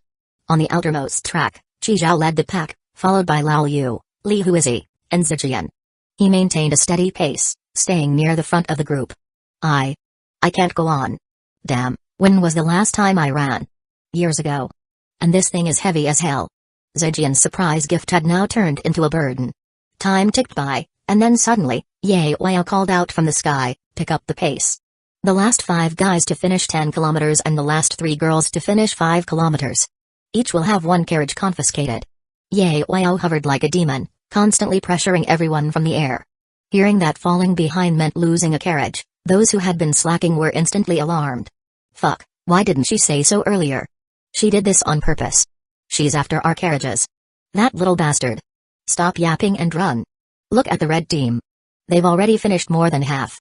Shit, how is that kid running so fast with such short legs? Everyone had a number on their clothes. It showed how many kilometers they'd run. Chi Zhao and Lao Yu were both at 5. Most of the guys were at 3 or 4, with some just hitting 2. Li Huizi's shirt showed 3, Zijian's was at 2. Most of the others were still at 2. One guy looked at Ye Wei and chuckled, Sister Yao, do the top 5 runners get a prize? Prize your ass.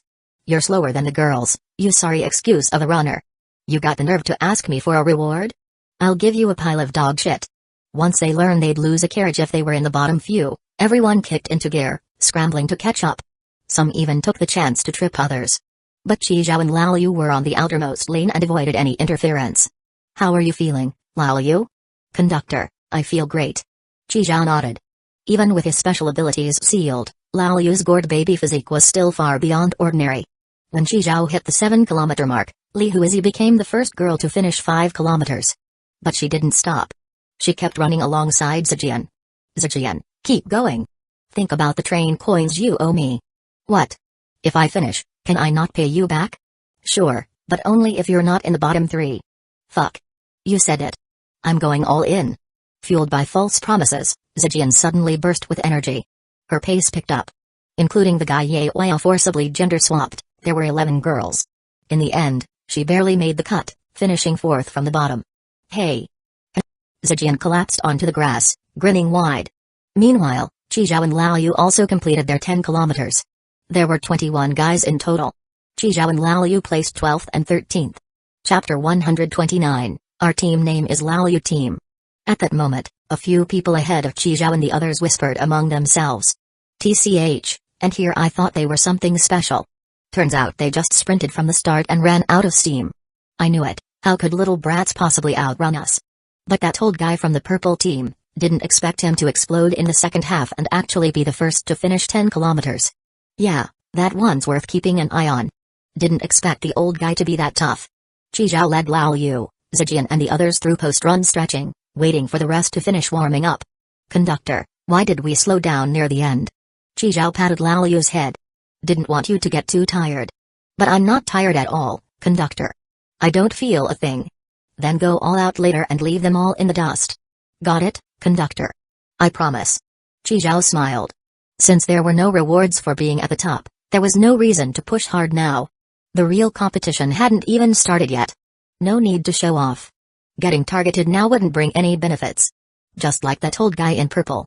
People were already on guard around him. I'm done. Let me rest a bit, okay?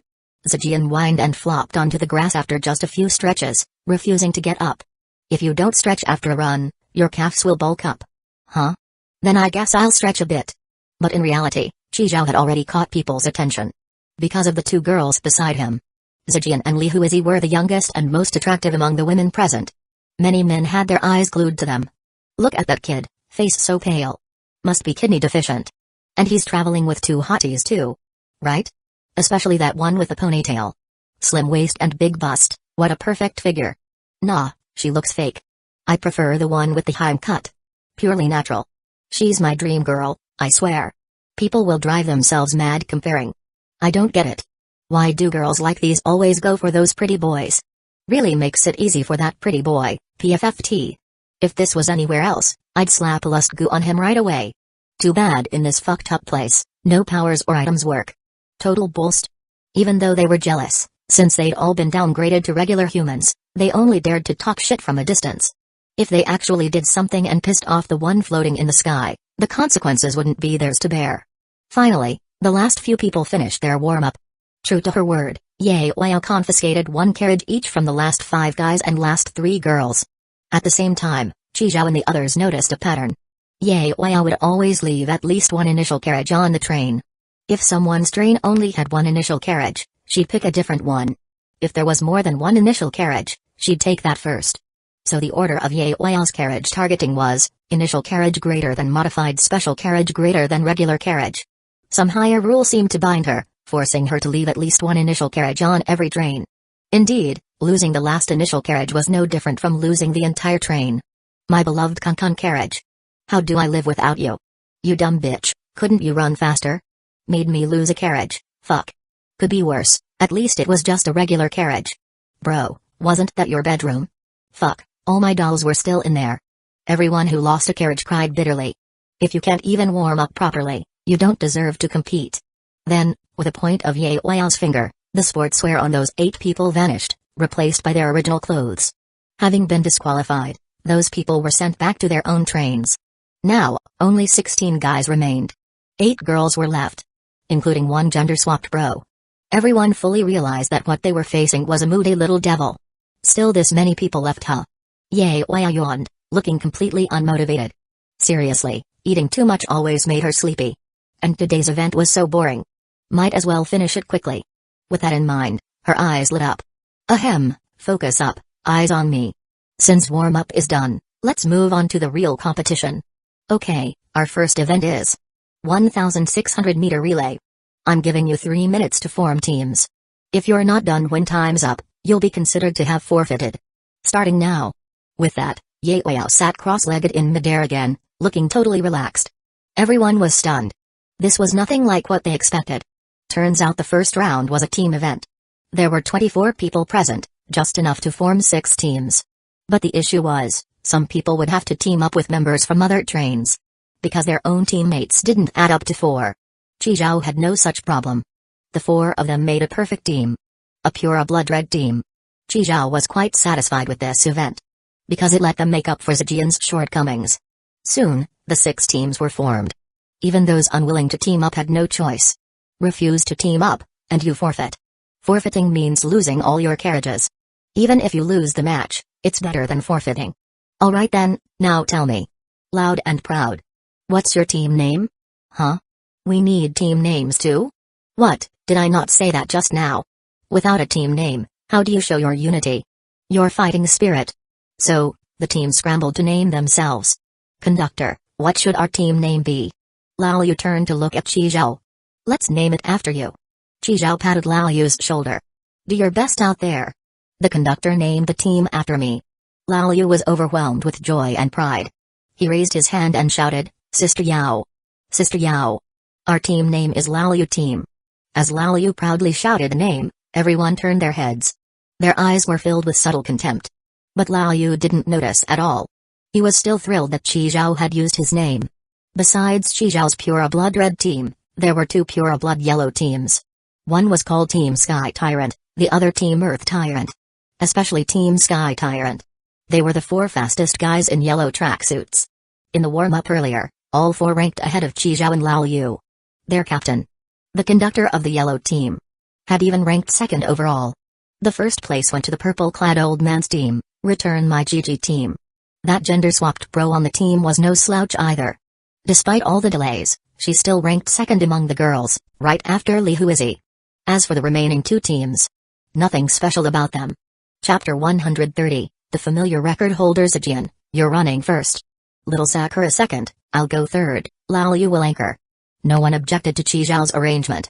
Lao Yu was raring to go, determined to take first place.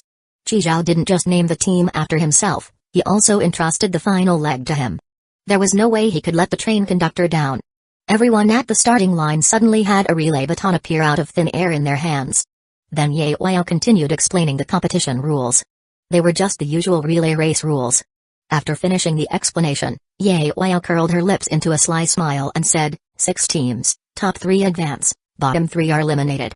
Those who advance, no reward. Eliminated teams, 1 carriage each will be confiscated. You bunch of little brats, if you want to keep your crappy carriages, then run like dogs for me. You hear me? Damn, they're actually eliminating 3 teams at once? Everyone instantly felt the pressure shoot up. The first runners unconsciously gripped their batons tighter. The most competitive teams are definitely Team Sky Tyrant, and that Return My GG team with the old guy from the purple team and a gender-swapped bro. Also keep an eye on that Heim-cut girl. I saw her run 5K without breaking a sweat, even kept running afterward. No worries. Look at her teammates. Pretty boy, little brat, big boobs girl. We're good. Our average strength should be about the same as Team Earth Tyrant. As long as we beat them, we're in. Let's go, everyone. With the race about to start, everyone was sizing up their opponents. Some were excited, some nervous, some indifferent, and some full of confidence. At that moment, Ye Huayao reached into the air and pulled out a starting pistol. Ready. 3, 2, 1. Bang. The moment Ye Huayao fired, 5 people shot out like wild dogs. Each team had their strongest or second strongest running first. Getting an early lead massively boosts morale. But Lao Yu's team? Their first runner was the weakest. Zijian. Actually, that was because Qi Zhao and Lao Yu were confident they could hold the line. The old guy from the purple team bolted ahead, already 200 meters in. Everyone else was at least 150 meters in. Zijian had just reached the 50-meter mark. The gap was visible to the naked eye. FK fuck. Did they take gunpowder or something? Why are they so fast? Seriously, you need the right size for you. Too big and it's unbearable. When Zijian started running, the 2 massive things on her chest were bouncing up and down, giving her a headache. Return My GG team's second runner had already started, while Zijian had just reached the 200-meter mark. What the hell? Is that guy really an old man? Aren't you gonna drop dead running like that, uncle? No, I gotta go for it. At the very least, I can't be dead last. And the outcome was obvious. Li Huizi was the last of all second-leg runners to receive the baton. The rest were already over 200 meters in. Return My GG team's second runner was even over 300 meters out. Zijian clutched her knees, gasping for breath. Woo. Dead last. I've failed my hometown folks. She looked up at Li Huizi, who had dashed far ahead, and could only cheer for her in her heart. Go, Huizi. Li Huizi took the baton and shot off like a lightning-fast cheetah. Even though her cherry blossom secret technique couldn't be used here, her physical abilities still blew these normies out of the water. You could tell just from the fact she could chop off one of Li Jieyang's mechanical arms. Qi Zhao saved me twice and took me in for so long. I've got nothing to repay him with, and if I cause him to lose a carriage, I'll never forgive myself. At the very least, I can't lose to anyone here. It's just 300 meters. For my GG. Go. Gender-swapped bro grabbed the baton and sprinted off at full speed. Every team's second runner was pushing hard to be the second one to pass the baton. The second legs were in a dead heat. Unlike the first leg, where the gap was immediately clear. All thanks to Purple Old Man and Zijian. One was way too fast, the other way too slow. Team Sky Tyrant's second runner had a slim lead. Less than 10 meters. Chi Zhao was standing beside their team captain, who glanced at him and shook his head. To him, Lao Yu's team was done for. Because at that moment, Li Huizi had only just passed the 150-meter mark. She was nearly 200 meters behind. But he had to admit, the woman was fast. The distance between her and the front runners was visibly closing. What a strong woman. Too bad the first leg took too long. In his view, Lao Yu's team didn't stand a chance. He readied himself to take the baton, preparing to chase down gender-swapped bro. But the next second, he froze. Chi Zhao dashed out ahead of him. And he was holding the baton. He turned his head in disbelief. Where Chi Zhao had been standing, now stood Li Huizi. What the hell? That split second of confusion meant he wasn't the third one to start. Another team beat him to it. My GG. My GG. Gender-swapped bro sprinted like mad. Though sneaky, he was still capable. He'd also conned Purple Old Man onto his team. Victory was in the bag. He had this in the bag. Team Sky Tyrant's second runner wasn't even here yet. Only real competition was behind him. He was set. Just then, he heard footsteps from behind. Already? Team Sky Tyrant's catching up that fast? Panicking, he sped up even more. Rush, rush, rush. But the footsteps kept getting closer. He could even feel the wind from them. Finally, at the 200-meter mark, he was overtaken. No way. That pretty boy? Fuck. What the hell? Not Team Sky Tyrant's captain? Oh. It's their second runner. That Heimcut girl. She's that strong? Gender-swapped bro was reeling with thoughts. Before he knew it, Chi Zhao had pulled over 50 meters ahead. SHT shit. He was playing weak the whole time? No good. My GG. The final result stunned everyone. The worst starting Lao Yu team ended up dominating and winning first place. Lao Yu pulled ahead of second place Team Sky Tyrant by over 200 meters. Even though Return My GG team had a weak final leg, they held on to third place thanks to the first three runners. Now everyone understood. Aside from Zijian being an actual softie, the other three were all powerhouses. All pretending to be weak tigers hiding in pigskins. The other three teams were eliminated, and all lost a carriage. Ye Weihao looked at the 12 remaining people and nodded with satisfaction. This pace pleased her. 8 guys, 4 girls. Perfect. Just 2 more rounds to go. Let's get this morning shift done. Next event, 800 meters. Top 3 guys, and top girl, can pick a carriage from my collection. Ye Weihao pointed around her, pick anything you want. This is your reward. Of course, if someone breaks a record, you get to pick an extra one. With a wave of her hand, a record board appeared in the sky. Men's 800, record holder, Wang Lin. 1 minute 14 seconds. Women's 800, record holder, Con Yu. 1 minute 23 seconds. Chi Zhao raised an eyebrow when he saw that familiar name. Chapter 131, The Youthful Bird That Never Comes Back Con Yu. That's not a common name. And with that record, odds are it's her. Didn't expect she's been to this station too. Look, the women's record holder is Con Yu. K. Con Yu. You mean that Con Yu from the Freedom Organization? That name's rare enough, and there's an unbeaten record under it. Who else could it be? Just a couple days ago, Orderly Heaven increased her bounty again. It's a special level bounty now. Didn't expect she's been to this station too. Oh right, rumor has it she's got the station travel module. She can come and go whenever she wants. Damn, good thing she didn't show up today. Otherwise, I'd have zero chance. Listening to their chatter, Chi Zhao couldn't help but smile. Like Con Yu has so much free time she just runs off here for fun? What's here that would even attract her? The surrounding carriages? The reason Con Yu wouldn't come here was pretty clear, the effort didn't match the reward. Each competition is drawn at random. Con Yu's strong, sure, but that doesn't mean she's good at everything. If something like a sports or go came up, her physical prowess would be useless. Or if it's team sports like soccer or basketball. Plus, none of her powers or items can be used here. It's totally beyond her control. Chi Zhao wouldn't come either. No point. But that men's 800 meters record holder. Wang Lin. Could it actually be that Wang Lin? Chi Zhao silently grumbled. He remembered Earth's men's 800 meters record was over 1 minute 40 seconds. And in sports like this, every second shaved off is incredibly hard-earned. And this Wang Lin did it in 1 minute 14 seconds. With no abilities or items allowed, it's pure physical prowess. Just now, I ran 400 meters in just over 50 seconds. Less than a minute. Of course, I wasn't going all out. If I ran 800 meters at full force, it'd still be at least a minute and a half. Top 3 should be fine. But breaking this record? Probably no chance. But there's someone who might be able to. Chi Zhao looked over at Lao Yu. Lao Yu is a gourd baby, with unmatched potential. His 400 meters just now? He left the others behind by half the track. Maybe he really could break the record and become the new holder. And the best part? We'd get to pick an extra carriage. Lao Yu, see that name up there? Wang Lin? Yeah, I see it, conductor. In 10 minutes, that name's gonna change to yours. It's gonna say Lao Yu. Really, conductor? You think I can do it? No doubt. You're my vice conductor, after all. Then Chi Zhao let out a sigh. Too bad I can't use my speed burst move here. Lao Yu, you're our family's hope. You just ran 400 meters in 40 seconds. Believe in yourself. You can do this. Chi Zhao placed a hand on Lao Yu's shoulder. Just a bit faster, and you'll surpass Wang Lin and be the new record holder. And we'll get another carriage. I'll turn that one into a game room. We'll hunt zombies together. Hunt zombies. A spark lit up in Lao Yu's eyes.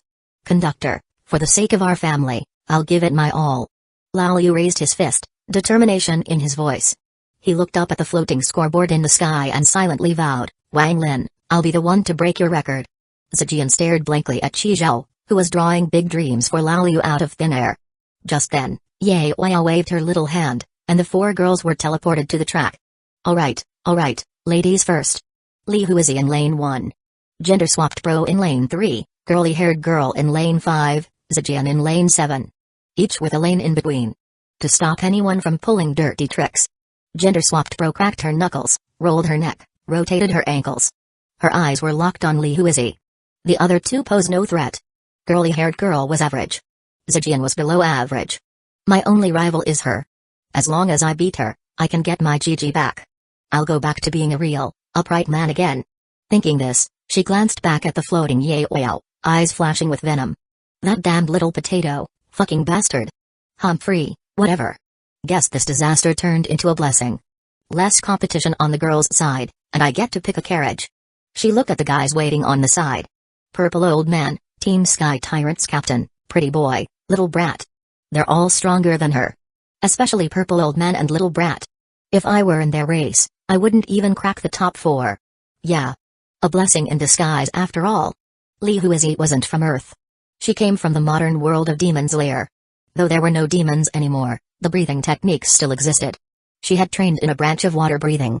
Flower breathing, and even more specifically, Sakura breathing. She wasn't a genius, but she worked incredibly hard. In 3 more years, after passing the exam, she'd be qualified to wield an Ichiran blade, made for slaying demons.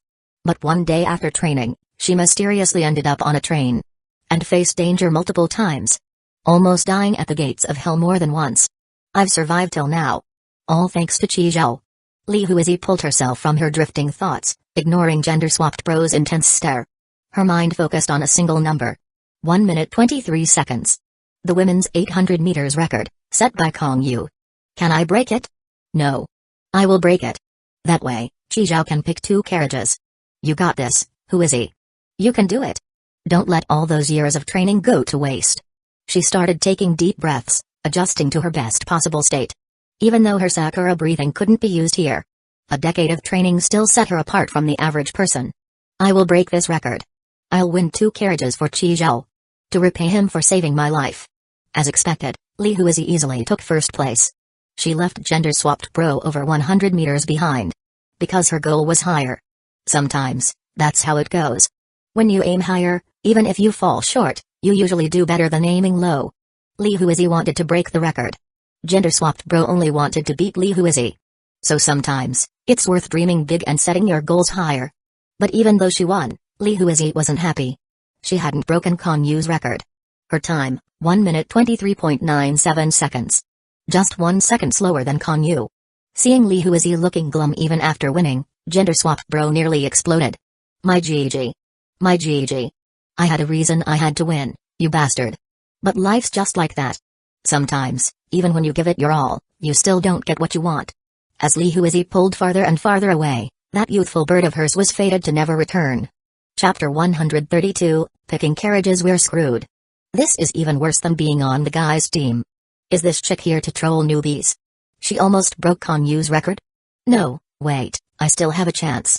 I'm on the same team as Fatty. If he makes top 3, maybe I can give up my carriage and beg Yao to turn me back into a man. Gender-swapped bro had this thought and hurried to find Fatty. She punched him square inches the chest. Fatty, you better fucking try harder. My DCK depends on you.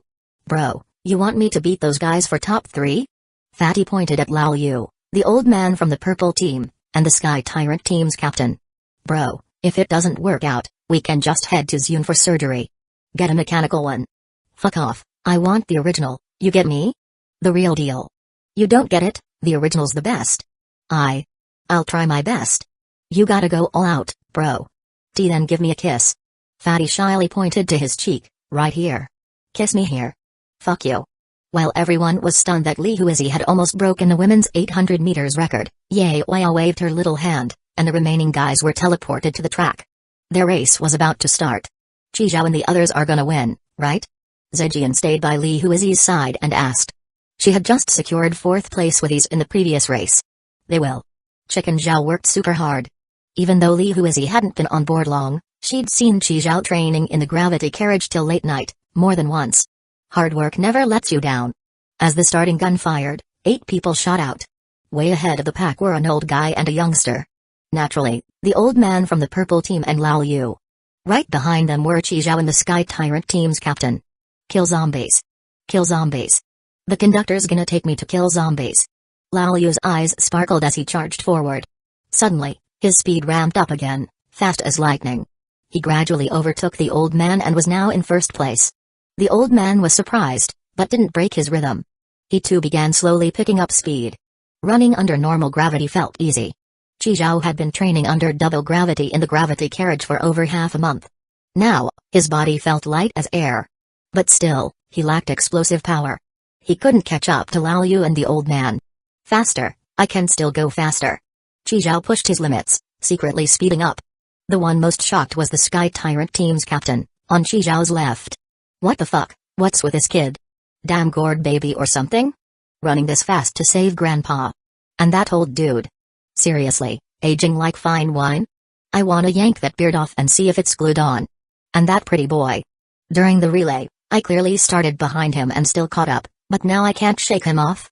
Right now, Chi Zhao was stuck to him like a leech. Was this guy hiding his strength the whole time? No way. I have to snag 3rd. Can't let her take all my carriages for nothing. He had the most people on board. So far, he'd lost 9 carriages. And most of them were modified with special functions, including 2 initial carriages. His heart was bleeding. He was a veteran from the 4th season, worked his butt off for years to get these. And in this weird place, Ye Wei took them all. Worst part. He couldn't do a damn thing about it. None of his items or abilities worked here. Right now, it was just like when he first boarded the train. Nothing but his own 2 hands and legs. No way. I have to take that carriage back. I can't lose. That 3rd place is mine. But halfway through the race, he still hadn't shaken off Chi Zhao. No good, if this keeps up, I'm toast. He decided to cheat. Pretend to lose balance and push Chi Zhao to mess up his pace. Unlike the girls, the guys weren't running on separate lanes. 300 meters. 200 meters. 100 meters. No time left. The old man and that little brat were about to cross the finish line. Just as he made up his mind, he realized Chi Zhao had somehow overtaken him without him noticing. Only 2 or 3 meters ahead. But that was enough. He just couldn't close the gap. Crap. And Chi Zhao was only getting faster. He even passed the old man. No way. Is this guy a slow starter? What kind of freak is this? He got distracted, twisted his ankle, and went flying. The results shocked everyone. The Sky Tyrant team's captain didn't even make top 3. Instead, that pretty boy did. And even passed the old man, snagging 2nd place. Most shocking of all, Lao Yu broke the men's 800 meters record. Time, 1 minute 11 seconds. That's 3 seconds faster than the previous record holder, Wang Lin. Wang Lin's name vanished from the scoreboard in the sky. Replacing it was the new record holder, Lao Yu. Ye Wei conjured countless fireworks and streamers to celebrate for Lao Yu. Meanwhile, everyone except Lao Yu, the old man, Chi Zhao, and Li Huizi were teleported back to their respective trains by Ye Wei. And they didn't lose any carriages. Chi Zhao let out a sigh of relief. Just as he thought. Ye Weihao hadn't mentioned any punishment for the losers when she explained the final rules. Ye Weihao looked at the 4 remaining and nodded. You each get 10 minutes to pick a carriage. Li Huizi goes first. Lao Yu could pick 2. Chi Zhao could pick 1. Li Huizi, as the top girl, could also pick 1. Definitely a nice haul. Li Huizi walked up to Chi Zhao. Chicken Zhao, you pick first. It's okay. You earned it. Your pick. In the end, Li Huizi chose a red initial carriage. Chi Zhao smiled, said nothing. Conductor, which one should I choose? Chi Zhao had already made up his mind. There were a lot of carriages, but most were regular ones. The special ones were easy to spot. Like initial carriages with windows. Oversized ones that had gone through bigger modifications. Weirdly shaped carriages with unknown functions. These made up about 5% of the total. The carriages Ye Weihao took from others were all added to the end of the serpent tail in order. That meant the bottom ones were likely from Season 1 players. The higher you go, the newer they got. Older carriages or newer ones. Which would have better loot? It was like those container mystery boxes in short videos. Some open to nothing. Others hid treasures. Too bad. If I were higher level, the station forecast module would give me more info. Might even point me to a treasure. Chi Zhao sighed. Level really does matter. Next up was Lao Yu. He picked a red oversized carriage and one with a black cannon sticking out. Then it was Chi Zhao's turn. I want that one. Chi Zhao pointed to the 4th to last carriage at the tail of the giant serpent. It looked plain, nothing special. Ye Weihao glanced at Chi Zhao, said nothing. She pointed, and the carriage detached from the serpent and connected to the end of Chi Zhao's train. Then she waved her hand, and the 3 were teleported back to their trains. Now, only she and the old man were left on the lawn. Little Wang Lin, your record's broken. She looked at the old man, smirking as she raised her chin. How many years has it been? You've turned into an old man. Last time you came, you were about their age, right? Wang Lin stroked his graying beard and laughed. Yeah, I've gotten old. But you haven't changed one bit. You're just like when we first met. PFFT, didn't you see I've grown taller? Wang Lin let out a hearty laugh. Truly, heroes come from the young. These little guys are great. Better than I was. Oh, cut the crap. You slowed down on purpose at the end to make this moment happen, didn't you? Hurry up and pick one, I'm in a rush to clock out. Wang Lin dropped the smile, looked at Ye Weihao, and said, Zhang Xuan. I want the one Zhang Xuan lost to you. Chapter 133, Enlarged Carriage Hides Treasure. Zijian shows off new skills. Zijian returned to the train, and the smile on her face gradually faded, turning into disappointment. Smiling was just a mask she wore in front of others. She had always been clear-headed, knowing that the only reason Chi Zhao kept her around was because she had a special module. Station reward, when the train stops, earn train coins equal to your current level. I'm nothing compared to Hui and Lai Liu. One's a pro with a blade, the other's an invisible gourd baby. I'm nothing. When danger strikes, not only can I not help, I'd just drag them down. At least I didn't lose a carriage to Ye Weihao today. But what about next time? What can I even do for them? Cook? Do laundry? Cooking. I only know how to steam eggs. Laundry? There's a washing machine, no one needs me for that. They don't need a maid. Even station rewards are useless. I'm just an extra on this train. Wait, the station reward. She hadn't gotten a clear answer from Chi Zhao this morning before being teleported away by Ye Weihao. Zijian quickly opened her screen. She saw the number of train coins had increased by 15 since last time. It works. That guy Chi Zhao. He really did keep it for me. To him, those coins are worth more than his life. Relieved and excited, Zijian let out a breath. Thank goodness it worked. Maybe this is the only thing I can contribute. How can I make the most of it? Right, upgrade. Just then, the figures of Chi Zhao and the others appeared back on the train. Zijian pulled herself out of her thoughts and smiled. You guys are back. Chi Zhao noticed the lit screen behind Zijian and raised an eyebrow. Then, leaning in close to her ear, he said softly, you weren't dead last during warm-ups. I keep my word, you don't have to pay me back the coins you borrowed. Zijian silently flipped him off. Chi Zhao laughed. Come on, let's go see what we scored. Sisai, we got 4 carriages. 4. Lai Liu excitedly high-fived Zijian. Lai Liu, you're awesome. Oh yeah. The group chatted and joked as they walked. Zijian didn't feel quite as pressured now. You guys didn't see their faces when Lai Liu broke the record. Hui was amazing too, she almost broke the record. Li Huizi smiled shyly. Chi Zhao originally had 25 carriages. After the competition, he now had 29. The group soon arrived at the 26th carriage. This was the initial carriage picked by Li Huizi. Not only was it red, but the glass window was the same square style as Qi Zhao's. Glass windows came in square, round, oval, and other shapes. Kan Yu's was round. The number of windows varied too, some had 3 per side, others 4.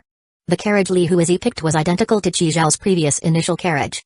It was located in the middle tier, probably from the third wave of train conductors. Qi Zhao pulled open the door, but there was no expected dust. The carriage looked freshly made, completely empty. Still, the fact that it was an unbreakable initial carriage made it way better than a regular one. But Li Huizi was clearly a bit disappointed. She had hoped to break the record and win 2 carriages for Qi Zhao, too bad she'd missed it by a bit. This carriage being empty just made her feel more guilty. If she had broken the record, she could have gotten the other matching carriage too. Maybe there'd have been something inside that one. Thinking that, Li Huizi felt even worse. Qi Zhao noticed her expression and quickly moved on to the next carriage without lingering.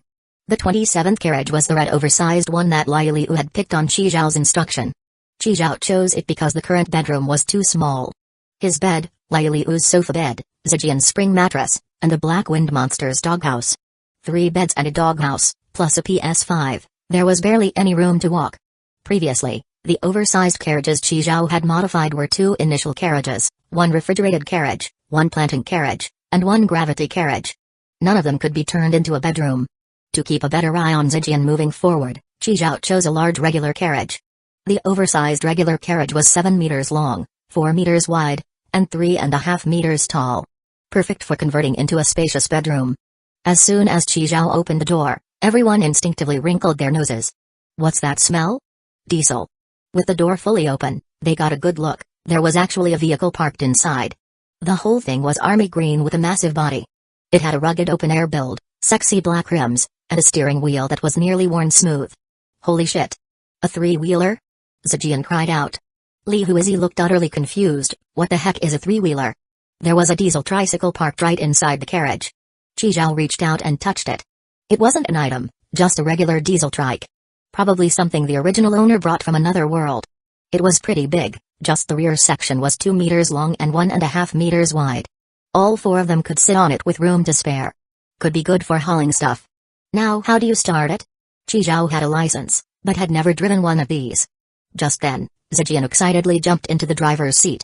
You know how to drive this? Yup. When I was back home during summer breaks, I was the one who drove it. Qi Zhao looked at her in disbelief. It's been a while though, let me try to remember. Zijian grabbed the wheel, looking a bit thrilled. Didn't realize you had all these random skills. Qi Zhao chuckled. Even something this niche, she knew how to handle it.